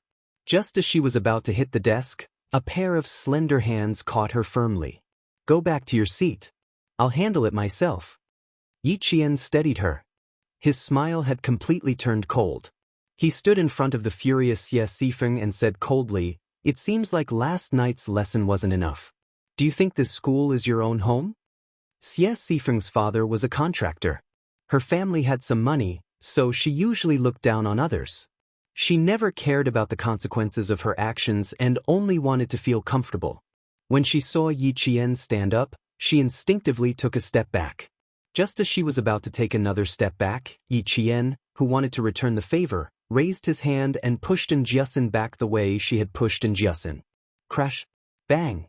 Xie Sifeng's wobbly hands moved the desk and chair. Even so, she still fell on her but in front of her classmates. Xie Sifeng was stunned by the fall. She stared at Yi Qian in disbelief. She actually dared to push her in front of her classmates. Yi Qian. Xie Sifeng, who felt humiliated, shouted angrily. She stood up angrily and rammed into Yi Qian like a madwoman. Who was Yi Qian? He was someone who had worked in a security company for a few years. Her way of ramming into him was undoubtedly asking for humiliation. She was crazy, but Yi Qian wouldn't go crazy with her. He dodged to the side and pulled in Jiasin, who was standing behind him. He smiled as he watched the crazy Xie Sifeng fall forward. He couldn't bear to watch any longer. He closed his eyes slightly. After hearing an even louder plop sound, he slowly opened his eyes. An extremely cold light flashed across his jet-black eyes. Xie Sifeng, who had lost her face again and again, cried on the desk throughout the rest of the music class. She cried until the end of class. You were so cool just now. I didn't expect you to push her back. After class, and Jiasin, who walked out of the classroom with Yi Jian like a buddy, put his arm around Yi Jian's shoulder and said with a bright smile, "To tell you the truth, if you didn't push it back, I would have stood up and pushed it back myself." She had a very straightforward personality. No wonder she had always disliked Yi Ying. Yi Jian chuckled and said, "There's no reason to give in to her. When it's time to make a move, of course, we have to make a move." So, you angered your sister so much that she ended up in the hospital? She's still staying in the hospital, but you're enjoying yourself today. A man's cold voice suddenly cut in with a hint of anger and hostility. The voice was a little unfamiliar. The person was also a little unfamiliar. Yi Qian looked at the boy with his hands in his pockets. His gaze was cold. He was dressed differently from the rest of the classmates. He narrowed his eyes and said, "Oh." Then he remembered who he was. Gao Yang, the top scholar of grade 3 class 1. He was from Sky Town Middle School last semester. It was said that someone saw him being sent here on the first day of school. Chapter 45. Gao Yang, who came from the provincial capital, was different from the boys in town. He was extremely handsome with a hint of arrogance. He liked to wear jeans of various colors, a t-shirt, or a sports jacket. He had an arrogant aura that other boys did not have. His expression was also cold. When he saw the teachers, he nodded as a form of greeting. "Are you mute?" He frowned impatiently. When he met Yi Qian's gaze, a trace of disgust flashed across his eyes. He looked away and said coldly, "I'm going to see Ying now. You're coming with me." Yi Qian raised his eyebrows and said with a half-smile, "If the school didn't forbid students from dating early, I would have thought that you were her boyfriend. Aren't you afraid of being called to talk? Stop talking." Even the brave Jiasin was frightened by Yi Qian's audacity. Damn, dating boyfriend?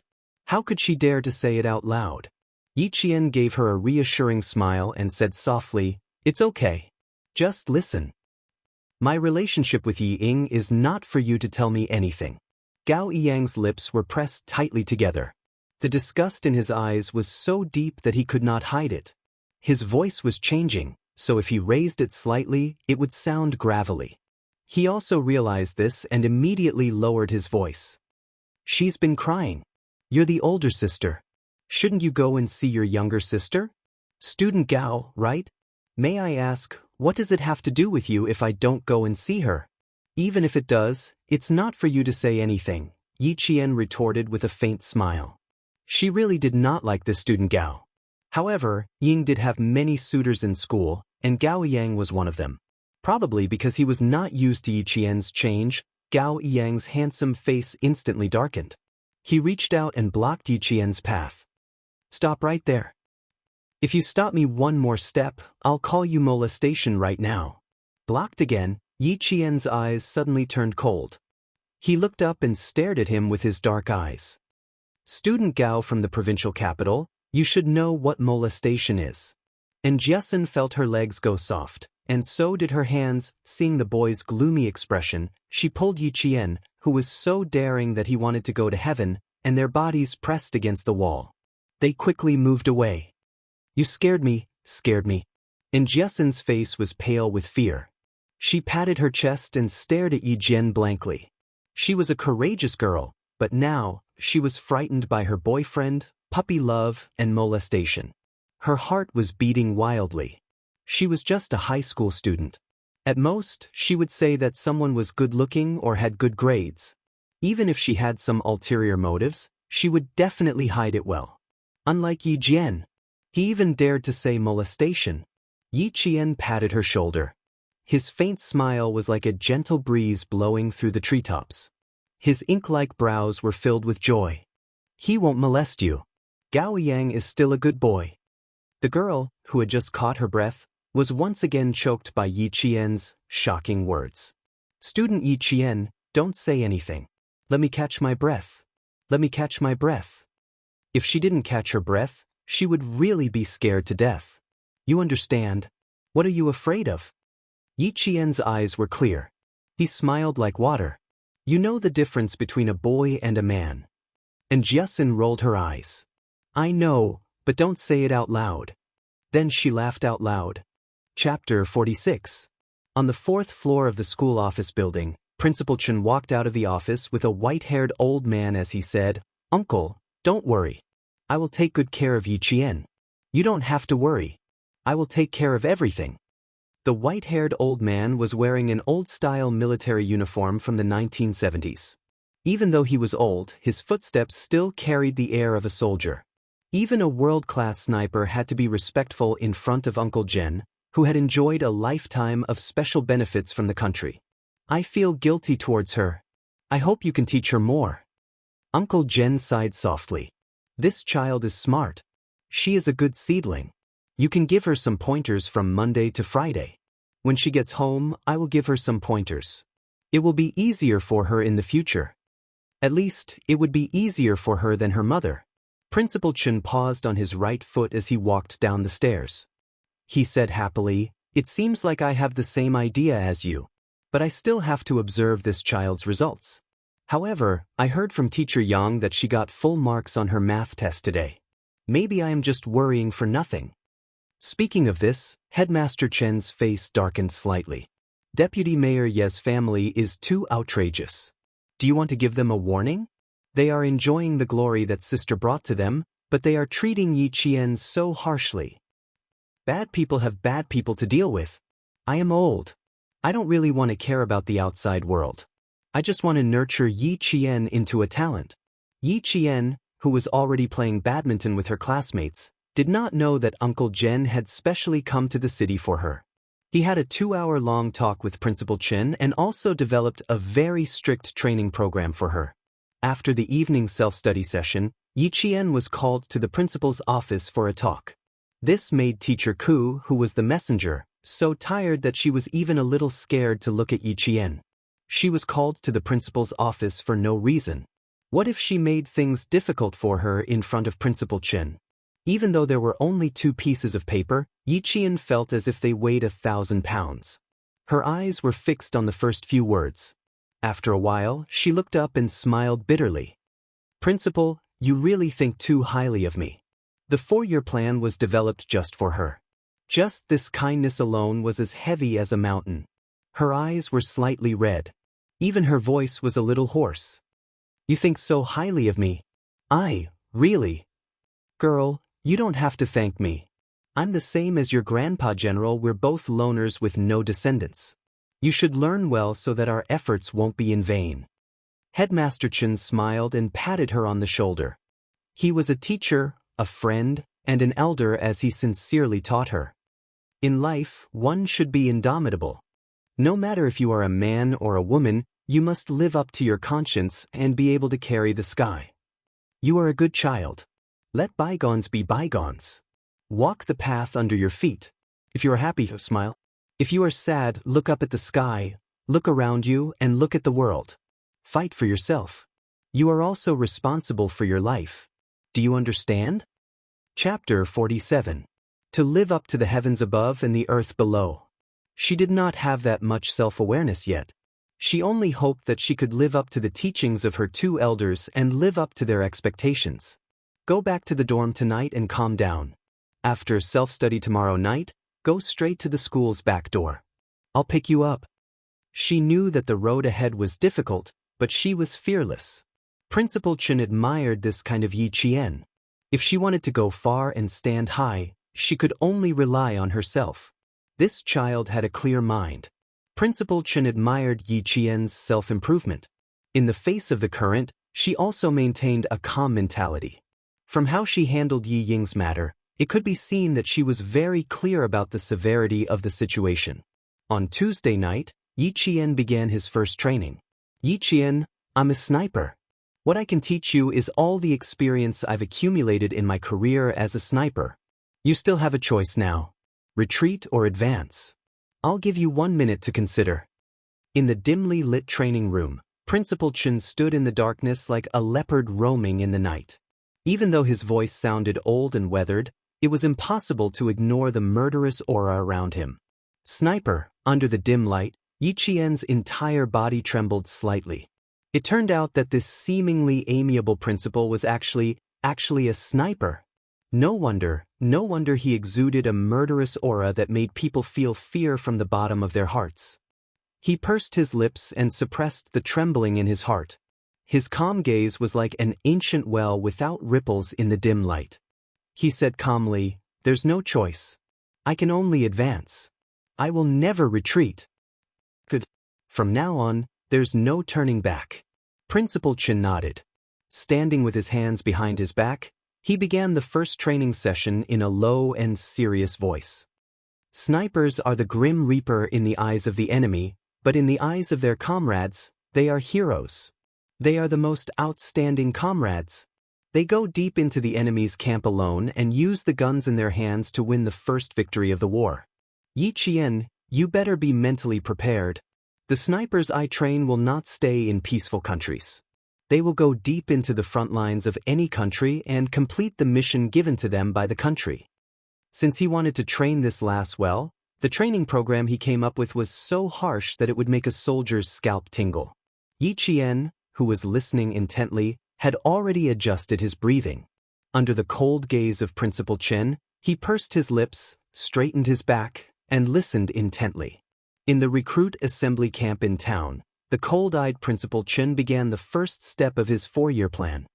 A sniper not only needs accurate marksmanship, but also a strong body and an iron will. He was a sniper, so other than teaching Yi Qian how to use the various sniper rifles, he also had to train Yi Qian's stamina and willpower.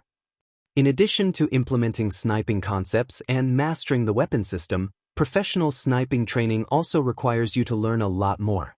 During the training process, unless you really collapse, you have to grit your teeth and persevere until the end. Yi Qian listened intently and nodded solemnly. Under the calm surface, her blood was boiling. I'll listen to everything you say. I won't back down. Chapter 48. Do you understand? The last sentence was as merciless as metal, a stern command. Yi Qian did not pause for a moment. She held her head high and answered firmly, "Understood." Under the hellish training of a world-class sniper, this day became the most difficult beginning of Yi Qian's life. After 10 minutes of warming up, she stood still in place. She was not only standing, but she also had to answer the number flashing on the training field. While answering, she was not allowed to move her body. If she moved even the slightest bit, an ant would be placed next to her neck. 34, 27, 870,994. All the number flashes were controlled by AI. In 3 seconds, 4 to 5 numbers would appear at the same time, and the maximum number would be 7.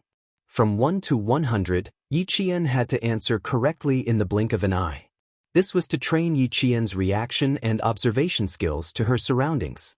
It was also to train Yi Qian's willpower and concentration. The firing time of a sniper rifle is 0.022 seconds. After 0. 0.22 seconds, either your bullet will pierce the enemy's forehead, or the enemy's bullet will take away your soul. If you want to survive, basic training is the first step.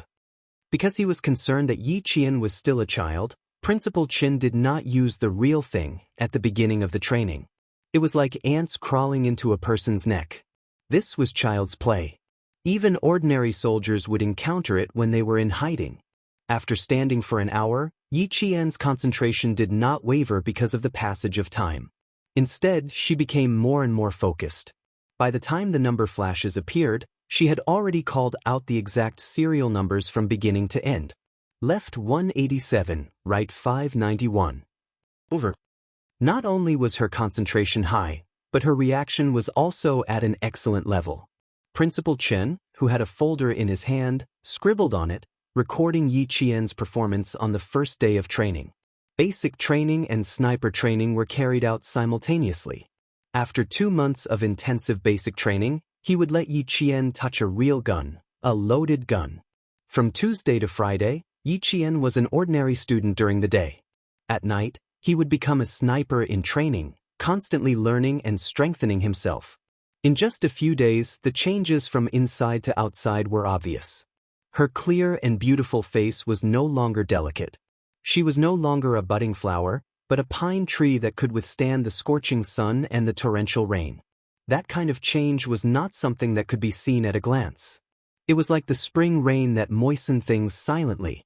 By the time you noticed it, everyone would have already gotten used to Yi Qian. Yi Qian, who had returned to the village after Zhou Weiwei, ran down the mountain. He slowed down and walked step by step until he reached Uncle Zhen. It's an improvement from last week. You're 3 minutes faster. Not bad. Uncle Zhen took a puff of his hookah and put the stopwatch in his pocket. He looked at the hard-working girl in front of him and said in a kind voice, "Don't rush it. Let's take it slow." Chapter 49. It's good that you understand. Learn from Principal Chen at school. He's very capable. Grandpa is old, so there's not much I can teach you. Grandpa Zhen put the hookah on his waist and smiled at Yi Qian, who was wiping his sweat. Let's go. I'll take you to a nice place. You'll like it. Yi Qian quickly put the towel around his neck and picked up the bucket of water. He followed Grandpa Zhen with steady steps. His laughter was clearer than the birds in the bamboo forest. Where are we going, Grandpa? You haven't had breakfast yet. Shall we go back and cook some noodles? No need. There'll be food when we get there. Put the bucket down. We'll bring it back tonight. Grandpa Zhen walked with a smile. The 70-year-old man walked in the mountains with steady steps. Even the young men would admit defeat. The back of the mountain was a large bamboo forest. The morning mist shrouded the forest, making it look like paradise on earth. Grandpa Zhen stopped in front of a cellar used by every household in the village to store sweet potatoes. He ordered Yi Qian, "Girl, open the door of the cellar." For as long as Yi Qian could remember, there was a cellar in his house. But he didn't expect this. There was a completely different world behind the cellar. Be careful. Don't be afraid. Follow Grandpa. Walking in the dark tunnel that seemed to lead deep underground, Yi Qian touched the dry stone walls with both hands. The shock in his heart was no less than the shock he felt when he was reborn. He also understood how those soldiers came to the house from time to time. It turned out that they all went through this long tunnel in the mountains and directly entered the village without alerting any of the villagers. The tunnel was quite long. After walking for about half an hour, Yi Qian could faintly see the entrance of the cave. Half an hour. It was a few thousand meters long. Such a large project, yet the villagers didn't notice. Close your eyes for a while. Don't let the light hurt you. Standing at the entrance of the cave, Grandpa Zhen reminded Yi Qian kindly, "Open your eyes in 3 minutes." When Yi Qian got used to it and opened his eyes again, he saw the troops hidden in the depths of the mountains. They were close at hand. After coming out of the cave, they walked down the mountain. Another half an hour later, they arrived at a road paved with asphalt. Beside the road, there was a white banner with red words, "Restricted area for troops." 400 meters away, there was an iron-tipped protective net. Behind the net was an iron-tipped gate. Inside and outside the gate, there were 4 armed soldiers standing guard. He then looked into the depths of the forest and saw the sentry post hidden in the depths of the trees. This place was heavily guarded, and under Grandpa Jen's lead he was actually able to enter so easily. The soldier with the gun walked over and saluted Uncle General. It was a routine check of his identity. The sound of a car came from the front. A very ordinary car came from afar and stopped steadily in front of the sentry post. The left and right car doors opened at the same time. As the car soldier handed over his ID, the young soldier who jumped down from the front passenger seat strode out of the sentry post towards Yiqian. "Grandpa Jen, you're here." The young soldier in the military uniform smiled and saluted Grandpa Jen. "I'm afraid I have to go back on my promise from last time. The school called me urgently and I need to go back. I can only come back later." Chapter 50. Yiqian's dark eyes narrowed slightly when he walked over. She stood beside him without saying a word. Xia Jinyuan, who was talking to Uncle Jen, secretly glanced at Yiqian and frowned slightly. Why does this little girl like to shrink back whenever she sees me? Could it be that he had really scared her that day at school? Sure, of course. Xia Jinyuan replied to Uncle Jen with a faint smile. He glanced at Yiqian again and said politely, "Uncle, I'd like to have a word with Yiqian in private. Is that okay?" Uncle Jen wasn't surprised that Xia Jinyuan knew Yiqian. After all, the little girl was the one who helped arrest the 3 suspects. Under the old man's smile, Xia Jinyuan smiled as he looked at Yiqian, who was staring at him coldly because of his words. His thin lips were already slightly curved. Under the morning sun, the handsome face under the military cap looked even more noble and elegant. Even when he smiled, there was a hint of laziness in his smile. "Student Yiqian, I still have a few words to tell you about the school. Please. Go ahead, little girl." Xia Jinyuan swallowed the words that were about to come out of his mouth. Instead, he turned around and walked in the direction Xia Jinyuan was pointing at. She didn't like to have too much interaction with this kind of dangerous man. She couldn't see through him, and she was used to keeping a distance from people she couldn't see through. "I'm sorry for my probing at school that day, but I hope you can understand our position," he explained in a low voice. His low voice was elegant and luxurious, like the sound of the strings of a zither. "You don't have to be afraid of what I'll do to you. There won't be any surveillance or surveillance." Afraid? It seemed that this major had misunderstood. Yiqian raised his head and looked at him with clear and fearless eyes. He smiled and said calmly, "Captain Xia, you've misunderstood. I'm not afraid. I just don't want to have too much interaction with you. If there's nothing else, I'll take my leave." Without waiting for his reply, Yiqian turned and left. Xia Jinyuan did not think too much about it. His slender and strong hand had already grasped Yiqian's delicate shoulder, preventing her from leaving without any explanation. "Girl, your temper is really bad. Why is it completely different from what Uncle said?" He smiled helplessly. "Uncle is already looking at us. Are you sure you want to listen to me with your back to me?" At this moment, Yiqian only had one thought in his mind, and that was to take down this major. After thinking about it for a moment, he realized that it was impossible for him to do so. In the future, she could give it a try. "If you have anything to say, please say it all at once, Captain Xia." "Thank you."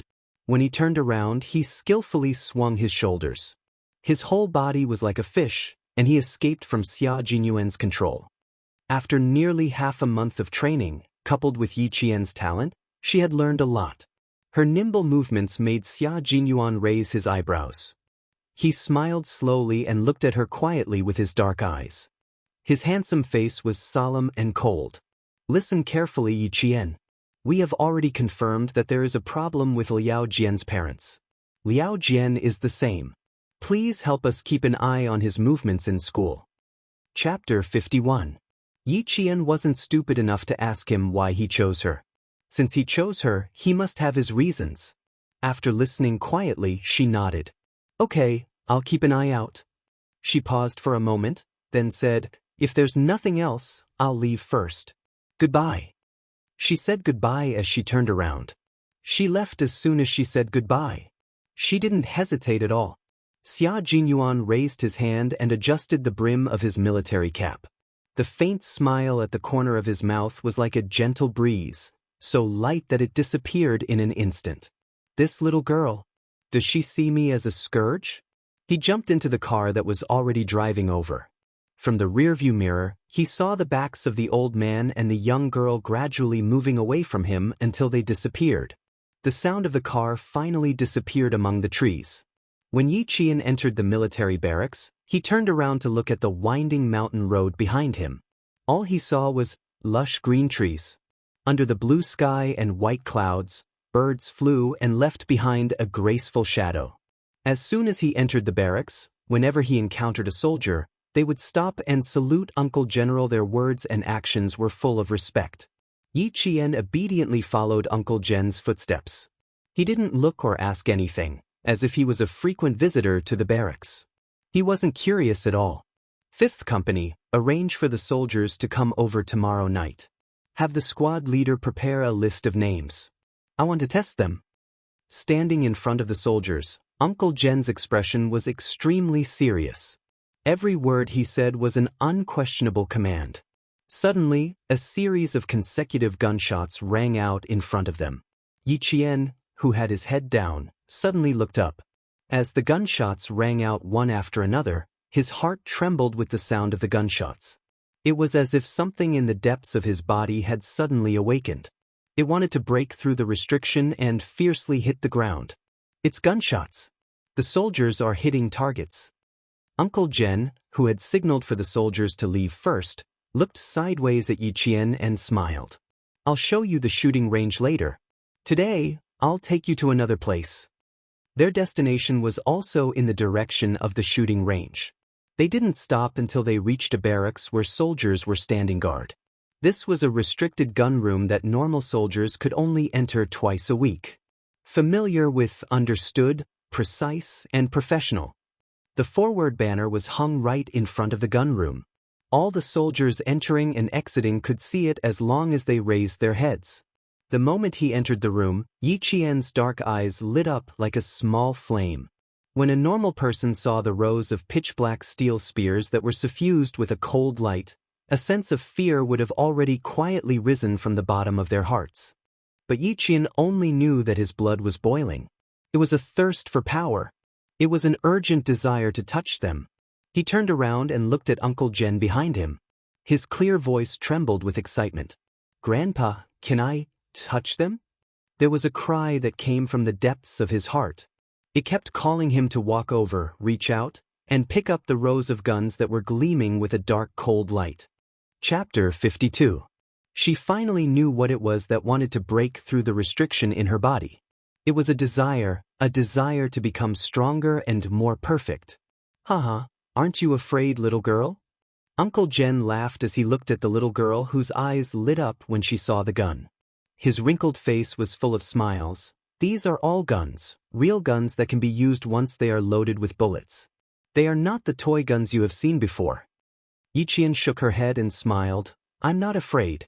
Principal Chen taught me that you can only truly control a gun if you develop feelings for it. Let it become your helper, a helper that can save your comrades in times of danger. He's right.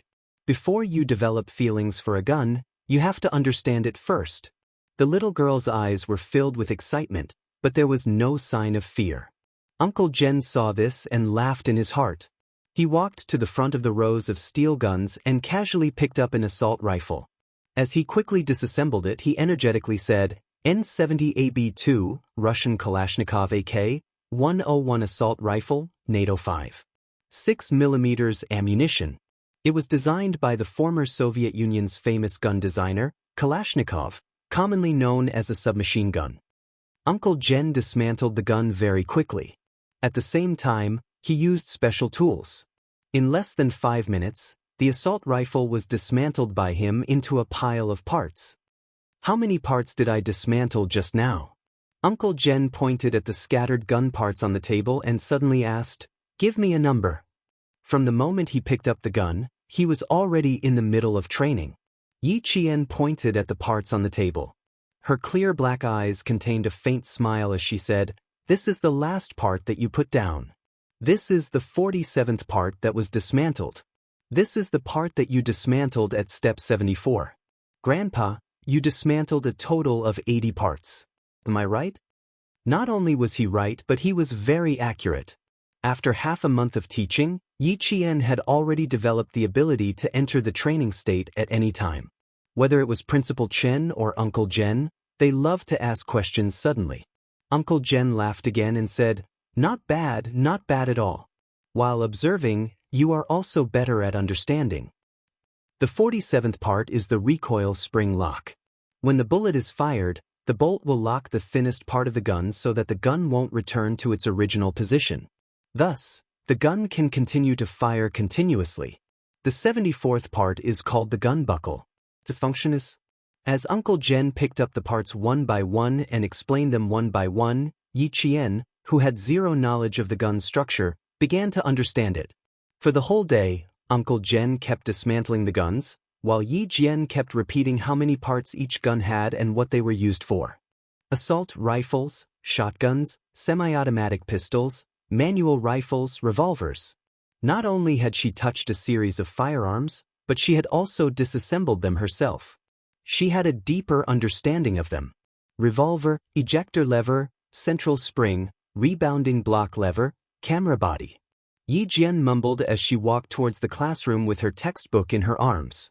She recalled the knowledge she had learned yesterday and this morning over and over again in her mind. Chapter 53. And Jiesin chased after Yi Qian from behind. She had already called out to him several times, but there was no response. She couldn't help but feel worried. Just as she was about to catch up, Yi Qian sensed something and looked back. He happened to see the worry on her face clearly. What's wrong? You don't look too good. No, I called out to you 3 or 4 times, but there was no response. I got mad.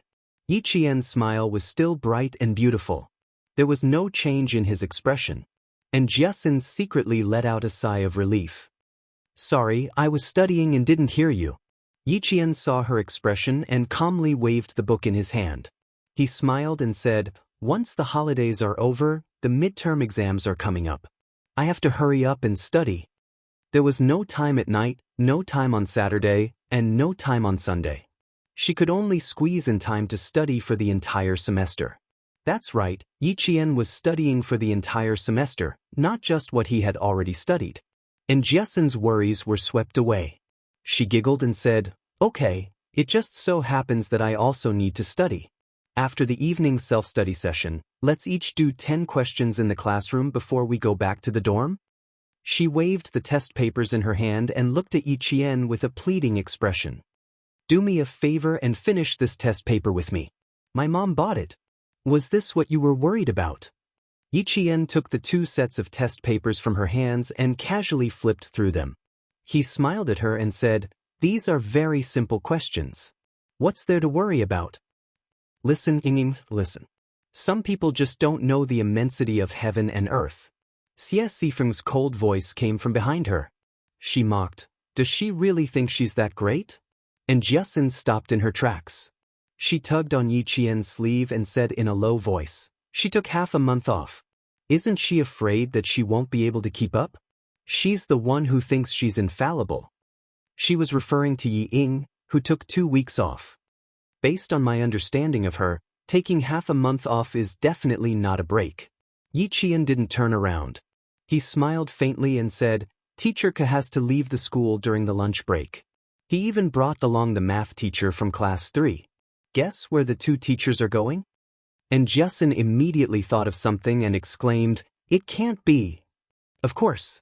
So, classmate and work hard. Yi Qian raised his eyebrows and smiled, ignoring the stares coming from behind him. Ying had always been smart. How could she lose her final advantage in school? At this moment, Ying coldly retracted her gaze. At the same time, she pursed her lips tightly and lifted her chin slightly. She said to Xie Sifeng, why do you care about her? What will happen to arrogant people? That's right. What would happen to an arrogant and complacent person like her? Yi Qian, who had walked to the door of the classroom, turned around and smiled at her. The corners of his mouth curved into a cold sneer. Ying, I will crush your pride with my own hands. Their gazes met. They were like fire and water. Yi Ying, who only dared to return to school after half a month of peace, secretly gritted her teeth. No matter how angry she was, she had to endure it. After a series of suppression, Ying finally understood that from now on, Yi Qian would never listen to her obediently. And she could no longer threaten Yi Qian with words like, "If you dare to do better than me, I'll kick you out of my house." Chapter 54. There was still half an hour before the evening self-study session. Most of the students in the class had arrived. They gathered in groups of 3 to 5 and had endless topics to talk about. Yi Qian and Jiasin entered the classroom. A few students who had gathered to discuss the test immediately said, "Did you do the last geometry question? It's so difficult. I can't do it at all." "Don't ask me. I didn't do it." And Jiasin put down her bag and said domineeringly, "I don't know how to do it. I didn't do it. It's that simple." "No way. You didn't even do it. Yi Qian can do it. Look for her." And Jiasin took out the test paper and said loudly to Yi Qian, who was still in his seat, "There's still half an hour before the evening self-study session. Let's talk about how to solve this question first." Her voice had always been loud. Even the students who were messing around could hear her. They all stopped and looked at Yi Qian. A student laughed and said, "Yi, come, teach us. You're much more generous than Yi Ying." Every time Yi Ying was asked to teach her, she had to put on airs. She would either say that she was still thinking about it or that she didn't have time now. Yi Qian was different. As long as she was asked, she would answer patiently even if she had something to say. Yi Ying, who had just come in after adjusting her emotions, heard this sentence. She almost lost her composure. When the student who said this saw her, his gaze drifted. He smiled awkwardly but didn't explain anything. It was the truth. He wasn't spouting nonsense. Yi Ying, who had taken half a month of leave, could only endure it. She sat down with pursed lips and accepted the greetings from her classmates. Only then did a smile appear in her gloomy eyes. "Thank you for your concern. I didn't want to take half a month off because of a small matter," she said with a smile. There was a faint smile on her beautiful face, just like before. There was nothing different. When Xie Sifeng heard this, she immediately said, "What do you mean by a small matter? My mom said that you went to the city for a checkup and found a problem with your heart. She also said that it's difficult to treat and can only be nursed. You can't be too emotional. She also said that you can't even run." "What? A problem with her heart? It's so serious that she can't even run." The students who heard this were stunned. Some of them could not help but put their hands on their chests. When they looked at Yi Ying again, their eyes were filled with pity. However, Jiasin didn't believe him. She wrote down the formula on the paper and said softly, "Are you serious? You only found out now that you have a heart problem?" Her mother was a doctor in the town hospital, so she knew a little bit of medical knowledge. "So what if it's true or false? It has nothing to do with us. You're wrong here. You have to use this formula to calculate the area of the shadow first." Yi Qian smiled faintly. He did not take her matter to heart. Heart problems? I can't be too agitated. If anyone mentioned the love letter in front of her, it was very likely that she would have a heart attack. Suffering from heart disease was indeed a very good excuse. This kind of lie, which no one would verify, was probably Yi Jifan's doing. The students in the class all expressed their concern. After Yi Qian and the others finished discussing the test paper, they all went to Yi Ying's side to greet her. Yi Qian was no exception. When she walked over, Xie Sifeng blocked her like a mother hen protecting her chick. She said in a sharp voice, "What are you trying to do?" She was not the only one who was nervous. The other students also had some thoughts when Yi Qian walked over. After all, Ying treated her like that in the past. Chapter 55. Look, Daddy still has a way. Who would dare to say anything now? Even if the damned girl told her classmates, who would dare to say it to her face? Who could bear the responsibility of a heart attack? The provocation in Yi Ying's eyes was too obvious, so obvious that Yi Qian could see it. The corners of her mouth curled up slightly, and a cold light flashed in her dark eyes. She walked up to Yi Ying. Yi Ying's heart tightened when she met her cold gaze. Suddenly, she saw her raise her hand, and her whole body tensed up. She dodged and shouted, "What are you trying to do?" Why are you so nervous? Relax. When the students thought that Yi Qian was going to do something, she raised her hand and patted Yi Ying's shoulder gently. She said in a clear voice, "Take care of your body. Don't get angry so easily." Phew. So she didn't want to hit Yi Ying. Yi Ying, who knew that she was being played, forced herself to hold it in. She replied with a fake smile, "Thank you for your concern. I'll take good care of myself." Yi Qian pursed her lips and smiled. Her eyes were already curved. How can someone as young as you compete with her? So what if you have parents? You're digging your own grave. Under everyone's gaze, Yi Qian leaned over and whispered into Yi Ying's ear, whose whole body was tense, "Let's take it slow. Don't be so nervous. You're only halfway through your 3rd year of middle school." Her voice was so soft that it was almost inaudible, but it made Yi Ying feel as if she was being stared at by a beast. The hand that was still on her shoulder felt like it weighed 1,000 pounds, making it difficult for her to breathe. Looking at Yi Ying, who was trembling in fear, the smile on Yi Jian's face deepened and her eyes shone even brighter. She calmly retracted her hand and looked up at the students with a smile. "Class is about to start. You're dismissed." She was so easily frightened. Hopefully she didn't get a heart attack. The students didn't know that the two sisters were secretly fighting. Seeing that they were still chatting and laughing, they didn't think much of it and returned to their seats when the bell rang. After Mr. Ku came in, his eyes swept over Yi Ying's face. He walked to the podium and said with a serious expression, "Students, due to health reasons, Yi Ying from our class?" Now that the teacher had said it himself, Yi Ying's heart disease was confirmed. The next day, even the students from the next class knew about it. However, Gao Yang was the only one in the class who cared about her. The rest of her pursuers had silently asked their classmates from Class 2 to care about her. Handsome and tall, he walked into Class 2's classroom with an indifferent expression. Miraculously, the noisy class fell silent for 3 seconds. Walking to Yi Ying's side, he frowned and said in a deep voice, "I'll take you to the province for a checkup during the May Day holiday. Your complexion looks rosy. How could you have congenital heart disease?" Her honesty almost made Yi Qian laugh out loud. She looked at the flustered Yi Ying with interest. She covered her mouth and said coldly, "My business has nothing to do with you. Leave now." "My uncle is the director of the provincial hospital. There are still 8 days before the May Day holiday. Think about it before replying to me." Not only did she reject him, she even pointed at his nose and asked him to leave. Gao Yang, who had always been cold and arrogant, endured it. He said something in a low voice and turned to leave. The director of the provincial hospital. Yi Ying's pupils contracted. So his family had such powerful connections. She regretted her harsh tone just now. Yi Qian looked at her small face. One moment she was smiling, the next she was annoyed. He suddenly found it funny. He looked away indifferently and buried his head in the sea of books again. Chapter 56. It was still slightly chilly at night before the May Day holiday season, especially when it was raining, which made it even colder. Yi Jian had been standing in the rain for half an hour. Among them, there was a wolf dog that was chained to a leash. It was growling less than 10 centimeters away from her, and its growls made her heart tremble. A sniper's ambush can sometimes last a few hours, and sometimes it can last a few days. You never know when you'll encounter danger. Accept fear, get used to it, and overcome it. This is a necessary psychological quality for a good sniper. In the heavy rain, Principal Chen's steely voice cut through the rain. He had spent his entire life training Yi Qian.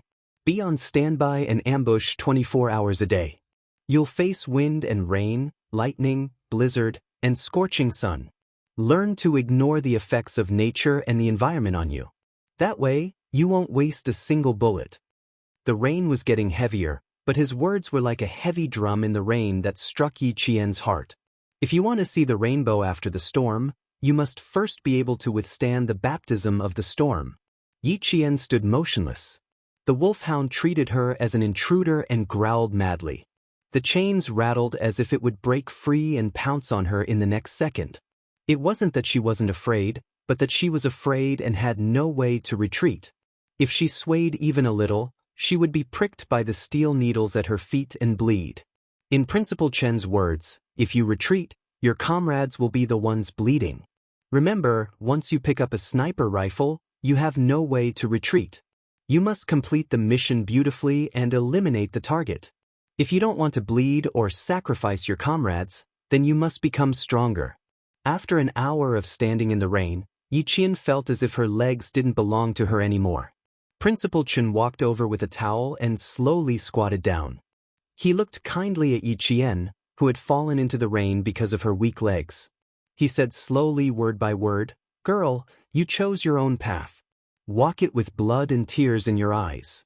Only then will you be able to welcome your peak."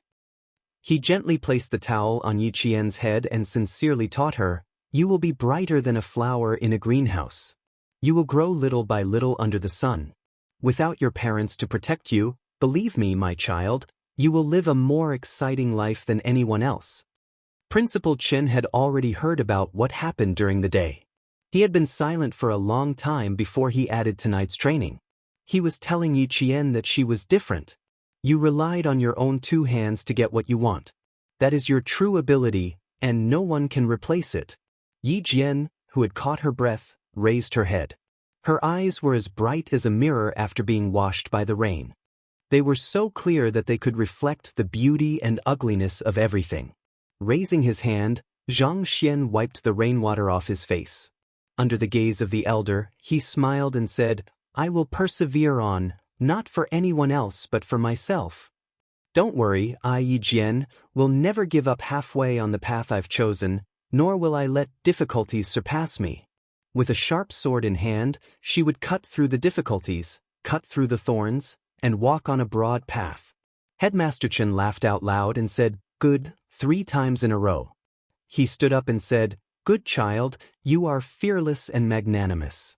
Ying is no match for you." Chapter 57. Principal Chen thought for a while, then nodded with a smile. "If that's the case, then all the more you have to work hard. Go change in the hot water room. I have something to do in the front. Tonight's training will end early." She had been in the rain for an hour. After all, she was still growing. If she rushed it, it would hurt her body. When Yi Jian came out of the hot shower, she saw Headmaster Chen talking to a middle-aged man in his 40s in the training room. He was wearing a short-sleeved shirt and a pair of perfectly ironed black trousers. He was talking in a low voice. "Come girl, let me introduce you to this uncle." Principal Chen waved at Yi Qian, who had already put on her school uniform. "There's something I'd like to ask your opinion on. What do you think?" The middle-aged man was obviously from a military background. He smiled and sized up Yi Qian. After nodding slightly, he said to Principal Chen, "I've been observing you for a while. This child is indeed a hard-working one." Yi Qian hurried over and greeted him politely, "Uncle." Then she heard him say with a smile, "Just now, Headmaster Chen said that it's not very convenient for you to live in the dormitory now. If you go back at 11 o'clock every night, it will more or less affect your classmates in the dormitory. See if you can consider moving out." "Move out?" Yi Qian was stunned. She had indeed considered moving out. Especially after seeing Yi Ying today, she wanted to move out even more. She hadn't thought of a plan yet, but Principal Chen had already arranged it for her. The feeling of being cared for by an elder was really good, really good. "I've thought about moving out, but now I'm still thinking." Before she could finish, Yi Qian suddenly looked up at Principal Chen, then at Uncle Yang. Her eyes were filled with joy. Principal Chen knew that she had guessed it. He laughed and patted the middle-aged man's hand. "Commander Yang, I'll have to trouble you to take care of this child for the next 1.5 years. You're too polite. It's rare that you need our help. This matter is settled. As long as the child is willing, you can rest assured on our side." Battalion Commander Yang repeatedly waved his hands. He was ashamed to accept Principal Chen's gratitude. "She's staying in a room with a separate bathroom and balcony. She's still a student. How about this? I'll add a bookcase and a desk lamp for her tomorrow. What do you think? You arrange it, you arrange it." Seeing that Yi Qian had considered everything thoroughly, Principal Chen was even more relieved to let Yi Qian live alone in the recruit assembly camp. Not only was it safe here, it also wouldn't attract any attention. Yi Qian didn't know how many times his eyes reddened. He bowed deeply to Battalion Commander Yang. Thank you, Uncle Yang. I won't cause you any trouble. Before he could bend his waist completely, Battalion Commander Yang's strong hand had already reached out to stop him. He said in a low voice, "You're too polite, kid. Remember, we soldiers are indomitable. Straighten your back." More than one person had told Yi Qian that no matter what, he had to straighten his back and never bend his waist easily. By the time he returned to school, it was already 11 at night. Yi Qian gently pushed open the door to the dorm. Dai Qing's brows furrowed slightly. In order to make it easier for the dorm management teacher to check on the dorm rooms, all dorm rooms were not allowed to be locked from the inside. But tonight, it was locked from the inside. Chapter 58. Yi Qian didn't knock on the door. His dark eyes stared at the closed door, a cold smile spreading from the corner of his mouth to the depths of his eyes. Very good. She's starting to make small moves as soon as she comes back. Without knocking, he turned around and went straight to Jiasen's room. What? Lock the door? How dare she? Jiasen's face flashed fiercely under the covers. She gritted her teeth and said, "She's a piece of trash. She's been picking on you since she came back." Yi Qian wasn't angry. Instead, he raised his hand to support his head and laughed softly. "It's a good excuse to move out of the dorm." "No, it's an excuse to move out of the school." Since Yi Qian had a dorm that was convenient for his training, he listened to Principal Chen and moved out after class tomorrow. He would use the night self-study time on sniping lessons. And Jiasen was immediately interested when she heard this. "Move out? Really? Does that mean I can come out to find you more often?" "Classmaiden, wait until I move out," Yi Qian sneered, closed his eyes and murmured, "It's getting late. I'll get up early tomorrow and go jogging." "You're lying." And Jiasen saw that she wasn't excited at all about moving out. She snorted, turned over, and quickly fell asleep. In the dorm, Ying was still waiting for Yi Qian to knock on the door. She didn't expect that when she went to sleep, it was still quiet outside. When she opened the door the next day, she saw Yi Qian and Jiasen walking over from the washroom with a basin in their hands. Their hair was wet, and they brushed past each other. They didn't even look at her.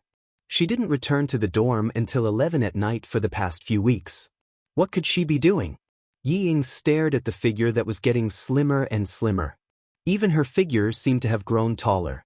Yi Ying's beautiful eyes narrowed slightly, and a dark, cold light flitted across them. "You're asking me where Yi Qian goes at night? If she doesn't go back to the dorm after class, where else could she go?" Liao Jian glared at Xie Sifeng, who had taken the initiative to look for him. His eyes turned slightly, and his face, which had a few pimples, suddenly revealed a ruffian smile. "That's simple. You pay and I do the work. How about it?" When Xie Sifeng heard that there was hope, she immediately said, "How much? We're all classmates. You won't ask for too much, right? Don't worry, 10 yuan is nothing to you. It just so happens that I also want to know where she went when she returned to the dormitory so late at night." Liao Jian's eyes darkened and his face revealed a look of resentment. That brat had embarrassed him in class that day. He had been waiting to settle this score with her. Leaving school at night, huh? That's easy. At this time, Yi Qian was already in the teacher's office. He told Teacher Ku that he was moving out of the school and that he had been locked out of the dormitory last night. Teacher Ku, who had wanted to say more, immediately shut her mouth. She snorted coldly and glanced at Yi Qian provocatively. "Fine, you can sign this letter of commitment yourself. If anything happens, it has nothing to do with the school or the teachers." Moving out?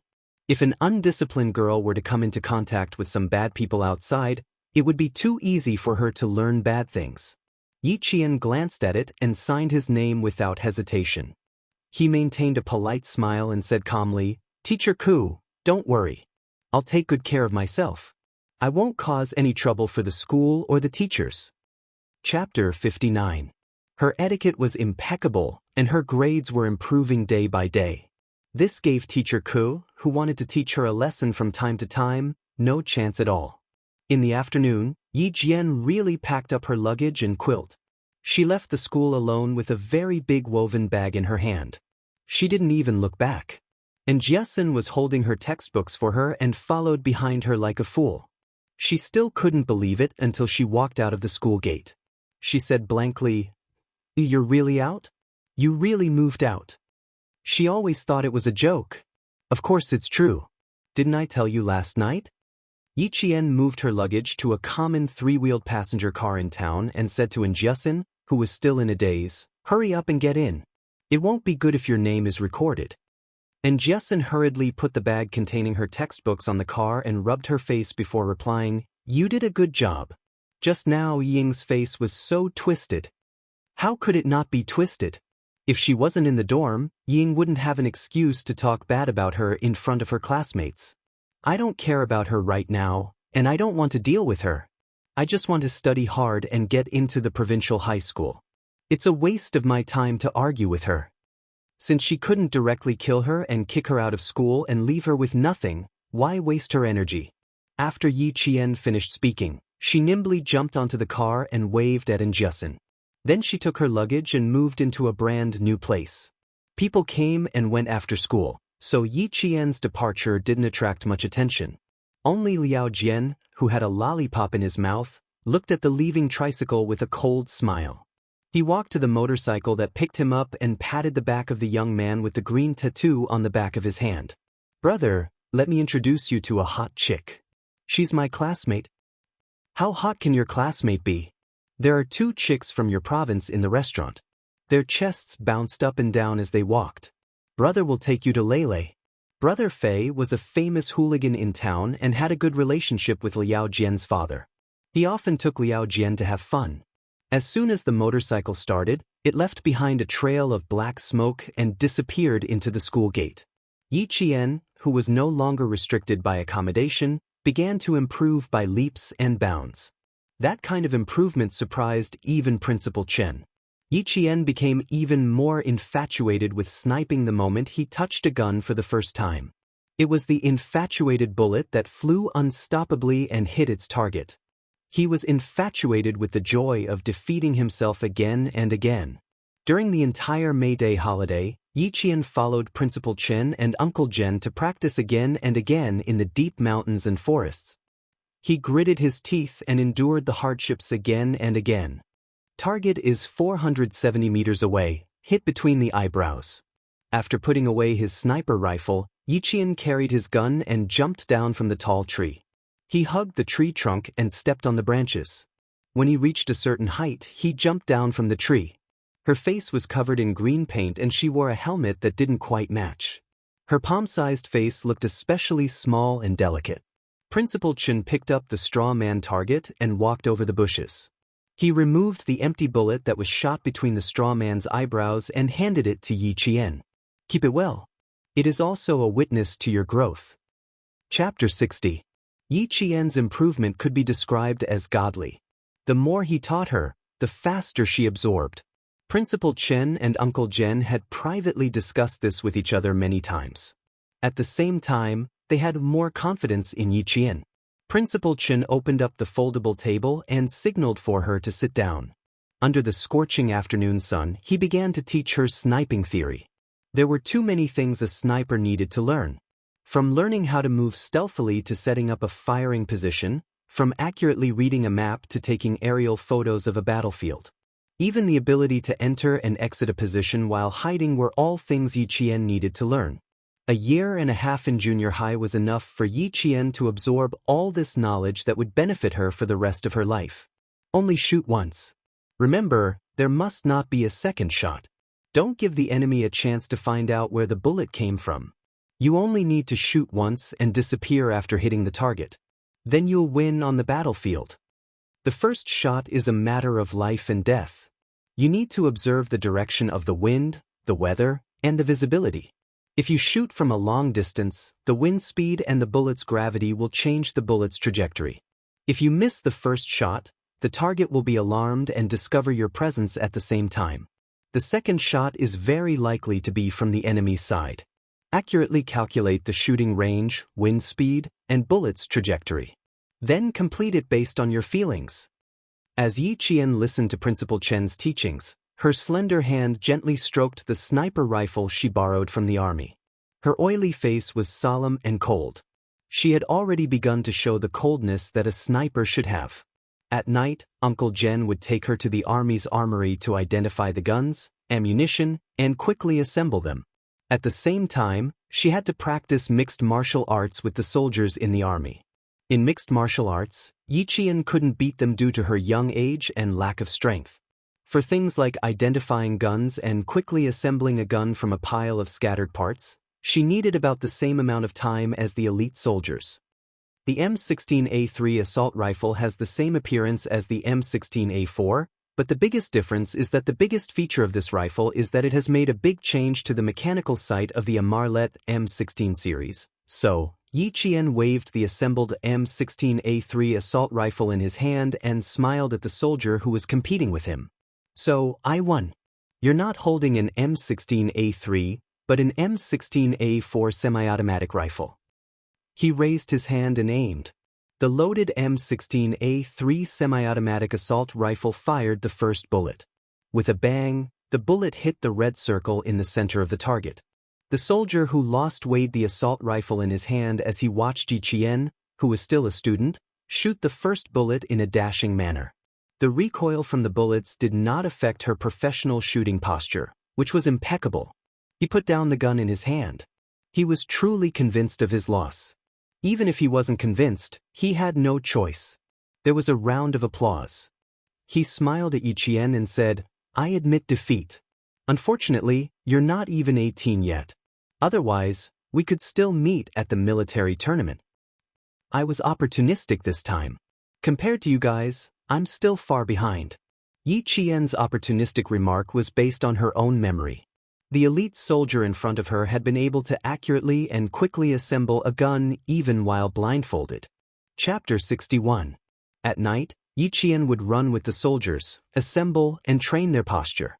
At 5:30 in the morning, she would do morning exercises and mixed martial arts. Here, Yiqian was like a real soldier, blending in with the troops. Yi Jian was like a role model when she came up to inspect the military posture and military etiquette. She made the veterans feel that they should work harder to succeed. She stood like a pine tree, sat like a bell, and walked like the wind. From her body, one could tell what the most standard military posture was and what the most qualified posture was. You're just short of a military uniform. After the morning training, the young soldier smiled at Yiqian, who was the same age as his sister. He pointed at her uniform and said, "This uniform doesn't suit you."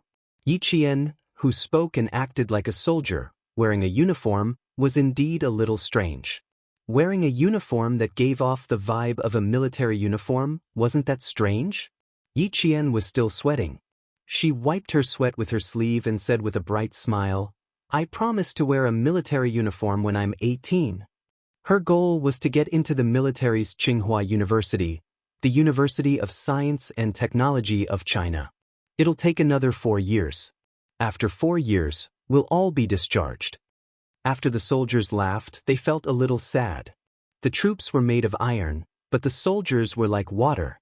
After 4 years, the recruits here would have changed 4 rounds. Yiqian looked at them, her dark eyes shining like diamonds under the sunlight. She gently shook her head and said slowly, "No, in my heart, you're like the sun that never sets. You'll never be discharged. 10 years from now, in my memory, you'll still be wearing a military uniform. You'll still be indomitable men." Under the sunlight, her face was beautiful, and her voice was clear and melodious. Her voice and her smile were like the gurgling spring water in a mountain stream, flowing into the hearts of good men.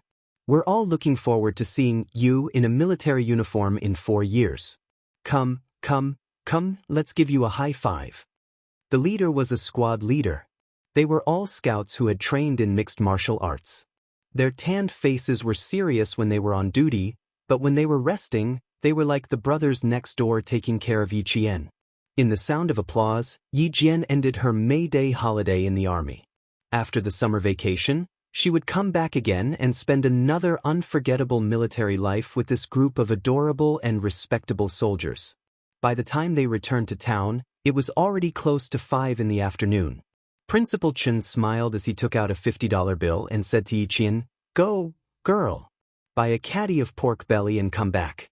Let's have a drink together tonight." His heart was filled with joy. He was even happier than if he had found a treasure. Yiqian took the money and said happily, "Braised pork, braised grass carp, they are all your and Grandpa's favorite dishes.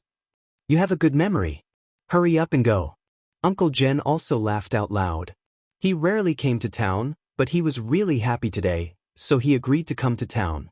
The market in town was not big. By 4 or 5 in the afternoon, there were only a few stalls. When Yiqian was picking vegetables, she heard the stall owners talking about the mayor election. One of them said that Deputy Mayor Ye's family could even kick their own niece out of the house, so he was definitely not a good official. Yiqian's lips curled up when she heard that. If this matter affected his career, Yi Ying and her mother would not have an easy time. Chapter 62. At the front of the town street was a newly opened Spring Sun restaurant. A few girls wearing tank tops and miniskirts were greeting a few customers who had jumped out of a truck. Yi Jian, who was passing by the roadside, walked quickly to Headmaster Chen's house with the groceries she had bought. A bowl of red braised pork, a braised grass carp, a bowl of stir-fried bacon, a bowl of tomato soup, and a bowl of vegetables. Principal Chen and Uncle Jen chatted happily as they sipped on rice wine. After the meal, the two of them were a little drunk. Yi Qian packed up his things, carried his backpack, and walked towards the recruit camp with a flashlight. The recruit assembly camp was about 10 miles away from Headmaster Chen's home. When they passed by the Spring Sun Hotel, several motorcycles came from the front. Yi Jian, who was holding a flashlight, turned off the lights subconsciously and saw the motorcycles stop at the entrance of the hotel after turning a corner. The strong lights of the motorcycles did not go off immediately. They reflected a blinding light on the restaurant's glass door. The night wind carried with it the pungent smell of diesel fuel and a faint smell of blood. Yi Qian wrinkled his nose and walked away quickly. During the day, a few girls wearing tank tops came out to greet him.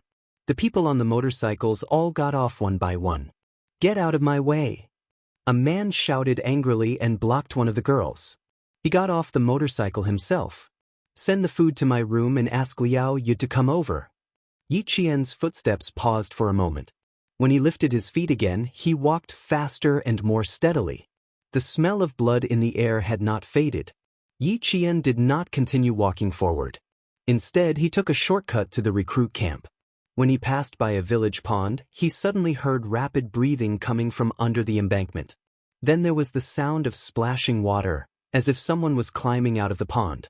The muddy smell mixed with the strong smell of blood made Yi Qian stop in his tracks. His body slowly crawled on the wet ground. The sound of splashing water disappeared, and the breathing became more rapid. Yi Jian pursed her lips even tighter. This person was injured. Was he a villager from the town? No, that was unlikely. If it was a villager, he could have called for help. She, who was used to being cautious, did not move. It was as if she blended into the night. She even held her breath. In the darkness, someone staggered as he stood up. Step by step, he walked towards the camp on the small mountain. The stench of blood became even heavier. When Yi Qian saw the shadow, he jumped up from the ground without any hesitation. He stuffed his flashlight into his bag and ran towards the stumbling shadow. "I'll help you over there.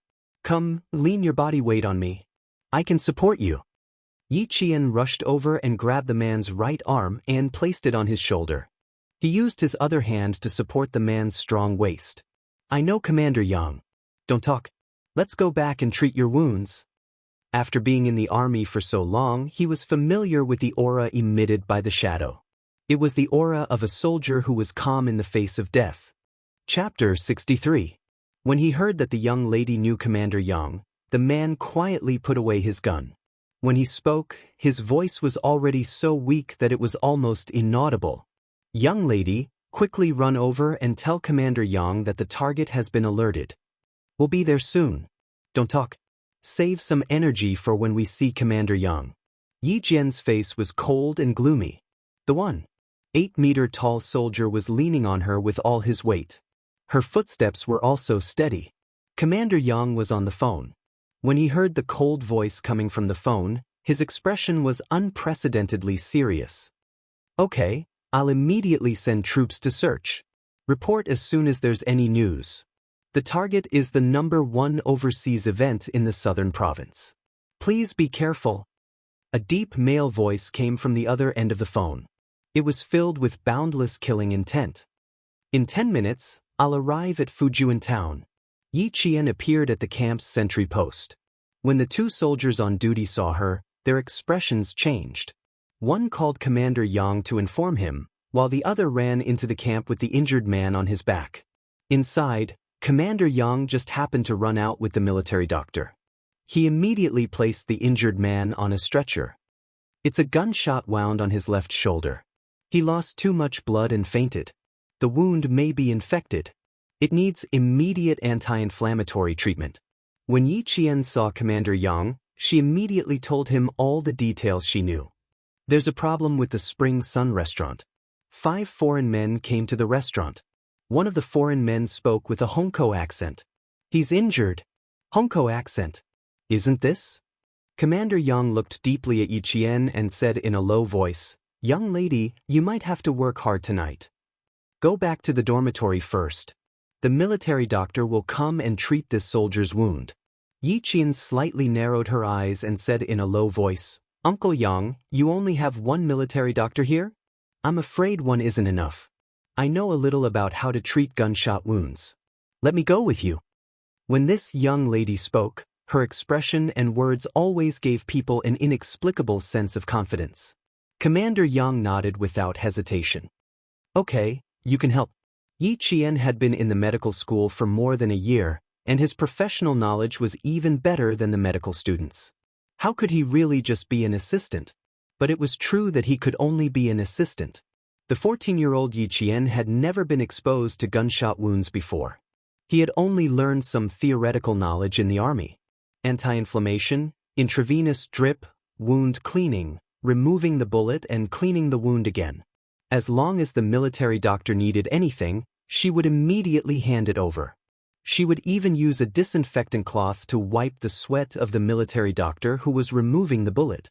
When Xia Jinyuan came in, he saw a slender figure standing by the operating table like a sentinel.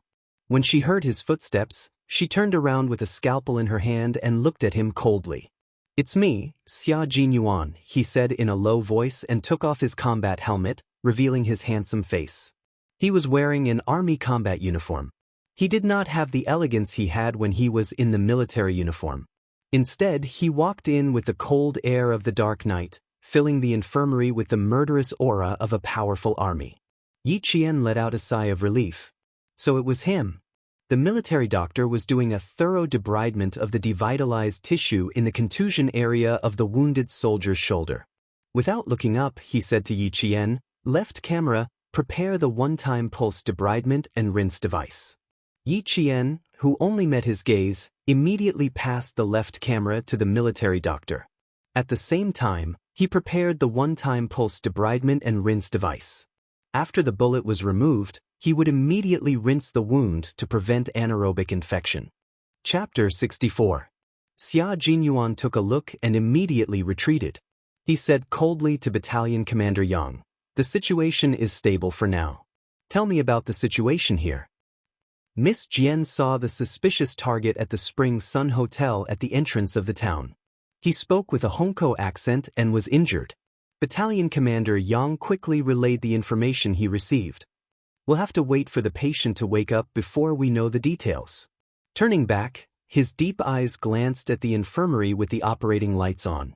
His thin lips pressed tightly together as he said in a deep voice, "When did she learn how to deal with gunshot wounds?"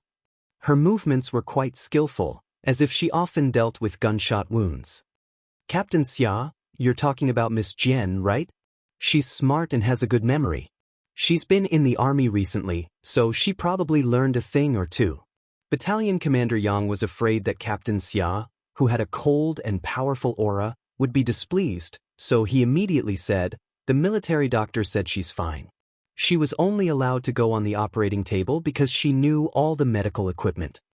Xia Jinyuan looked at the nervous Battalion Commander Yang and smiled.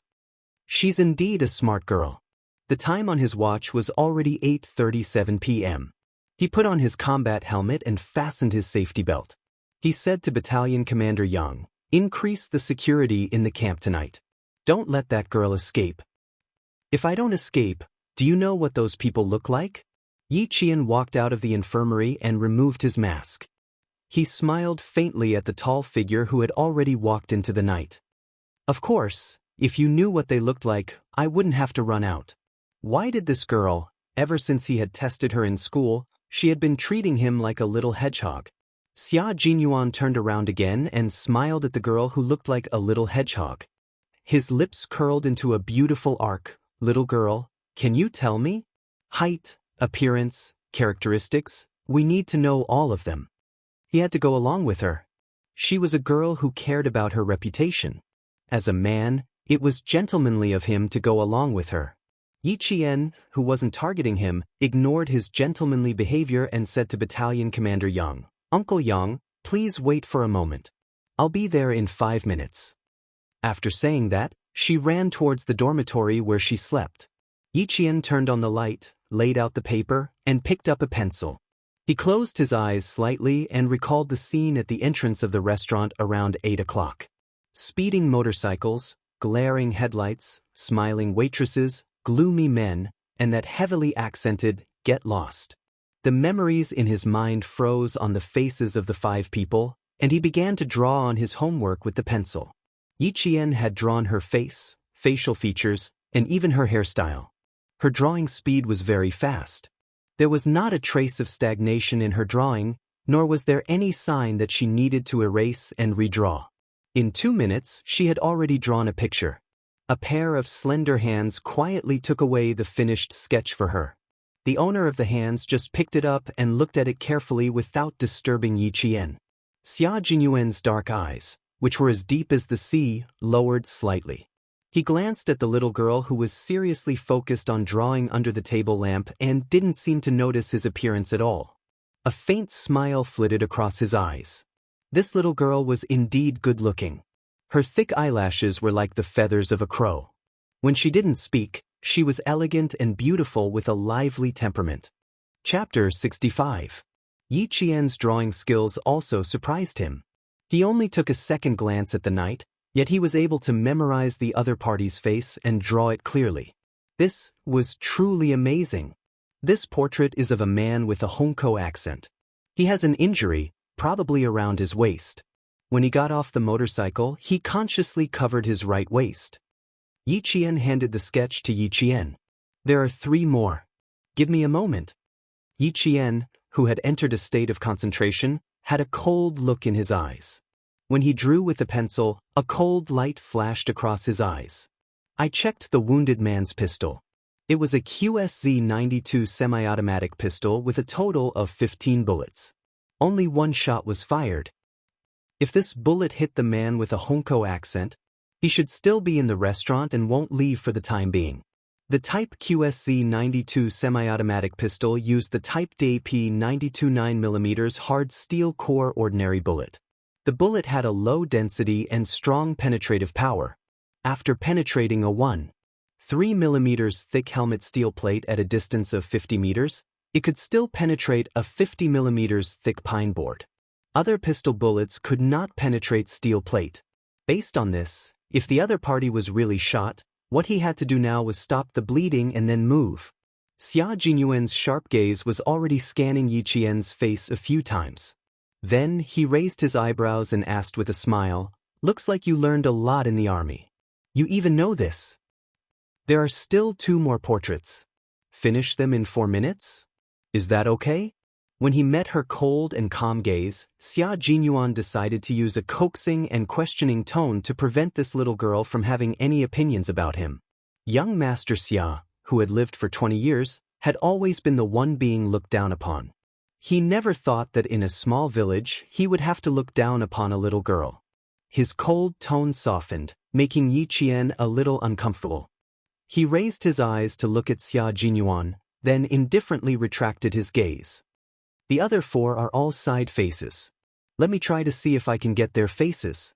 Since they are the targets, don't you have any information on them? You don't even have a picture? Her pencil didn't stop moving. She drew on the paper with rustling sounds, but targeted questions came one after another.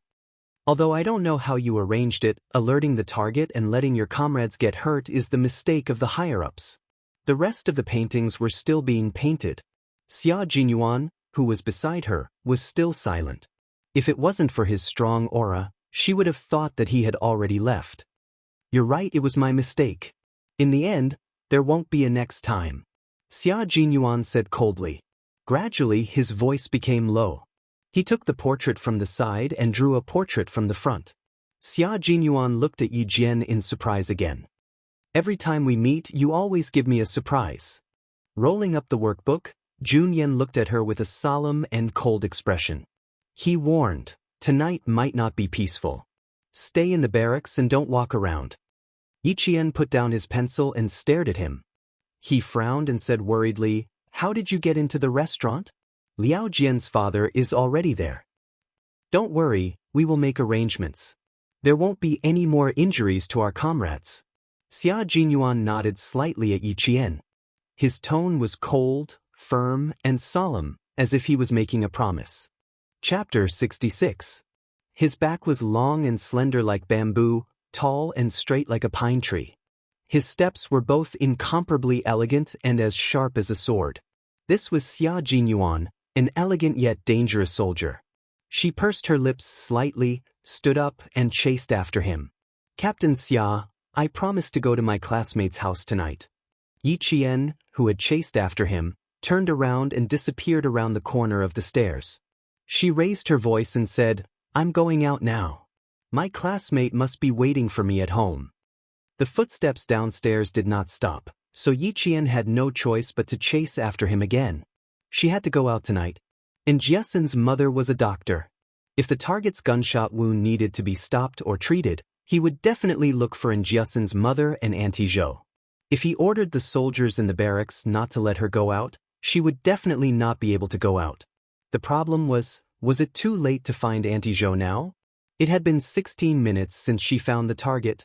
Yi Qian, who could cross 3 or 4 steps in one step, quickly rushed from the 3rd floor to the 1st floor. She was fast, but not as fast as Xia Jinyuan. She could only hear his footsteps disappear on the 1st floor. Xia Jinyuan did not turn a deaf ear to her, but because he heard her, he needed to arrange for someone to escort her there. In order to save time, he did not stop to respond. Arrange for a sentry to escort Yi Jian to her classmates. Before he could finish his sentence, he heard the sound of footsteps behind him. Dong. It sounded like raindrops. How fast was this guy? Wasn't he afraid of tripping himself? Xia Jinyuan, whose face had turned cold, did not finish his order. He turned around and took a step forward. Standing at the bottom of the stairs, he looked up and saw a slender figure coming straight towards him like a swallow returning to the forest. Yi Qian, who had hurried down the stairs, did not expect him to suddenly appear. She reacted quickly and took a step back. Her right hand was firmly holding onto the stairs. Based on her calculations, she could have stopped and not bumped into him. However, according to what Xia Jinyuan saw, she would definitely fall down like a swallow returning to the forest. At the same time, she opened her arms and subconsciously walked up the stairs. Very steadily, she held Yi Qian tightly in her arms like a mountain. When the sentinel walked over, he saw another scene. The woman chased after him reluctantly. The man, who was also unwilling to part with her, felt the same way. He turned around and hugged the woman. It was a completely romantic scene. Soon, Xia Jinyuan realized how abrupt his actions were. He calmly retracted his hand and smiled at Yi Qian, who seemed to be frightened. Be careful next time. What you did just now could easily make people worry that you might get into an accident. The little girl was really thin. Her waist was so thin that he could wrap his arm around her waist. Yi Qian looked coldly at the man who calmly took a step back. He let out a long sigh and stopped himself from grinding his teeth. Looking at him, he said coldly, I've already steadied myself. You made a mistake. In front of this girl, Xia Jinyuan felt that he was not very good with words. His thin lips curved into a helpless smile. When he turned around and looked at the sentinel again, his handsome face was cold, as if he had never smiled before. The sentinel's expression was a little strange. Xia Jinyuan glanced at him coldly and said in a deep voice, What nonsense are you thinking? Escort her to her classmate's house. Be careful. Chapter 67.